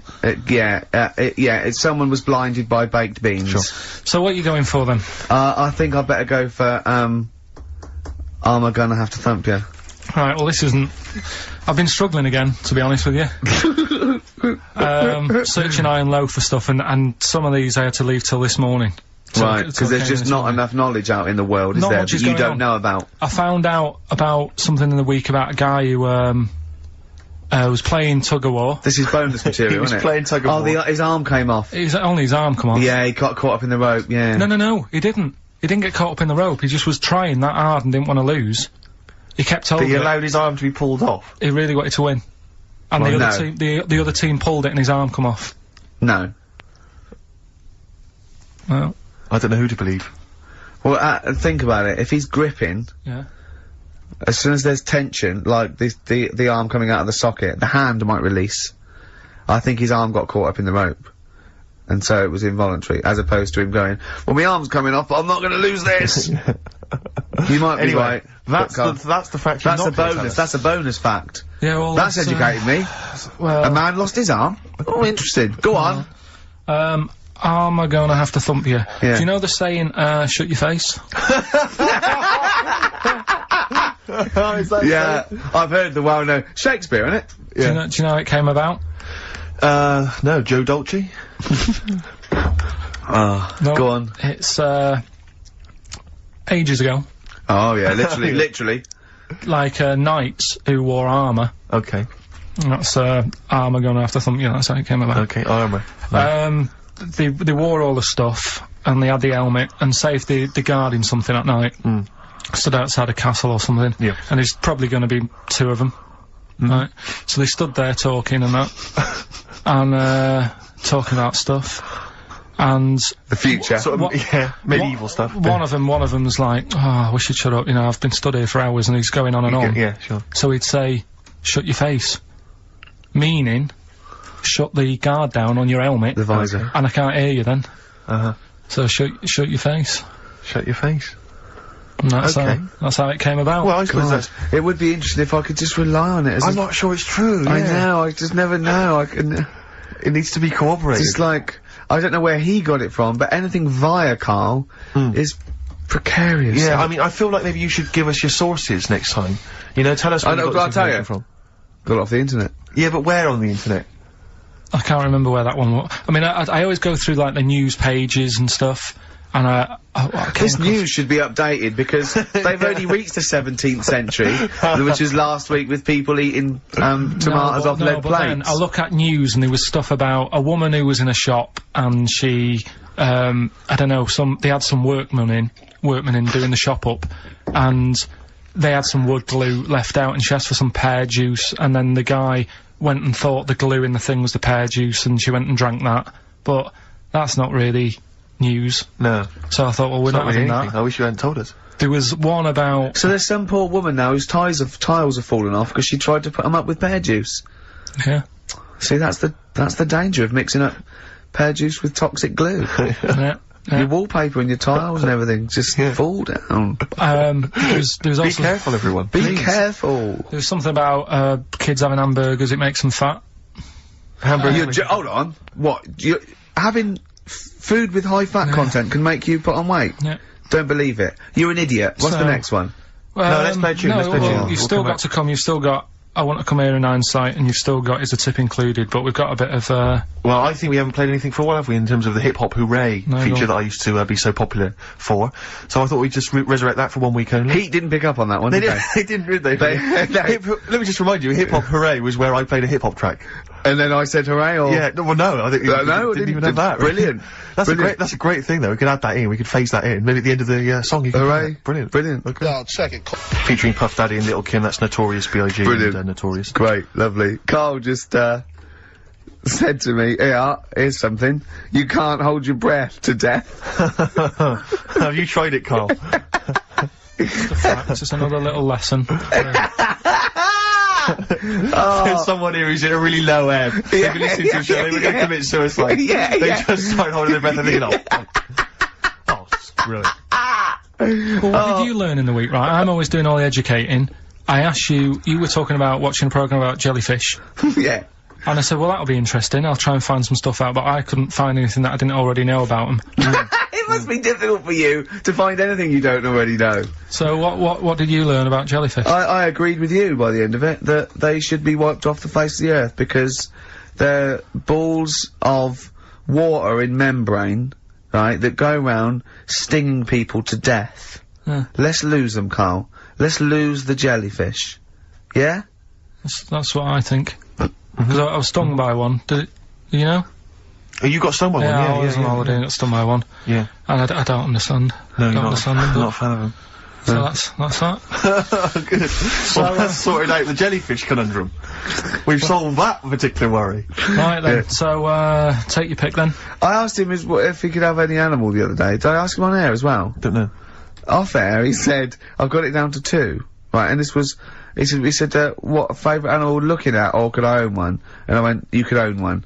And he went, right, but could I own one, or would I have trouble? I went, Carl, you've got all the expertise, you can just have it in whatever it needs, and you go down there. He went, right, and I won't regret it and get fed up. I said, no, Carl, just what animal, if you could have any animal, what animal would you love? He went, I've got it down to 2. I went, what is it? He said, either the rhino or the hippo. What's your logic? Well, I don't know, that was then. I mean, ask me tomorrow, and I might have 2 other favourites. Do you know what I mean? When was that? It's a couple of weeks ago. When was that? Well, you were there. Yeah, but, you know. What are they today? Quickly now. First animal that comes into your head. Quickly now, any animal I want. You could have any animal in the world. Right. From one that's maybe extinct, anything you want. Right, I might have, just for today. Just for today. I might have a scorpion in a little box. A little scorpion in a box. What's your thinking? It's the chimp every time. It's the chimpanzee or the gorilla. No. But, have I told you that programme about the scorpion? How they all help each other out? Right. Scorpions all help each other out? No, this is brilliant, right? Somewhere in the desert. Okay. There's these little... In the desert. It's like these little monkeys that are underground or something. And there's holes. Is this Beneath the Planet of the Apes? The 4th in the series, Are they talking apes? Oh, forget it, actually. No, and you've got it wrong anyway, they're not monkeys. There's little monkeys under the ground. What are they doing down there? They're Toiling lizards. in some underground mines? They're lizards, if you remember, and the lizard goes to sleep, and the bloke comes along, you've told this, and we've done it, alright. Monkey from monkey lizard. That's what happens in his mind. From lizard to monkey. Oh, evolution would have been so much easier if Carl was around. Turn it into a monkey, I'm fed up with a lizard. Just promise me once again, Carl, I've asked you before, promise me you'll never have children. Go on, right, okay. Right, what are you having? What are they again? Is the tip included? Yeah, go on, that one. Right, in Turkey... Nice. It's not, actually. That's where I went, and there was them little fellas after Suzanne in the kitchen. What? What do you mean? We went to Turkey. You went to Turkey and there were some little fellas? Well, they had quite a few sort of midgets working in the kitchen. Why? Is it a theme? No, was it a theme holiday? I don't know. Might get them cheaper or something. Was it? So they were working. Them cheaper? They were working in the kitchen, and one of them fancied Suzanne and kept sort of eyeing her up, and she was winding me up saying, "Oh, not eyeing up and down, just eyeing her up." Anyway, no. So what was she doing in the kitchen? No, it's like a pick what you want to eat type buffet, but you have people clearing the tables and that ready for you to come along. Are they low tables? And you know, he was just keeping an eye on her. What did he say though? Was it Turkish, so I don't know what he was saying. But he was a little fella, yeah. Did he? What do you mean a little fella? What do you mean little fella? Sort of dwarf-like. What do you mean dwarf-like? He had magic powers, or he was 4 foot? No, what do you mean, Carl? A little bloke, just like a normal bloke, but small. If you stood him in the desert, you wouldn't know. But he'd be hot and thirsty. Right, Carl. You should watch out for the monkeys. Yeah, underground. Those underground monkeys are dangerous. You can't just say there was a little midget fella who was eyeing up my girlfriend and then leave it. What do you mean? What was happening? This is a story to us. This is much more interesting to us than, and she was deaf, right, and she hit her head. That's much more I don't understand how how it manifested itself. Did he come over and say something? No, do you know when, it's like girls know, don't they, when someone fancies them. What do you mean there was lots of them as well? Do they? That's worth knowing. Listen, right, come on, right, so you went to this holiday, yeah? Yeah. And you went into the dining room or something? Yeah, downstairs. And you looked over. You thought, this is all, there's no one serving. Yeah, and they go, wait a minute. Hold on, you looked down, and there was a little waiter. There was loads of them running around busy. Why, though? Why did they get summer?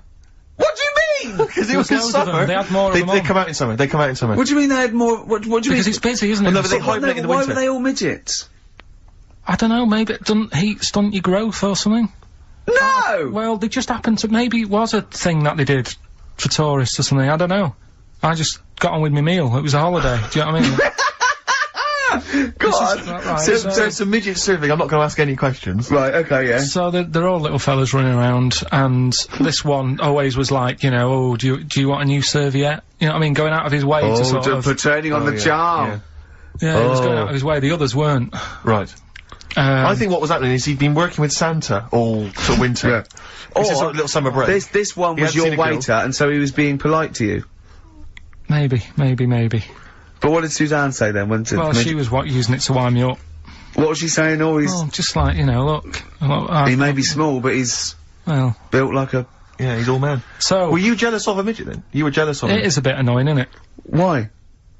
It wouldn't bother me as much now, because I've been with her for ages. Right. But at the time, that might have been one of our first holidays, and it's like... You don't know, want everybody what's going on? I've paid for this holiday. Yeah. and then you get off with a midget? Yeah. Oh. So anyway. But it doesn't matter, because you got chatted up by a bearded lady, so... Tell you what, no, that's got nothing to do with that. What were you going to say? What were you going to say? I was going to say the hotel was half board, and maybe... Oh, right. I thought you were going to say it's just one of her shortcomings. So listen, right? Play a record, Carl. Right. Badly drawn boy, born again. Right, just get this educating Ricky out of the way. So, Turkey, yeah. So what is this again? This is educating Ricky, is a tip included. Right. Apparently a fellow was on holiday in Turkey. He's just having a normal holiday, weather's good, you know, he's having a good time. And waiters are all normal height. Yeah. He's having his meal. He hears a load of screaming going on in the kitchen. Hold on. Has his girlfriend wandered in there? And they do, with a stepladder. Yeah. the circumcised people in the kitchen, and apparently... What are you talking about? Whoa, slow down. We were sidetracked there for a minute. What are you talking about? Well, I'm excited about two things at once here. One, they circumcised people in the kitchen. Two, I guessed it was someone losing the end of their knob. You did, yeah. I started thinking like Karl Pilkington. Extraordinary. That is amazing. Apparently it was going on, it wasn't just a one-off either. Well, when I say a one-off, I mean, they did it more than once. Yeah. Right?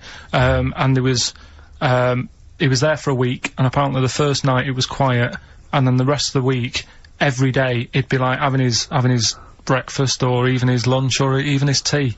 Yeah. He'd be doing it all day. Oh. You'd be hearing lunch and breakfast, fair enough, really. Yeah, circumcision at tea time. Don't do that. And apparently it's a tradition over there.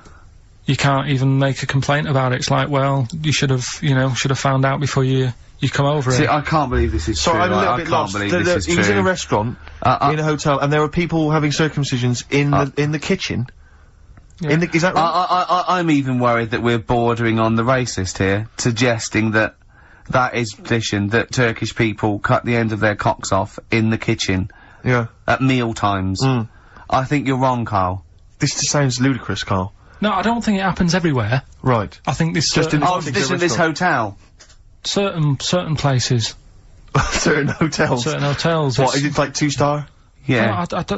Why did he go to the Foreskin Inn? It was his own fault, wasn't it? So that's. Sorry, that's it, is it? Have they closed? Wait. That's the story. You educated me, right? Once a fella saw some Turkish people cutting the tip of their knob off in the kitchen. Thanks very much. Thanks very much, Karl. Got any more? Well, there's things you can learn from it. Either don't go to Turkey. No! Don't have calamari when you're over there. Yeah. Karl, you've done it again. Well. You too. I love that one. On XFM 104.9. I'm Ricky Gervais, Steve Merchant, Karl. Okay, Karl, one more. Can't we just... Don't get the just because so far you've come up with nothing. What's the last one? Give us the teaser clue again. It was, I want to come here in hindsight. I wouldn't have come here in hindsight. Yeah. Right, give me some education. This will be the thing that teaches me something. I can feel it in my bones. Come on. There's a kid in Kenya. He was messing about with some beans. Magic. We guessed that as well. You did, yeah. He's fed up because we've guessed his puns, I think. They put one of them in his ear. Yeah. the mum or the dad said, oh, what have you done that for, or whatever. Yeah. So I'll have to take you to the doctors now. So they took the kid to the doctors, and the doctor said, oh, he said, I can get that out, I can sort that out for you. So, he took it out, and the doctor said, right, that's £3.50. And the dad said, I've only got £2.70 on me. And the doctor said, right, well, and he put the bean back in his kid's ear.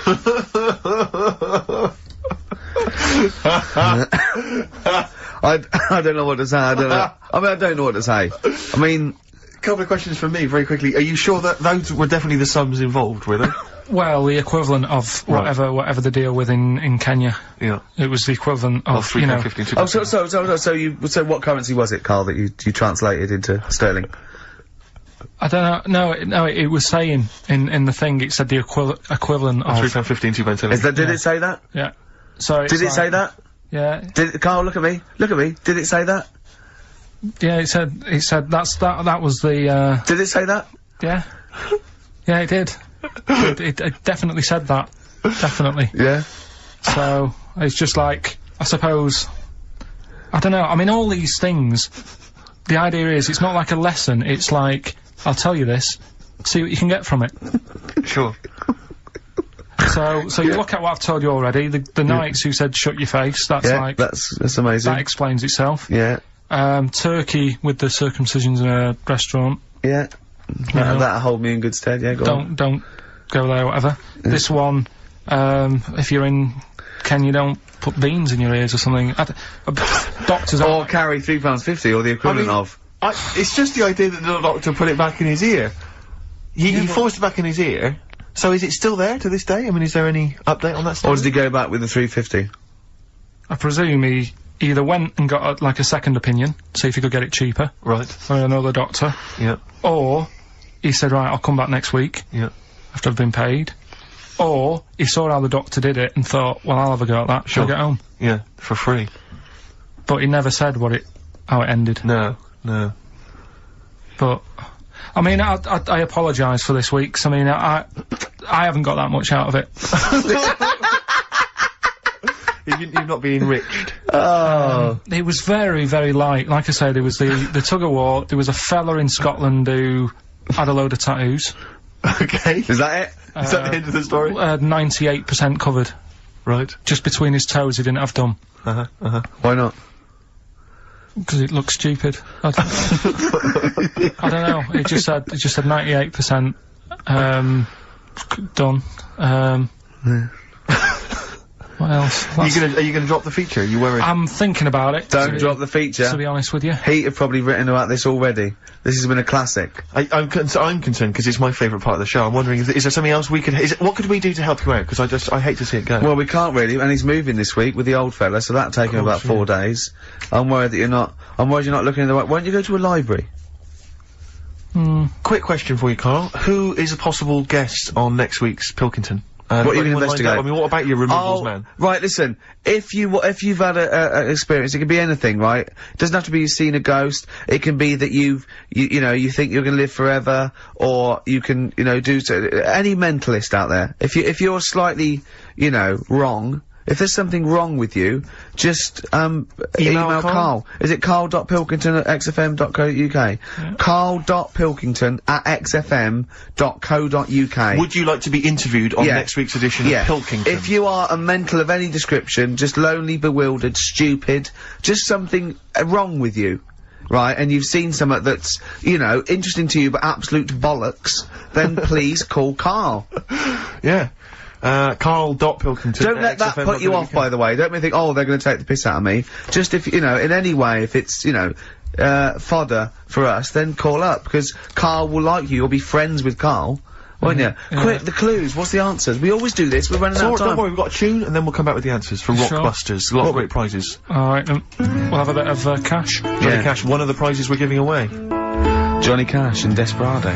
That's from his new album, which is a collection of new songs and covers, which is one of the prizes given away on this week's Rockbusters. And, can we have the clues and the answers and the winners? Yeah. First one was stop throwing that fruit about. Stop throwing that fruit about. The answer is... C.B. That was Chuck Berry. Of course it was. Okay, yeah, I'll give you that. The one that you've worked out, I'll do next. The, God, you make a load of toast with them. That was G. Gorillas. Gorillas, though, innit? Gorillas. And the middle one was that Scottish fella's made an error. That was Mystique. Mystique. So, did anyone get that? Extraordinarily, almost all the people who emailed in, and I'm beginning to think it's us then, because I was thinking mistake, I was thinking muck error, and muck mistake, but mistake. Yeah. So, do you want to pick a winner? Yeah, I was going to give the prizes to Amy Massey, who's from Wiltshire, the West Country. Losers down there, probably as weird as you. Yeah. So she's won, and congratulations to her. I'm assuming she's listening online, or maybe via some kind of. I think we must have a lot of listeners outside London, because all these are from Norwich and. Have we got any listeners in London? Places, you know, it's where there's a lot of inbreeding. Yeah, there's nothing else to do. Exactly. Norwich and Wiltshire. Well, you know, cheers for that, Amy. Well done. He waved then when he said that. He did, yeah. He waved. He's working. No, he's working, getting ready for TV. Of course he is, yeah. Oh, I think so is that this week? Can it be arranged for this week? Yeah, I'll sort it out. Well, I'm busy this week. I'm moving. Of course. So let's talk about that. And you can do an edition of Cribs. Where they get rock stars to show them around their. Oh, we're done now. It's finished. Sorry, was I boring you? What day are you moving? It's been pretty bad today. It's been pretty bad. What are you talking about? Hold on, I was talking and you just went anyway. Well, we're still on air. You know we're still on air. We've run out of time now. Well, I've run out of time. It's 6 minutes too. I know, but we've got to finish now. Why? Because we always do this. What? Why are you getting stressed, Carl? You do not cut me off when I'm talking. Whatever you do. Can I just remind you, Carl, it is Ricky's show. Yeah. I know, but as the producer. Ooh, you've changed, Carl. Go on. As the producer, I've got to press this button. Why though? At 6 minutes too? Tell me why. Because that's when it finishes. What, we've got to clear for the next. On the poster it says 1 to 3. It doesn't say 1 till 2:55. Right. You, Carl, you press that button on. Hey!